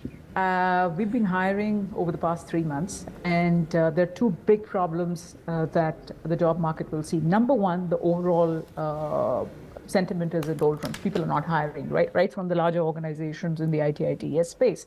Companies are not hiring. You can hear it from the top institutions for the freshers, from IIT, you know, where we have more than 200 people not placed yet, unheard of. Second, in terms of people who are now looking to move further in their career, they've been really spoiled in the past few years by the whole startup culture. The salaries have gone through the roof. Now these people, because of lack of jobs, are coming back into the market and they've become virtually unemployable. The third and the biggest thing that is happening is, again, going back to the attitude side. Some people have really absorbed that attitude, the India story, you know, the digital revolution. I have access to this and that and this and that. The problem that is created is that there has been an absolute mismatch of aspirations versus available opportunities. That is creating so much dissatisfaction. The youth today thinks is blowing up the available opportunities and you know, maybe looking at it through a mirrored glass. I think there's some rationalization needed there for the job market to get better. I don't see getting better in the next 6 to 9 months. So basically rationalization at all possible levels, one would say, including the markets. So Deepshika, I appreciate your time. Thank you so much. Let me go back to Nalin Kohli and also bring in Shama Mohammed. There are some celebrations that are happening outside BJP President JP Nadda's home. Reasons to celebrate or lots to introspect? Nalin Kohli? Well, certainly reasons to celebrate that we are forming the government. I mean, the NDA, which is a pre-poll alliance, and may I remind everyone that the former President K.R. Narayanan is the one who set the precedent that a pre-poll alliance will be invited to form the government. That is the norm. There is only one pre-poll alliance in the country, and that is the BJP NDA. They have crossed the majority mark, which is evident, 290. What the final figure is, we will know by 3-4 o'clock. Okay, so if that is not cause for celebration, what would be? Only twice in the history of India, have you had a government coming back to power 3 times. Pandit Jawaharlal Nehru and under Prime Minister Modi. No, but in so this we have to thank number, the voters for that. It's not, of course, I agree with you that this is, Prime Minister Modi returning for the third time, as you're saying. But if we look at these numbers, BJP at 237 actually means that the allies will have a greater say. So certainly we will be looking at why we have not been able to cross the 272 mark ourselves. But then the BJP has always analyzed every result in victory and defeat and come out stronger after that. So that's not a cause of concern. The fact is, has the BJP NDA crossed the halfway mark? Yes, they have. Have the people felt confident enough to give it a third term? Yes, they have. And these numbers may moderately change a little bit in the next couple of hours because some seats are tightly contested. Like I was saying, Lahaul Spiti, the Congress party has won by 1,700 votes. It is possible that the BJP may win a few seats with a lower margin, so we should hold our horses as to what the final figure is. But I have a question to ask of the Congress party. Will they apologize to the Election Commission and to the voters of India for raising unnecessary questions on the issue that democracy is in danger and the electronic voting machines are suspect? After all, it is under these electronic voting machines. The Congress party seems to be increasing its seats by almost about 30. So therefore, they owe an apology for raising this constant thing that democracy is in danger and then going globally and asking Kohli, what will Europe and America do about it. We'll give Shama Mohammed a chance to respond to that. Yes, Mr. Kohli will give Shama Mohammed a chance to respond to that. But first, let's look at some live visuals coming in from both sides in the national capital. There's Congress also celebrating. These are the visuals on your screens there. On one side, you can see that the BJP is celebrating from their office in the national capital. The Congress also in celebratory mood in Delhi. So quite a story there in terms of the pictures if we look at it that way. But Shama Mohammed, would you like to respond to Nalin Kohli? No, before I come to that, I just want to say when I heard Nalin Kohli speak, there's only one pre-poll alliance. I get the feeling that he's very worried about his alliance partner, whether they would leave the NDA or not, is what I got the feeling when Nalin was speaking right now. It's incorrect. Number two, I've always said I have no the such people feeling. of this... So don't assess my feelings, Shama. Let's speak on the issue, my friend. I didn't. I know. That's what I'm saying. There are no feelings in my mind to that. I must clarify to the viewers. This is a rare sight when both of you are celebrating. Both the parties are celebrating. All smiles on both One the party faces. which is not forming the government, the other party which is forming the government, and still they are down. But obviously it is not as per their expectations. But Shama, democracy, at least today, the opposition should say democracy is safe and it's up and kicking. We are robust. See, let me be very clear. The people went out and voted rightly. But the Election Commission at the end of the day did a lot to help the present government. And I'm not going to go back on that. Model Code of Conduct was violated numerous times by the Prime Minister of India and many other BJP leaders, but no action was taken. And I'll continue to say that. I never spoke about EVM machines, so I don't know who spoke about that according to Nalin, all the petitions but were we have in always court. had that. Let me finish. Nalin, let me finish. Nalin, you're not. Let me finish. Nalin, you're not letting me finish. Let me finish. This issue about EVMs is what we said is all the democracies in the world, including America, Britain, and many European countries, nobody uses the EVM machines. So what we are saying is that like other democracies like in the world, let's go back to the ballot box. I even want to go back now to the ballot box. Will you also accept that there should not be any fear regarding the functioning of Indian democracy or its institutions? The Election Commission did a fair job. Indian there is about institutions. Let me finish, Maria. The institutions, for example, the exit polls. What was the exit polls? Who asked the exit pollsters to go with a certain thing? The present dispensation. They said we want it our way. They were pressurized to do whatever they had to do. Yes, but I remember once a volunteer came out and gave us better figures. He had to delete. He had to delete his tweet. He has to delete his tweet to say that. So we know. Yeah, they're completely exaggerated. That's a fair assessment. Yes, Nalin, go ahead. I think it is unfair for Shama to say that, there was pressure on the media. Not one media channel has said so. It is as false as Mr. Jairam Ramesh's statement to make a wild allegation that the Home Minister called up 150 DMs or district magistrates to say you will help us win. I mean, these are wild allegations. Either come up with some evidence. And So on the breaking EVMs, news if I may coming in, point I'll out ask that the court of the Honorable the Supreme PCR Court, 1 minute, director Shama, 1 minute, to Shama. connect Shama, now it's my chance to finish my point. Yes, The Supreme not Court, Shama. the Honorable It's not Supreme Shama. Court I'm not told interrupting. and reminded the Congress lawyers to say that, do you wish us to go back to the paper days, and we saw what mess used to be there?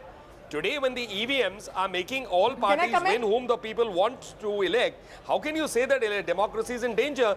Mr. Rahul Gandhi is saying that democracy is in danger, going and internationalizing it in Europe, in America. I mean, certainly raises some serious questions about him. I think he either owes an apology or says, I'm sorry, I made a mistake. Democracy will be a day in which we'll be looking at ahead. Can I reply? I need to reply to this. I have to reply to this. You are getting chance to reply. And we'll be very pleasant with each other. I'm not going to... No, I'm just saying, I'm not going to go back. Democracy is in danger, was in danger under Mr. Modi, and there is no change about it. He tried all his ways, even how to select an election commission. A bill was gotten to change the way, remove the Chief Justice, put a cabinet minister. Okay, Shama, let's look at this 232 numbers. In 2017, Nalin, let me finish. No, Shama, we'll be looking at these numbers because please, we have experts in the studio, and I'll bring in Mr. Shama. I want to finish my point. Let's move away from the politicians a bit now, Let me finish please. my point. Because there is a piece of breaking news that is coming in from Andhra Pradesh. Prime Minister Modi has spoken to Chandrababu Naidu. Remember, reports are coming in, and sources are indicating that Mr. Naidu is all set to take oath as the Chief Minister on 9th. In Amravati, Prime Minister Modi has spoken to the alliance partner in Chandrababu Naidu just few minutes back, and that's what sources are telling us. We'll try and connect with Uma Sudhir. This is an important call that has been made, Shagata, and timely call. Yes, of course. You know, with the numbers looking the way they are looking, I think Prime Minister Modi or the BJP does not want any ally to sort of look distracted, look the other way, and I think they're just trying to keep their flock together. So it's extremely important call that has been made. And another point that earlier, that it has not come out of the discussion earlier, is that, see, would the numbers be better for the BJP had the RSS, there was this little chatter that was spread that the RSS has not really come out and worked. So now we'll have to see if that was really true. Okay. We have Uma Sudhir joining us on the phone line. Uma, so the oath-taking ceremony will be, I can see you. Uma, so the oath is likely to happen on 9th in Amravati, and now the Prime Minister making that call is what sources are indicating. Yes, indeed. Very, very critical and important developments that are happening in Andhra Pradesh, where, of course, it's been more than a tsunami that the NDA has managed, and the TDP more than able to form the government on its own. And yes, the vote-taking ceremony has been fixed for the 9th of June, and it will happen in Amravati, meaning to say that Amravati is going to be the capital of Andhra Pradesh. That's what Amit Shah as well as Chandrababu Naidu have already declared. And yes, the second very important... Okay, we'll try and connect with Uma again. There seems to be some problem with that network. But Amitabh, looking at this number, it's a landslide for the TDP. The Jansena, surprisingly, has also done very well. See, Andhra always, we've seen swinging from one election to another. If you just replace the year and just replace YSRCP with TDP, you would have almost got the similar results in 2019. They won 151 and TDP plus JNP is 151. Now, TDP plays a crucial role in government formation at the center. If you exclude the 21 seats which NDA has won in Andhra, then they are at 270, 71, 72. And TDP, for a long, long time, was actually knocking on the doors of BJP and Congress both. In fact, only after the 3-0 drubbing of Congress party in the Hindi heartland did TDP finalize to go ahead with BJP. And this seems to be a differentiator, key differentiator state between the two alliances in this election.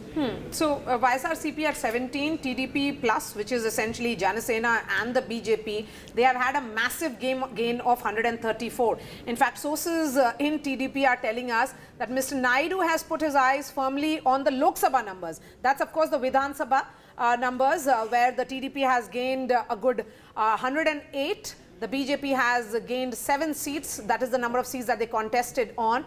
and the Shiv Sena making a gain of 19. But let's look at the Lok Sabha numbers also.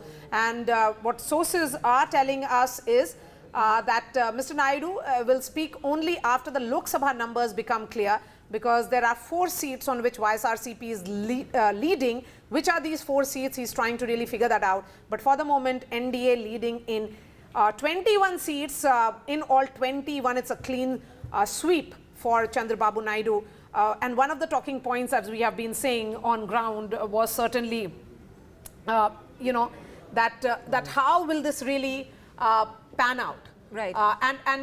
You know, I will try and get some more details, because even as we look at these 292 numbers, there are close to 100 plus seats where the margin is less than 10,000. And where are these seats coming from? Let's try and break that down for our viewers, because that will also give us a sense of how the numbers are playing out. Right. We will, of course, be going into a breakup, a proper in-depth analysis, as Maria is going to show us on the big screen there. But as we were discussing, Shugato, you know, what we can see right now playing out in Andhra Pradesh is a bit of a role reversal. Like Chandrababu Naidu has actually scripted a comeback for the NDA in the state, and the way Jagan did it back in 2019, this seems to be a same, you know, it's just the main characters have kind of changed in this way. Absolutely. It's a role reversal in every which way. Jagan comes out of jail and he wins the elections. Right. Chandrababu Naidu comes out of jail and he wins the elections. 2 months, yes. So it's a complete reversal of the situation, and it was quite expected, although one did not expect these kind of numbers to be, especially the assembly numbers. You know, in a house of 175, the NDA has 158 odd seats, you know, which is quite astounding, you know. I mean, so it's a complete surprise, and in terms of numbers, but in terms of the social engineering that the BJP could manage, or Chandrababu Naidu could manage, was quite formidable, because the Kapu Kama vote came together, they isolated the Reddy thing, and there was a lot of anti-incumbency that you saw, you know, I mean, sort of tilting the balance for YSRCP and Jagan Reddy. So I've been telling this, that everybody spoke about Jagan Reddy's welfareism. Yes, he did a lot of good. He did reach out to a lot of people, but I think he upset the old patronage system that existed in Andhra Pradesh. See, politics is ultimately about that kind of patronage. So he brought in a new tier of volunteers who were actually ensuring the delivery of the welfare programs, which sort of subverted the existing structure, political structure. And if the existing political structure is upset, that means the MLAs are unhappy, the Gram Panchayat members are unhappy, the Taluk Panchayat members are unhappy. Right. So it's a kind of game which got upset and subverted. Right. Yeah. Mr. Tiwari, I wanted to also ask, do you think it's also a matter of strategic alliance that the TDP could actually stitch together? The TDP, Jana Sena and the BJP actually managed in Andhra Pradesh? Or as Shugato was also saying, that Andhra probably has a bit of a, you know, whether swinging is the right term to use or not, but essentially the fact that 2019 people gave Jagan a chance, but he did not, in a way, he must have disappointed certain sections. But is it a strategic alliance which really worked out in the favor of TDP? Yes, because TDP under Chandrababu Naidu has won the state only in alliance with BJP. No. So BJP is sort of a lucky charm for Naidu after he has taken over the party from NTR. That's number one. Number two is that it's a simultaneous election. Yeah. In simultaneous elections, I have been saying this clearly here, the party which wins the Vidhan Sabha elections will go on to win the maximum seats in Lok Sabha. Right. That's what's happening, and that is what is happening in Odisha.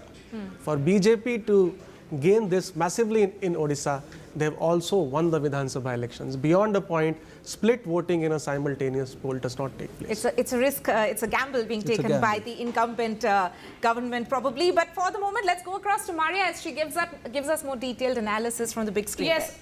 Because, you know, Tanima, it's 130, and let's try and put the spotlight on seats where the margin is less than 10,000. In fact, 127 seats which are spread across Bihar, Uttar Pradesh, Andhra Pradesh, Bengal, Maharashtra, Chhattisgarh, and also Tamil Nadu have less than 10,000 margin. So let's try and look at Uttar Pradesh in particular, as we have been talking about surprise number gains, Amitabh, that's coming in from Uttar Pradesh. Just look at Amroha and Fatehpur Sikri.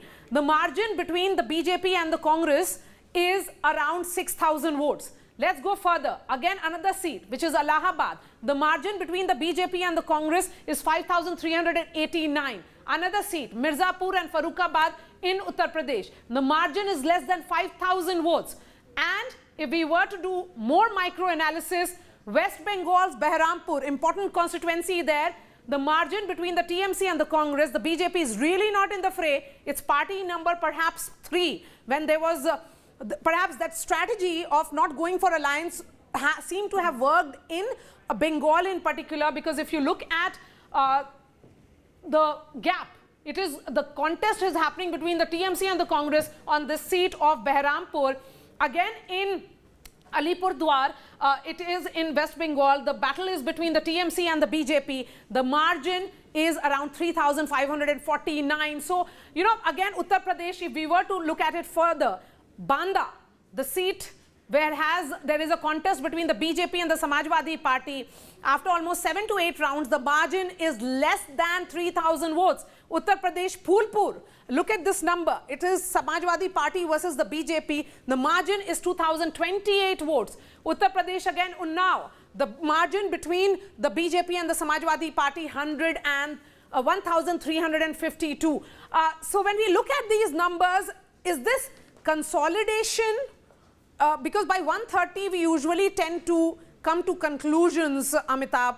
And if we were to look at UP, because that's a huge surprise coming in UP in particular, 42 is what India is standing on right now. And the NDA, which includes the BJP, the Apna Dal and smaller parties such as Nishad Party, is at 39.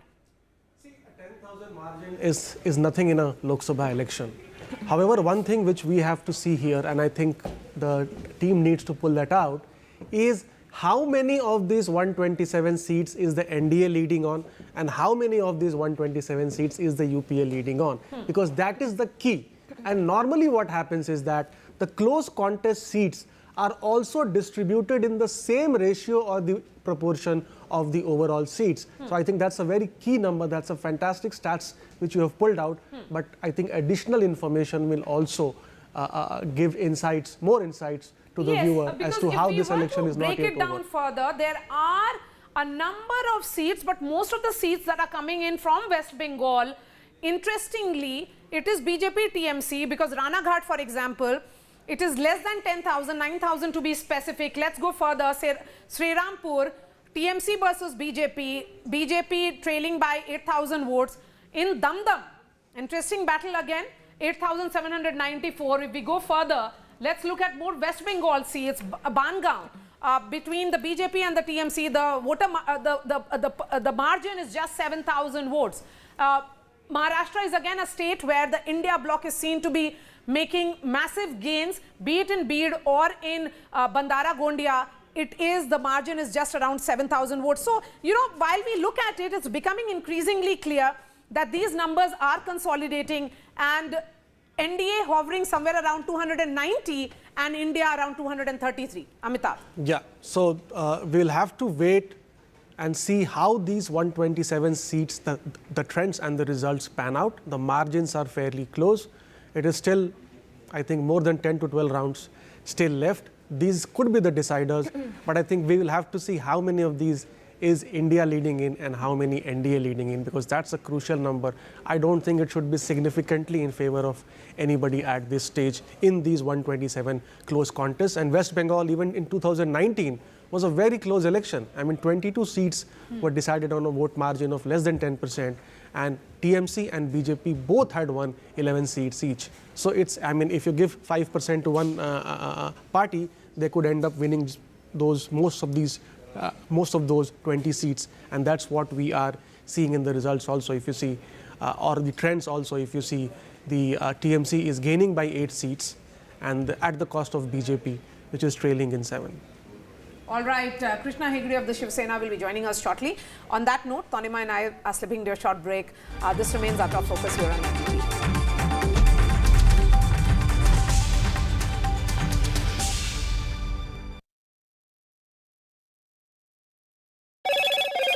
Hello, Moto.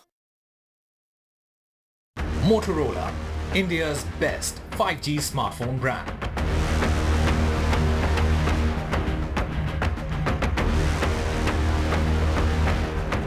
And the BJP falls short of a majority on its own. India bloc defies poll predictions. Samajwadi Party set for its best ever performance, leads in Uttar Pradesh, India bloc leading in the state. Return of the regional parties as Samajwadi Party, Trinamool Congress, TDP, Uddhav Sena perform. TMC dominates in West Bengal. TDP makes a comeback in Andhra Pradesh. And TDP alliance leads in the Andhra Pradesh Assembly poll, stalls Jagan Juggernaut, Chandrababu as per sources. Chandrababu Naidu to take oath as Chief Minister on June 9th.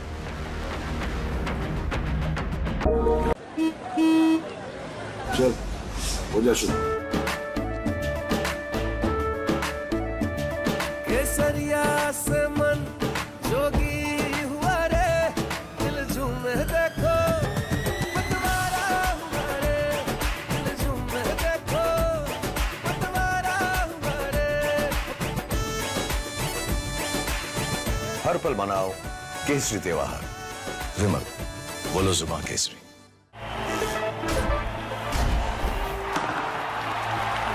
पता नहीं cricket का future कैसा होगा पर ceiling fans का future पता है because it's already here Orient arrow sense with voice command Alexa switch on the fan Orient BLDC fan the future of fans A parent's favorite question to school kids. Result क्या रहा? An investor's favorite question to a startup. Result क्या रहा? Everyone's favorite question on a day of a cricket match. Result क्या रहा? India loves results, but this counting day, don't just know the result, understand it. Catch India's most important result out on June 4th on NDTV 24/7. Watch Result Kya Raha on NDTV. Stay informed and entertained with the new and updated NDTV News app. You can watch all our channels live, listen to podcasts, read breaking and exclusive news from around the world and more. Download the NDTV app today and get access to the best journalism and storytelling on your smartphone or tablet. The NDTV app. News that matters to you. Stay informed and entertained with the new and updated NDTV News app. You can watch all our channels live, listen to podcasts, read breaking and exclusive news from around the world and more.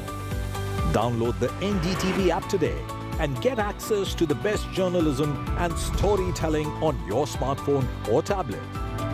The NDTV app. News that matters to you.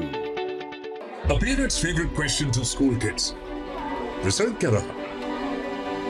An investor's favorite question to a startup. Result क्या रहा? Everyone's favorite question on a day of a cricket match. Result क्या रहा? India loves results, but this counting day, don't just know the result, understand it. Catch India's most important result out on June 4th on NDTV 24/7. Watch Result Kya Raha on NDTV. A parent's favorite question to school kids. Result क्या रहा? An investor's favorite question to a startup. Result क्या रहा? Everyone's favorite question on a day of a cricket match. Result क्या रहा? India loves results, but this counting day, don't just know the result, understand it. Catch India's most important result out on June 4th on NDTV 24/7. Watch Result Kya Raha on NDTV. Stay informed and entertained with the new and updated NDTV News app. You can watch all our channels live, listen to podcasts, read breaking and exclusive news from around the world and more. Download the NDTV app today and get access to the best journalism and storytelling on your smartphone or tablet.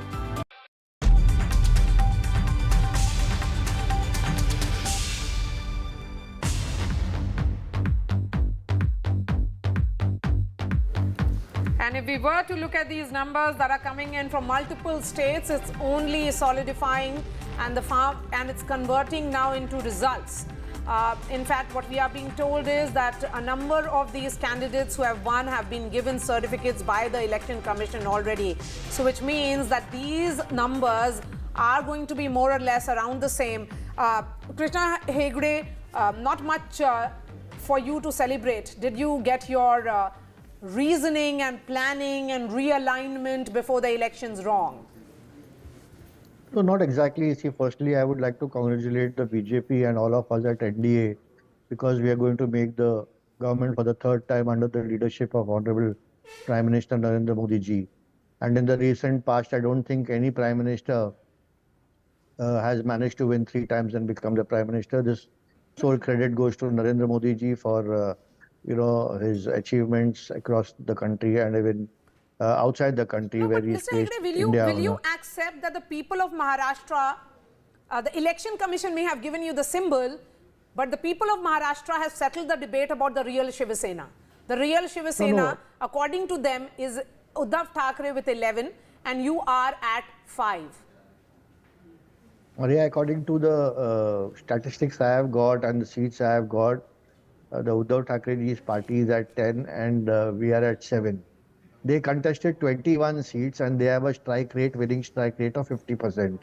And we contested 15 seats and we also have a winning strike rate of 50%. So there is no way that if you are not able to negotiate with your senior partner in the BJP, then why should Uddhav Thackeray be blamed for that? No. That's your negotiating power or lack of it. We had 13 MPs when we joined with the BJP. We got 13 seats in the Lok Sabha. So there is no question of negotiation. It is we work together as partners. Our vote share has transferred to BJP and BJP candidates have also won. So we are a Hindu party, BJP is a Hindu party, we share the same ideology and therefore the vote transfer has been very easy between two of us. We have made some mistakes which we will introspect. One was that we have changed 5 of our sitting MP candidates and second thing, 4-5 of our candidates got the nomination on the last day and they did not have much time to prepare. Apart from that, we are solidly with the BJP and yes, we admit that the show should have been better than what is now there. But if you look at the strike rate, Uddhav Thackeray's party and our party, Shiv Sena, are both at 50-50%. So I don't think we have failed anywhere. All right, let's go straight to Tanishq Punjabi, who's joining us from Lucknow, outside the Samajwadi Party office. Where is Akhilesh Yadav? Because if you look at these numbers, India in Uttar Pradesh was led by Akhilesh Yadav, the SP Supremo. And if these numbers consolidate, it is looking at a much better tally, perhaps its best ever performance since its inception. Well, of course, Maria, I'm right now standing outside the Samajwadi Party office and Akhilesh Yadav's house is just 200 to 300 meters away from here, and of course the party workers have gathered here. As you can see, the party workers have gathered here. But yes, it is definitely what we're seeing. If these numbers get converted, if these are the results, if the trends continue to be the result, then of course it is going to be a huge win, not just for Akhilesh Yadav but also for the India bloc here in Uttar Pradesh, because most of the exit polls predicted around 68 seats for the BJP and around 10 to 12 seats for the India bloc. But right now what we're seeing is that the India bloc collectively is crossing the 40 mark. Out of the 80 seats is collectively crossing the 40 mark here in Uttar Pradesh. Now, Akhilesh Yadav's Samajwadi Party, of course, is seeing is leading on many seats. But here, another story is of the Congress, because in 2019 will resign at 4 p.m. He is headed to the governor's residence at 4 p.m. where he will resign as the chief minister, and the process of government formation will begin. It's a humiliating defeat for the outgoing chief minister. YSRCP has been reduced to 4 in the Lok Sabha and has faced a huge, massive loss in the assembly elections as well. So Jagan Mohan Reddy all set to resign at 4 p.m. Go ahead. Go ahead, Tanishq. Yes, Maria. I was saying, so, if you look at the seats at which Congress is leading, out of the 7 seats, in around 3 to 4 seats like Barabanki, Amethi, Raebareli, Allahabad, Saharanpur, in all these seats, the Congress is leading with around 30 to 40,000 vote margin. So, of course, it definitely seems that the Congress can revive itself in Uttar Pradesh, but along in the partnership with Samajwadi Party. But what we can see, but we are here with Samajwadi Party workers. We'll just like to, speak with them. आपको क्या कहना है? अभी बहुत अच्छा प्रदर्शन चल रहा है जिस हिसाब से लीड है सीटों पर. क्या कहना है आपको? जल्दी से 2 शब्द. देखिए, इंडिया गठबंधन जो है ज़्यादा मार्जिन वोटों से जीत पाएगा. सभी जगह यही रुझान है और अधिकतर हम जो है हमारे नेता राष्ट्रीय अध्यक्ष श्री अखिलेश यादव जी का दावा था कि क्योटो 1 सीट ही जीतेंगे सिर्फ, बाकी 79 सीट हम जीतने जा रहे हैं. इंडिया गठबंधन, इंडिया एयरलाइन. दो यूपी के लड़कों की बात होती है जिसमें अखिलेश भैया और राहुल भैया आप लोग कहते हैं सब लोग, है ना, तो उनको लेकर आपको क्या?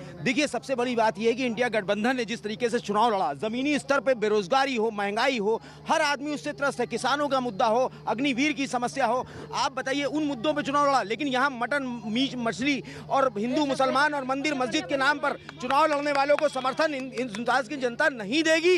ये आज देश की जनता ने साबित किया है. और उत्तर प्रदेश से हम एक नजीर खींचने वाले हैं इन जालिम हुकूमत के खिलाफ कि बुलडोजर से तुम्हारा राज नहीं चलने देंगे, बल्कि न्याय और इंसाफ से चलेगा ये देश. So of course, excitement in the party workers here, but Akhilesh Yadav's house is just around 200 to 300 meters away from here, and he of course the party workers will be expecting him to visit the party office anytime soon. But yes, as of now, the India bloc seems to be in a stronger position in Uttar Pradesh. Yes. 44 is where the India bloc stands at present. Toniman, I'm looking at the Election Commission website. That is the numbers that are showing on Election Commission's website as well. Samajwadi Party leading in 38 out of that 44 of India bloc. The BJP in 33 out of the NDA of 35, and of course 1 is for RLD. So did that alliance go horribly wrong? What seemed to have worked is that the non-Yadav OBCs may have also shifted. Amitabh, that could be a reading besides what we have been talking about in the context of Jatavs moving, because Mayawati really did not take this battle seriously and she was seen not as a player in this election. Yeah, so this time Samajwadi Party gave only 12 tickets to MY candidates. They have consolidated, or they appear to be consolidating the minority vote and benefiting from the decline of BSP. Now what has happened is that it was earlier estimated that the decline of BSP could help the BJP because the Jatav voters could shift to the BJP because the non-Jatavs have already moved. But here it seems that the way BJP weaned away the non-Yadav OBCs from Samajwadi Party because of animosity between Jatavs and non-Jatavs. Jatavs have moved towards the Samajwadi Party and not towards the BJP as was anticipated. And so the Jatavs have moved on the issue of change in constitution, the narrative that was built. Change in constitution, giving away of reservation. India bloc is leading in the SC reserved seats, if you see, and just marginally behind in the ST reserved seats.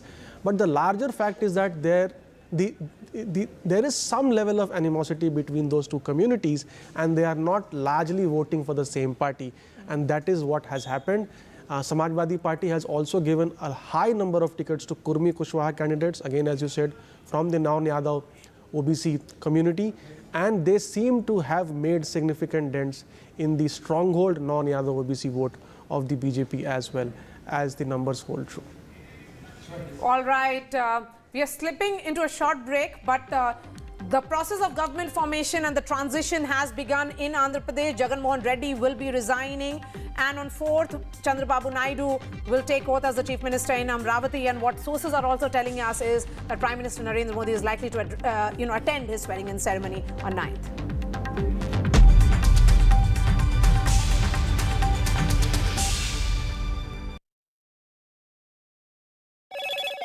Hello, Moto.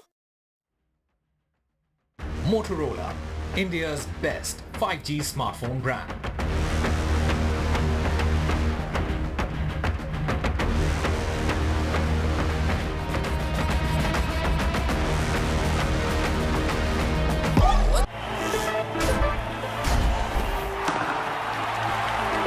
पता नहीं cricket का future कैसा होगा, पर ceiling fans का future पता है, because it's already here. Orient arrow sense with voice command. Alexa, switch on the fan. Orient BLDC fan, the future of fans. चल हो जा शुरू। केसरिया से मन जोगी हुआ रे, दिल झूमे देखो पतवारा हुआ रे, दिल झूमे देखो पतवारा हुआ रे। हर पल मनाओ केसरी त्योहार। विमल, बोलो जुबान Kesari. A parent's favorite question to school kids. Result kya raha? An investor's favorite question to a startup. Result kya raha? Everyone's favorite question on a day of a cricket match. Result kya raha? India loves results, but this counting day, don't just know the result. Understand it. Catch India's most important result out on June 4th on NDTV 24/7. Watch Result Kya Raha on NDTV. Stay informed and entertained with the new and updated NDTV News app. You can watch all our channels live, listen to podcasts, read breaking and exclusive news from around the world and more. Download the NDTV app today and get access to the best journalism and storytelling on your smartphone or tablet.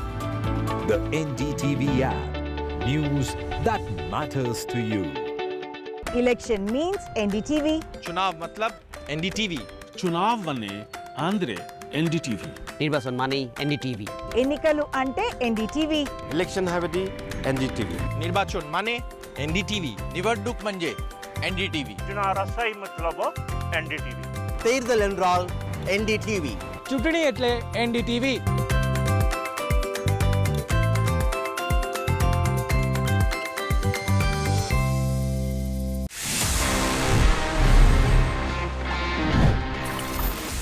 This is a Samsung phone और इसमें Android है।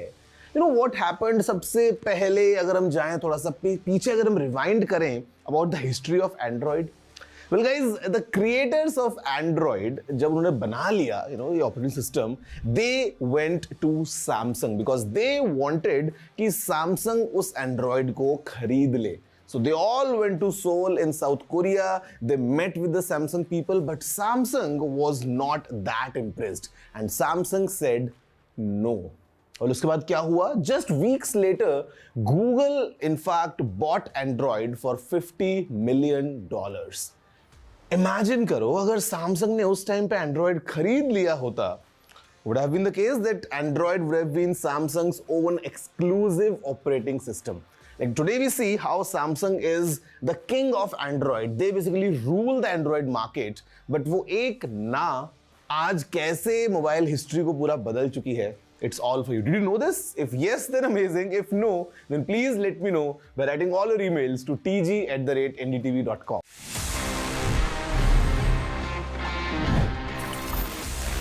Election means NDTV. चुनाव मतलब NDTV.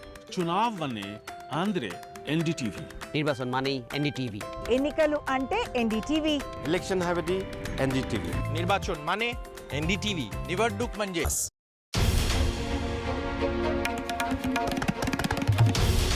This is NDTV and you're watching NDTV 24/7.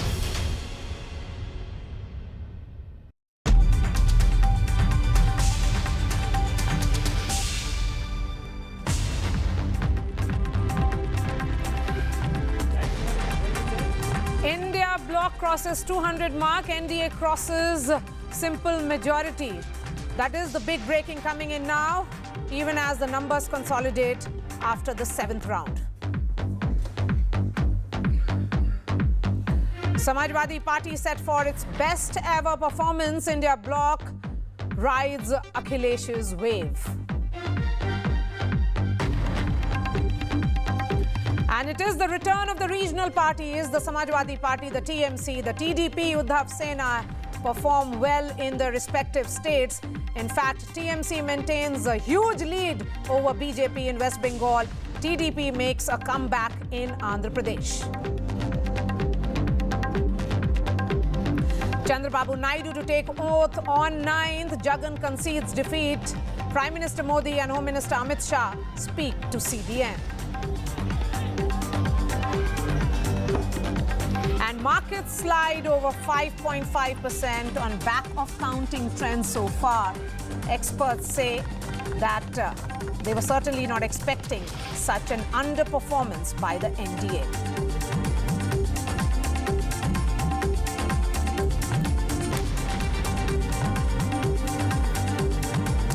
Welcome back. Ankit and I are back with this special broadcast, and of course focus will be on the numbers that you can see on your television screens. We will be joined by our managing editor and Kiran Rijiju, the first union minister to speak so far shortly. But first up, Ankit, should we go straight to the BJP headquarters? Absolutely. But just before we do that, this is the first time since morning that the Bharatiya Janata Party and the NDA has crossed 300 mark. For the first time at this moment, the BJP is standing at 301. That's an important psychological mark that the BJP and NDA would have wanted to cross. If not 400, people had started questioning whether it will be they'll cross 300 or not. At least at this moment, the NDA stands at 301. India Alliance 222 right now. BJP adding one more there. Because, you know, last Maria, when I had seen the results just about half an hour back, 71 seats were under the margin of 5,000 votes, out of which 21 the Bharatiya Janata Party was leading and 50 seats the Gathbandhan was leading. That means that the vulnerability of the Gathbandhan is more on those 50 seats for that result to be added. So at this moment at least, the BJP and the NDA moving past that 300 psychological mark at 301. Yes, let me go straight to Vedant, who's joining us live from the BJP headquarters at Deen Dayal Upadhyay Marg. Some cheer now, Vedant, or are you of the opinion that there are no reasons for the party, and will we be seeing some celebration perhaps in the evening? Because, you know, whatever said and done, Prime Minister Modi is returning with, he's going to be the Prime Minister again. That's right, Maria. In fact, some celebrations now here with Karyakartas gathering. In fact, the BJP headquarters, the mahal, as they say, was rather subdued in the past couple of hours. But, crowds gathering, Karyakartas coming. In fact, interesting visuals here. People from across the nation have come because, as you said, whatever said and done, the Prime Minister is all set to form the government, is all set to return for a record third term. So, that, of course, is a reason to celebrate for the BJP Karyakartas. In fact, let me get in a word from a young BJP Karyakarta here. तो आप कहाँ से आए हैं? मैं दिल्ली से ही हूँ. जी. I am. अच्छा, तो ये बताइए कि जितनी आज यहाँ पर सेलिब्रेशन तो हो रहा है, जितनी उम्मीद थी उतनी सीटें नहीं आई. नहीं, अभी भी हमारे पे समय है और हो सकता है कि हम और सीटें लेके आएँ. अभी तो ये शुरुआती आंकड़े हैं जो आ रहे हैं. शुरुआती तो खैर नहीं, मगर आप ऑप्टिमिस्टिक हैं. आप बताइए आज किस तरीके से पार्टी सेलिब्रेट करेगी यहाँ पर? पीएम फिर से गवर्नमेंट आप लोग फॉर्म कर रहे हैं, लेकिन एलाइज का जो से है वो ज़्यादा रहेगा. कहीं ना कहीं आपको लग रहा है कुछ असेसमेंट में गलती हुई लीडरशिप से? कहाँ पर आपको लगता है चूक कहाँ पर रहेगी? आई डोंट थिंक असेसमेंट में कोई गलती हुई है. असेसमेंट सही रहा. ठीक है, 400 पार नहीं हो रहा है जो अभी तक दिखाई दे रहा है, but I am very much hopeful कि बीजेपी आराम से 272 क्रॉस करेगी और एनडीए आराम से 320 और 330 के आसपास. आप कहाँ से? Where are you from? मैं तमिलनाडु से हूँ और ऐसे बाहरी जिला से आया हूँ. अच्छा, तमिलनाडु से. आप ही बताइए, काफ़ी मैं साउथ के कार्यकर्ता से मैंने बात करी, कहीं ना कहीं थोड़ा डिसअपॉइंटमेंट है, क्योंकि जैसे बीजेपी चाह रही थी कि कहीं ना कहीं कुछ डेंट कर सके, वो नहीं हो पाया. देखिए, जहाँ पर साउथ के अंदर आप देखोगे तो एडीएम के है और एक करुणानिधि की पार्टी है और एक आपका क्या नाम है उसका, जयललिता की पार्टी है.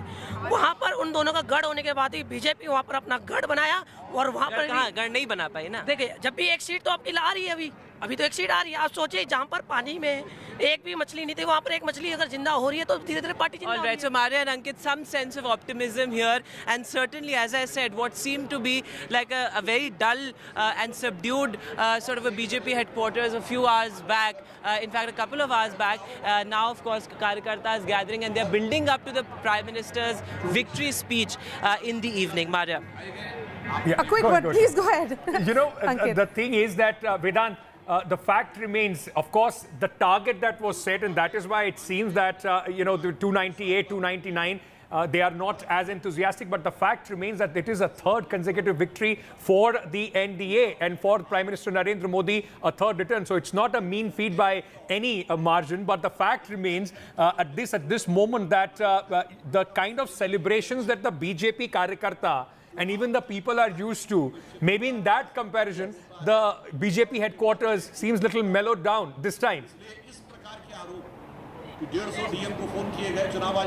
You're absolutely right, Ankit. In fact, I remember being at the BJP headquarters when the assembly elections took place in Karnataka, and by this time it was, the celebrations were really sort of high voltage. There were dhols, laddus all the way. But that kind of celebration that we're used to, as you said, is perhaps not something that we're seeing this time around. Nevertheless, of course, the Safa Bandi is happening here. All of them wearing saffron pagdis.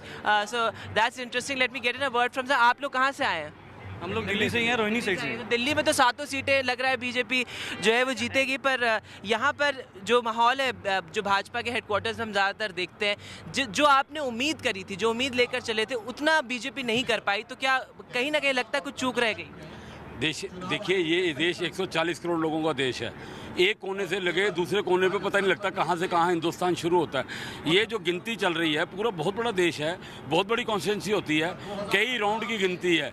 जैसे wait and watch वाली स्थिति है, धीरे धीरे देखेंगे कमल खिल रहा है और सवेरा निकल रहा है। तो वेट एंड वॉच वाली स्थिति है, और बहुत कंफर्टेबल मेजोरिटी है, अभी 300 के करीब चल रहा है। और NDA भारतीय जनता पार्टी जिसके नेतृत्व कर रहे हैं मोदी जी कर रहे हैं, मोदी जी के नेतृत्व में, अमित शाह जी के नेतृत्व में, JP नड्डा जी के नेतृत्व में हम बहुत कंफर्टेबल मेजोरिटी की तरफ जा रहे हैं। ये देश राम का है, ये देश कृष्ण का है। So thank you very much. So optimism here certainly, but some degree of caution as well, Ankit, because I saw all these BJP karyakartas sort of huddling around, watching very cautiously the leads there. But you have the flags out and karyakartas gathering, dhols out as well. In fact, that man holding the Prime Minister's sketch there as well. So interesting visuals that have started, that we are starting to witness here at the BJP headquarters. 272 is the majority mark. And the BJP and NDA is right now at 298. This is a government which is returning to power after 2 terms. Prime Minister Narendra Modi has created history. It's about the swearing in and the process of government formation, which is going to begin any moment now. Right. But there is a great degree of, I would say, silent optimism. Not too much of celebration, which is unlike the party, but because the party is used to massive landslide victories. How is the party reading this? Perhaps Kiren Rijiju, Union Minister, will be joining us shortly with Nikunj to give us more assessment on that. It's also very interesting. Like you've been saying that, of course, the third government, I mean, it's not easy. It's seldom happened after Prime Minister Nehru that, the successive government a third time has come back. The fact also remains that this is possibly the first time that we are seeing that both the alliances, the winning alliance and the losing alliance, their vote share is more than 40%. At this moment, it's BJP and the NDA is at 46%, if I'm not mistaken, and the India alliance is at 42%. And apart from that, it is what a usual Indian election has been. It is going back to the 1998 and post-election, other than the unusual elections that we have seen in 2014, one-sided 2019 kind of an election. Yes, Hilal, what does it speak, tell us about the Indian voter, their psyche? They're basically committed to the idea of democracy. So they are actually, two things are clear in this election. One, that this is not a wave election, this is highly localized, state-wise election. That's why Odisha and Andhra Pradesh are outliers. They come out with a very different sort of a verdict. But at the same time, you see that there was something called one kind of, obviously Mr. Modi is going to form the government. That's more important. Third time, that's also historic. After Jawaharlal Nehru, that's the third time. And very similarly, if you compare 1962 election with this election, you find a lot of similarities. Numbers are going down, percentages of vote share is also going down. We have Kiren Rijiju, Union Minister, joining us. Okay, he'll be joining us in 30 seconds because he's being mic'd up. And He has won with a huge margin, so perhaps he has reasons to celebrate, quite unlike several ministers who have... That's what I was saying. May I add, among the few cabinet ministers who have retained and have won with a big margin. Yes. Also Anurag Thakur, who has won Amethi, he's increased his margin there as well. Most of the ministers have been struggling. Hilal, please go ahead. Yeah, this is what I was saying, that it's a typical Indian election where people express their vote, their verdict in a variety of different ways. For instance, Karnataka, they look at what has happened in Karnataka. Congress just got the assembly, but at the same time in the Lok Sabha, they are behaving very differently. So Indian voter knows very well the difference between national election and the local election. This election actually underlines that fact very well. And Indian voter also believes in creating opposition. Absolutely. It's a strong message that's coming in from this kind of work. Yeah. You know, like I said, both the targets which were set by both the opposition and also the NDA. 400 par is not happening and the 295 is also not happening. But the Indian voter has given something to smile to both. These, in fact, groupings. India Alliance and the Congress Party, after the drubbing that they saw in the last 10 years, they are back and the opposition will be a much stronger opposition in the next 5 years. And the opposition space as to which party is the fulcrum of opposition unity, it's very clear now. That is also settled. Absolutely. Yeah. It's very, very clear now that there are no questions on the Congress party leading the opposition. But, you know, very, very interesting. And I just, if I can get, Nishtha in on this. Nishtha, this, like we've been talking about the voter patterns, how intelligent the Indian voter is. Look at Uttar Pradesh and contrast it with Bihar. In Uttar Pradesh, it's an election which has been turned on its head. I mean, this is the story of this election, the way Samajwadi Party and the Congress have been able to, and largely on the back of the Samajwadi Party. But you go to a neighboring state of Bihar, there have been gains, but not as significant gains. RJD and, led by Tejasvi Yadav, have been the kind of high decibel campaign that they have, high energy campaign, have not translated into the kind of success that Samajwadi Party has been able to translate in Uttar Pradesh. It is pure arithmetic at work in Bihar because of this tripod political situation there. So when two parties come together, it's very natural that the third party, which is also a very strong party, whichever that party is. So let's call them XYZ. So when X and Y get together, Z has to suffer. It is as clear as that.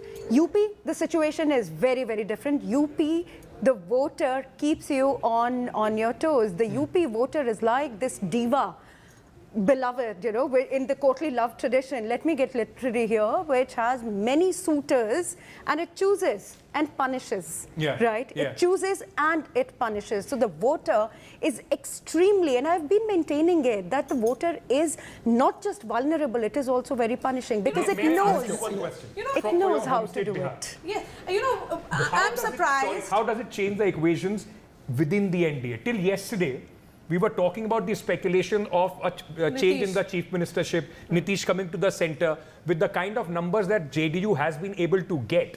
How does it change the situation within the NDA? I'm just trying to understand that here is a state which has, which was not relying too much on the Kurmi 6%, which is Nitish Kumar's, contribution to this alliance. The Modi factor led to Nitish Kumar's gains in assembly elections which happened in 2020. And it's a complete reversal right now, Hilal. That's what we are staring at in the state of Bihar. And look at the neighboring state of Uttar Pradesh, where you have a situation in which Akhilesh Yadav, Samajwadi Party, has come up with its best performance ever. And here, the arithmetic was not in their favor. The arithmetic was purely in favor of the NDA, but it is about the expansion of social engineering, the social engineering which has been done. In the state of Bihar, Tejasvi Yadav managed to carry forward that narrative of, unemployment. He said, 5 lakh naukriyan maine dilwayi hain. In the other state, it was again the same issue, but then Akhilesh Yadav managed to convince the voters much more. Akhilesh's PDA worked and Tejasvi's BAP did not work on the ground. Yeah, because I think, in my view, that's why this is called the return of the state politics. Earlier we often talk about wave election, but even during the time of wave election, it was highly state-centric. Now there is a return of the state-centric politics, both for both the coalitions. So it would be interesting to see how the state leaders, because they are now, they are more powerful relatively, not the central leadership. So they will bargain. The equation was very different when Mr. Modi was leading the NDA in the previous government. This is quite an interesting graph that we are showing at this moment. It tells you versus 2019 and 2024. And we were talking about this right from the word go when the election, in fact, the whole process started. That India, and that is why stacks were against them, that you need a massive swing to try and even counter the BJP. The gap was so huge that forget winning, even to be in contention, you need a massive swing. That, a 19% swing, is an unusual swing by all standards, by any psephology. Ankit, let's go straight to Aishwarya, who's joining us from a place where it's a done deal, everything is settled. It's only a matter of 5 days when Chandrababu Naidu takes oath. Where is Mr. Naidu and what about his son?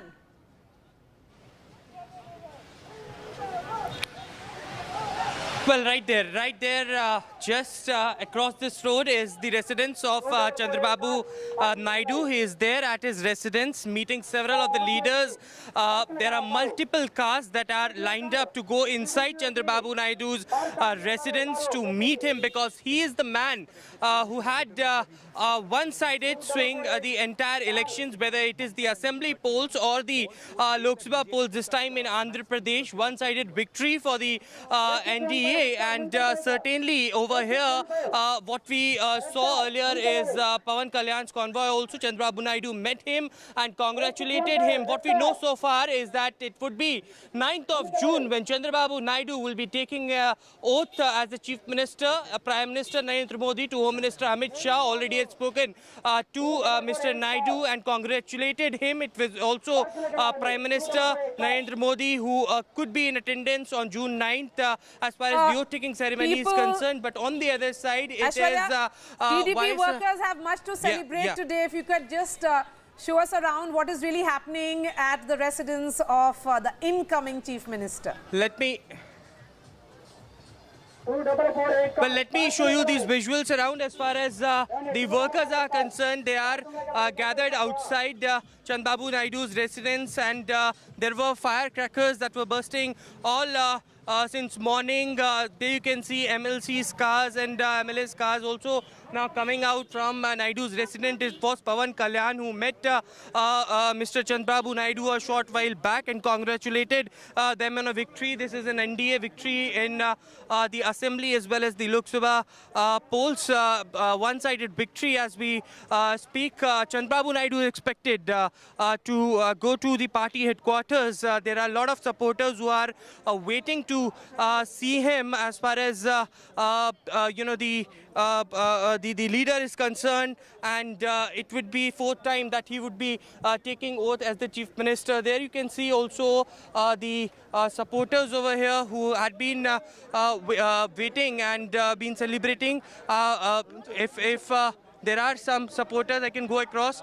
How do you see this victory? Super winnowing చాలా హ్యాపీగా feel అవుతున్నాను. TDP రానందుకు చాలా గర్వంగా feel అవుతున్నాను. Oats అన్నీ చాలా ముఖ్యమైనవి అందరివి. అవన్నీ గెలిచినందుకు నేను ఆనందపడుతున్నాను.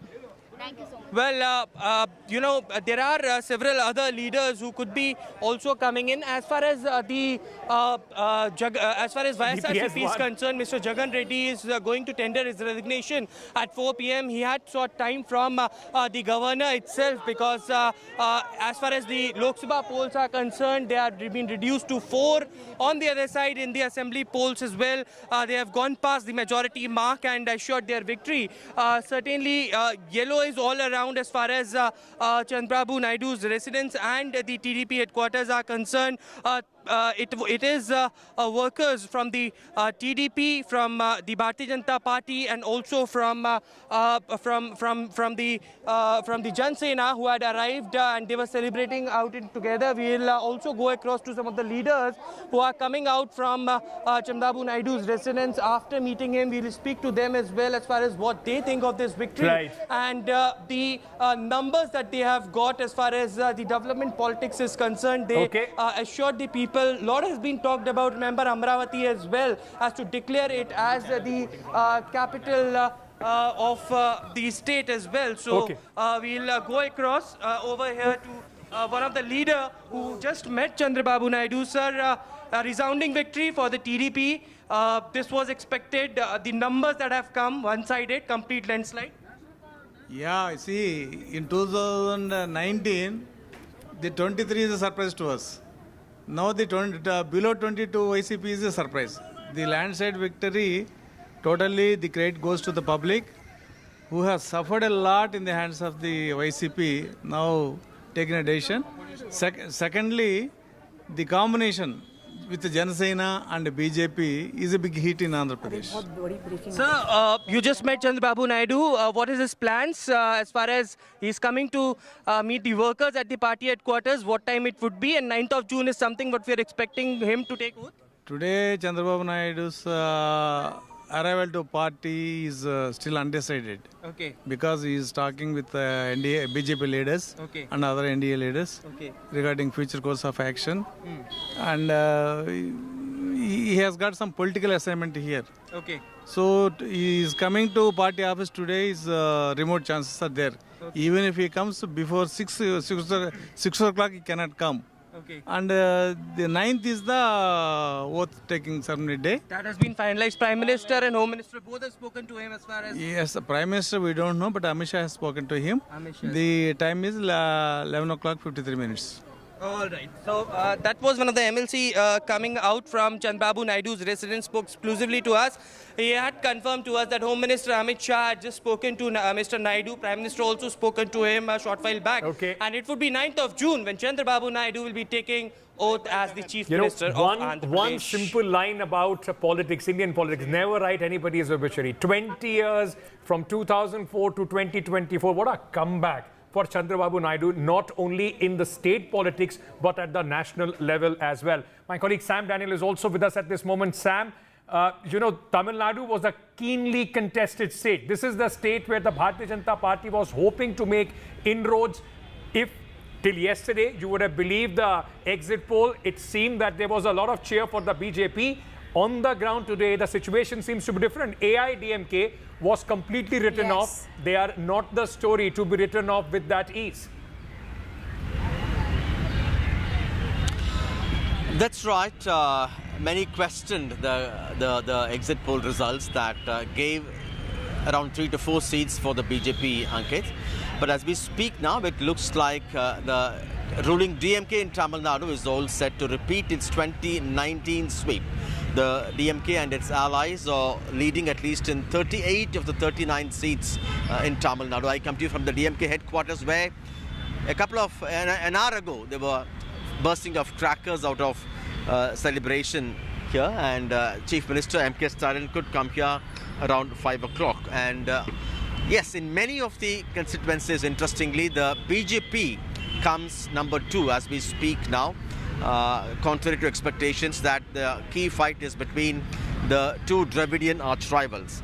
But while not a single leader from AIADMK or the BJP have won, at the moment, BJP ally NDA, PMK's Soumya Anbumani from Dharmaburi is leading. So if she manages to continue this trend, she may end up winning. In that case, the NDA may have 1 seat winning. As things stand now, but that will again reflect, we should make it clear, there's no seat for BJP or for the other Dravidian arch rival here, the AIADMK. And all the big names, including Annamalai, the Tamil Nadu's BJP chief, the governor turned politician, Tamilisai Soundararajan, Union Minister Murugan, all of them are trailing.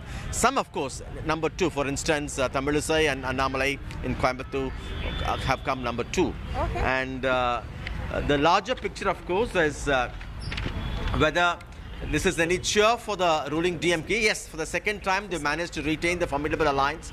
But for 10 years already, they've been without power at the center. And now it appears that they would have to wait for one more time. Let's speak to a party worker here. How do party workers feel about these numbers? We are so excited. We are so happy about it. First of all, I would like to express my sincere gratitude to our leader, my Talaivar, M.K. Stalin, because this victory is Completely the. But still, the Congress or India alliance is not forming the government. Is that a disappointment for you? No, it's not. We are in alliance. We are on India alliance only. If you go, the central government is forming, we are definitely will alliance. We are in form the government. We are in the government. Right. Just what we are very happy about it. In cricket and politics, anything will happen. Wait and watch. Definitely, we will form the government. You will form the government. Yeah, definitely we will form the government. Anything will happen. Okay, anything will happen. Okay, some ray of hope for them still that the India alliance could form the government. But otherwise, it's a big day for the ruling Tamil DMK Nadu here. A to clean sweep for Uttar them. Pradesh, where Priyanka Gandhi Vadra has just put out a tweet. Of this election. And this could very well be the giant slayer of this election, Kishori Lal Sharma.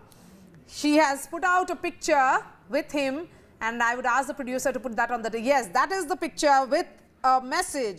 किशोरी भैया मुझे कोई कभी शक नहीं था, मुझे शुरू से यकीन था कि आप जीतेंगे, आपको और अमेठी के मेरे प्यारे भाइयों और बहनों को हार्दिक बधाई. So that is the message coming from Priyanka Gandhi Vadra. Tanishk, the picture has come, and the Election Commission website is showing that Smriti Irani is trailing by 91,000 votes. Yes, Maria, the picture has come, and of course the larger picture is of course getting clearer as you know the time passes by. Of course, the biggest surprise here in Uttar Pradesh, where you know it was expected around 68, 69 seats, 67 seats by the BJP in many of the exit polls. It seems like the BJP is having a tough time crossing the halfway mark. But again, too soon to say anything, because on a lot of seats, the margin, you know, there's a very close fight going on a lot of seats. So anything can happen.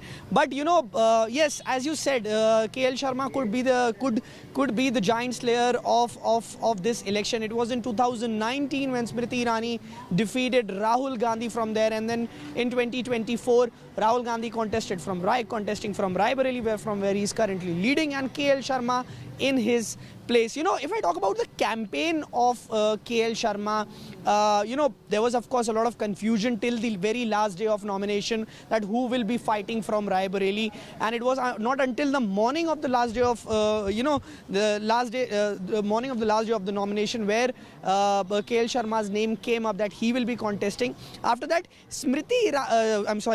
Priyanka Gandhi was campaigning very heavily in both Raebareli and Amethi. She first started, you know, at Fursadganj airport where the whole Gandhi family landed. Priyanka Gandhi left straight from Fursadganj airport. And the message that is there coming in from that picture, carefully chosen by Priyanka Gandhi Vadra, is that here is a humble party worker of the Congress party a similar who took tweet, on... Remember the kind of conversation there was around when... Tanish, I'm just coming to you. Yeah. That, you know, Smriti Irani was also... BJP wanted Rahul Gandhi to fight from this, a rematch sort of a thing. And a lot of journalists also questioned the Congress party. Why did you not do that at that moment? The Congress said that this was a trap being laid by the BJP. We don't want both our star campaigners, Priyanka Gandhi and Rahul Gandhi, to be trapped in this local battle. And Hamara Karyakarta will take on the Smriti Irani. And she's saying, Kishori Bhaiya, I had faith in you. He is the campaign manager. He was the campaign manager of Rahul Gandhi. And in fact, interestingly, Maria, I'll tell you, in 2019 election, when Rahul Gandhi lost their election last time in 2019, Smriti Irani was, of course, the giant slayer, defeated Rahul Gandhi. A lot of blame for Rahul Gandhi's defeat went to Kishori Lal Sharma. A lot of local leaders blame Kishori Lal Sharma that it was his management, that because of that, Rahul Gandhi lost that election. I want to understand what would be going on in the mind of Kishori Lal Sharma, Tanishk. You spoke to him that day and your video went viral. Yes, of course. You know, he seemed like a humble man, and of course, he did take pride that he has been connected to the party for a very long time, and he said he always said that he knows Amethi and Raebareli better than anybody else. But of course, you know, at the same point of time, he made it very clear that he will take the party affairs in, you know, he will take everything very seriously, which he of course did.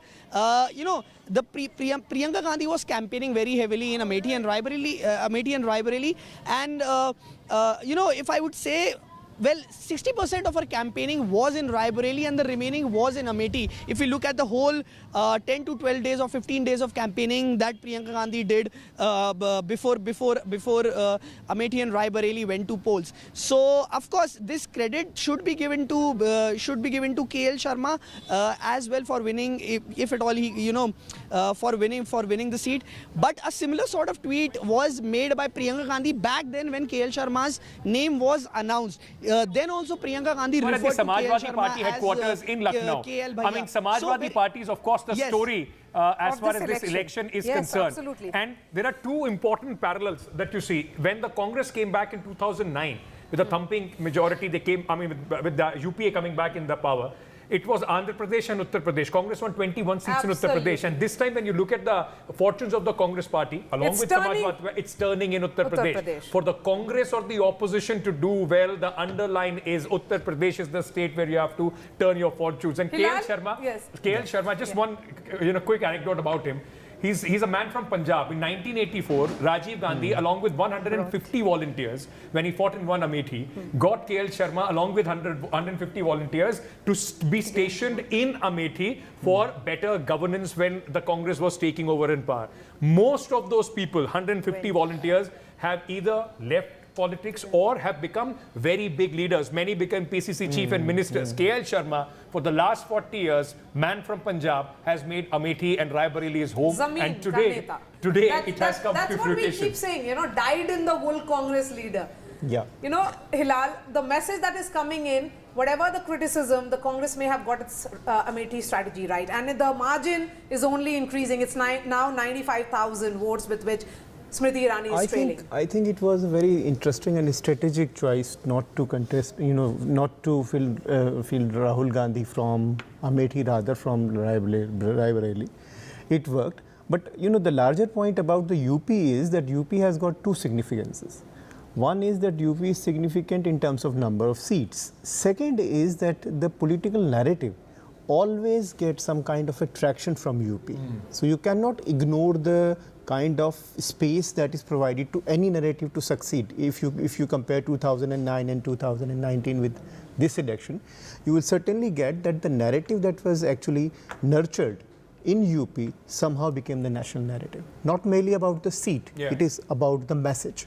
It's interestingly, this time, look at just before the election started, nobody would have given even one seat to the Congress party in Uttar Pradesh. They're at this moment standing at 8. That's a +7. Last time it was only Raebareli, the seat that they were able to win.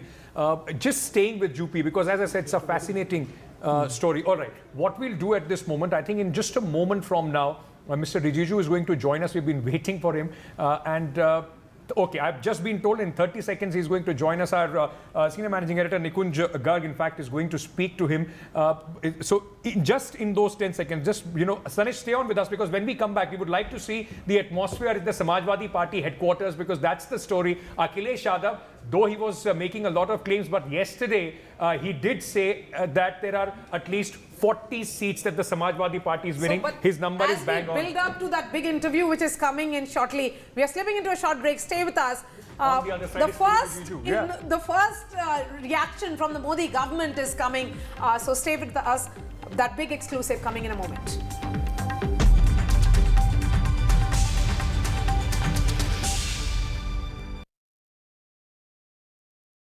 Co-present. पता नहीं cricket का future कैसा होगा, पर ceiling fans का future पता है, because it's already here. Orient Aerosense with voice command. Alexa, switch on the fan. Orient BLDC fan, the future of fans. चल हो जा शुरू. केसरिया से मन जोगी हुआ रे, दिल झूमे देखो.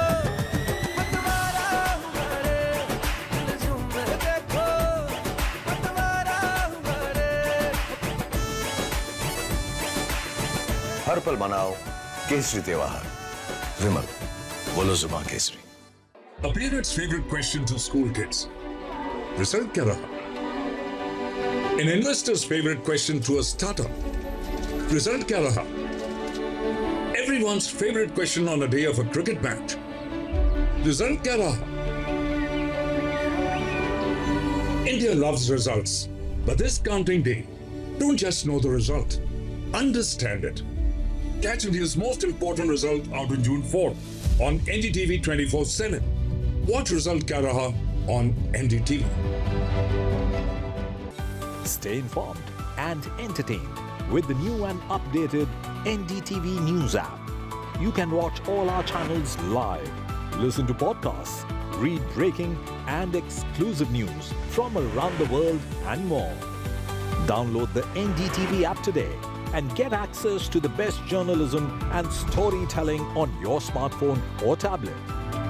The NDTV app. News that matters to you. A parent's favorite question to school kids. Result kya raha? An investor's favorite question to a startup. Result kya raha? Everyone's favorite question on a day of a cricket match. Result kya raha? India loves results, but this counting day, don't just know the result, understand it. Catch India's most important result out on June 4th on NDTV 24/7. Watch Result Kya Raha on NDTV. Stay informed and entertained with the new and updated NDTV News app. You can watch all our channels live, listen to podcasts, read breaking and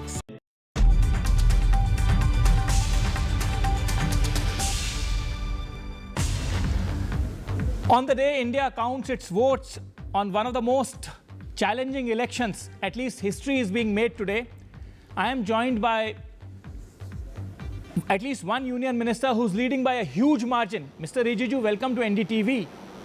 First of all, congratulations to you. You are leading by... Thank you very much. You are leading in lakhs. Now, since you are a very senior representative of the government now and of the Bharatiya Janata Party too, veteran MP of the BJP, Mr. Rijiju, sum up for me and my viewers, how do you see the election so far? How do you see the trends that have emerged so far? Well, in my home state in Arunachal Pradesh, we are completely winning the election as per our expectation. But other states, as being reported by media and the Election Commission website, there seems to be some result or some trend which are totally against what we had expected. But overall, the mood and the support base, if you see the entire NDA, there is a very clear-cut case that Modi ji will become Prime Minister for the third time. And it is a historic moment despite so much of negative campaign by the opposition parties, trying to wipe up the sentiments of different kinds, playing all kind of negative politics. But still, Modi's leadership is being cemented, seemed to be, by the people of India. So it's a very clear-cut case that Modi ji will become the Prime Minister of India for the third consecutive time. So big headline there, Mr. Kiran Rijiju, you are giving us. You are the first union minister who has come out and openly said that Mr. Narendra Modi is becoming the Prime Minister of India for the third consecutive time. Again, as I said, history being made there. First time, again, after Pandit Jawaharlal Nehru's multiple terms, this would be the epoch-making elections. However, Mr. Rijiju, many neutral observers would say that this is at best, and I choose my words carefully here, at best, a mixed bag of a result for you, your party, as in not for you individually, you are scoring a thumping majority, but for your party and the NDA. Would you agree with that summation, Mr. Rijiju?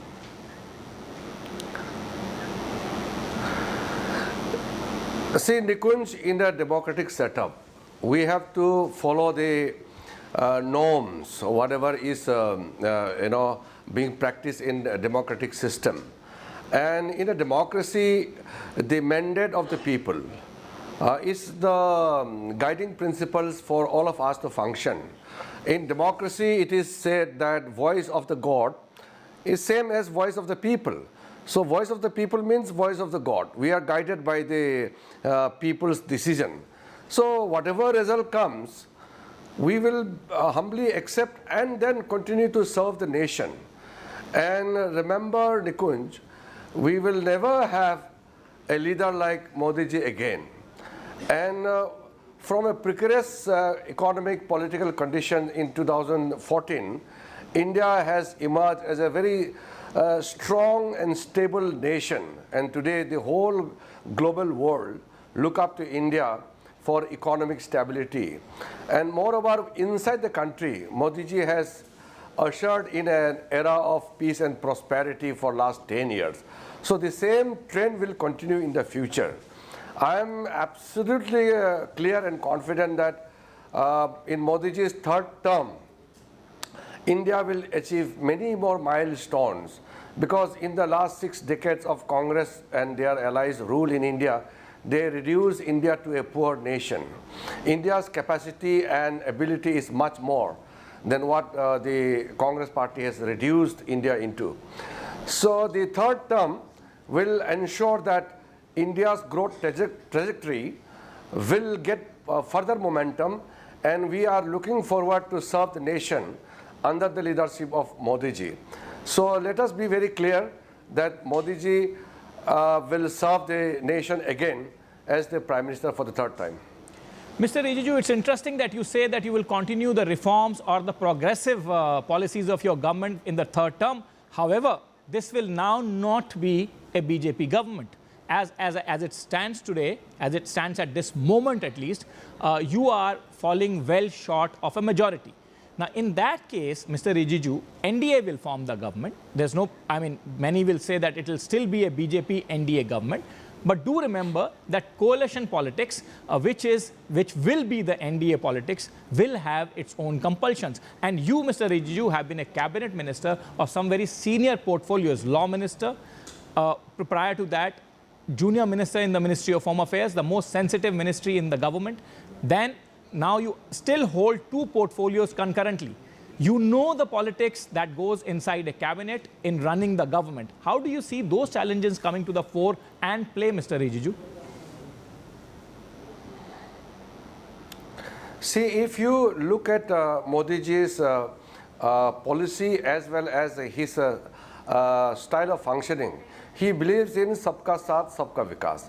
It is only opposition parties who are trying to portray in a different manner. Modi ji always takes everybody along. It is Modi ji who said that it is not a battle for BJP alone, it is the NDA. So from the day one, of course, BJP had its own target, but the whole campaign is the NDA family.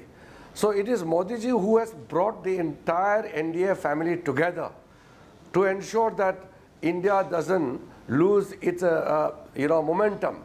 The ability of Modi ji to take everybody along, not only political parties, Modi ji takes along everyone, even those who are not in the political system.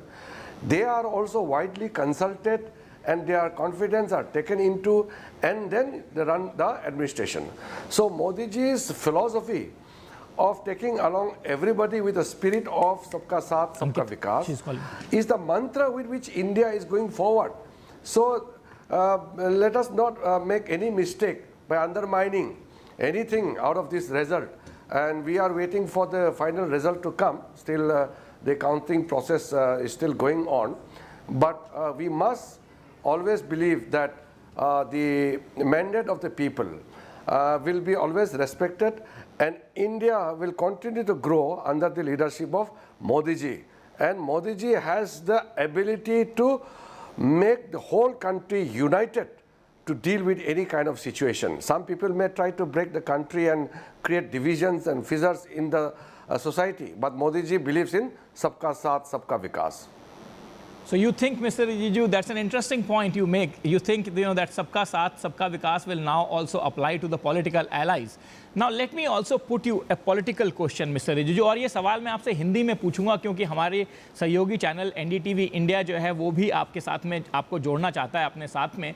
मैं ये पूछना चाहता हूँ mister Rijiju, ये देखते हुए कि इस समय आपके जो 2 बड़े आखिरी मिनट के अलाइज हैं एक तरह से, जैसे कि चंद्रबाबू नायडू जी जिनसे आपका अलायंस ऑलमोस्ट आखिरी हफ्तों में स्टिच हुआ, उसी तरह से नीतीश कुमार जो इंडिया छोड़ के आपके पास आए, दोनों तकरीबन इतने नंबर्स ला रहे हैं जिनको मिलाकर के आपकी सरकार का काम पूरा हो जाएगा। ये अभी की स्थिति है, अभी की स्थिति के बारे में हम बात कर सकते हैं, शाम तक हो सकता है ये स्थिति बदल जाए। ऐसी स्थिति में आपको लगता है कि कहीं ना कहीं अगर ये एलाइज ना होते तो ये चुनाव आपके हाथ से स्लिप भी कर सकता था? नहीं, ये इस तरह का आंकलन करना सही नहीं है। अभी तो इलेक्शन रिजल्ट अभी तो आया नहीं, अभी तो ट्रेंड चल रहे हैं, और जैसे ट्रेंड आते जाएंगे तो नतीजा भी उसके हिसाब से धीरे धीरे आते रहेंगे। लेकिन मेरा इतना कहना है कि मोदी जी के नेतृत्व में सारा एनडीए ने चुनाव लड़ा, और मोदी जी के नेतृत्व को देश ने भरोसा करके फिर से एनडीए को मेजॉरिटी देने का कगार पे है। तो इस पे कोई कन्फ्यूजन हम लोगों का मन में नहीं होना चाहिए कि जिस तरीके से प्रधानमंत्री मोदी जी ने पूरे देश को एकजुट रख करके और हर समाज को साथ में समावित करते हुए सबका साथ सबका विकास के मंत्र से जिस तरीके से 10 साल में एक नई दिशा भारत को दिया है और बहुत मजबूत राष्ट्र के रूप में भारत उभर के आए हैं, तो आगे भी मोदी जी के नेतृत्व में देश और आगे बढ़ते रहेंगे।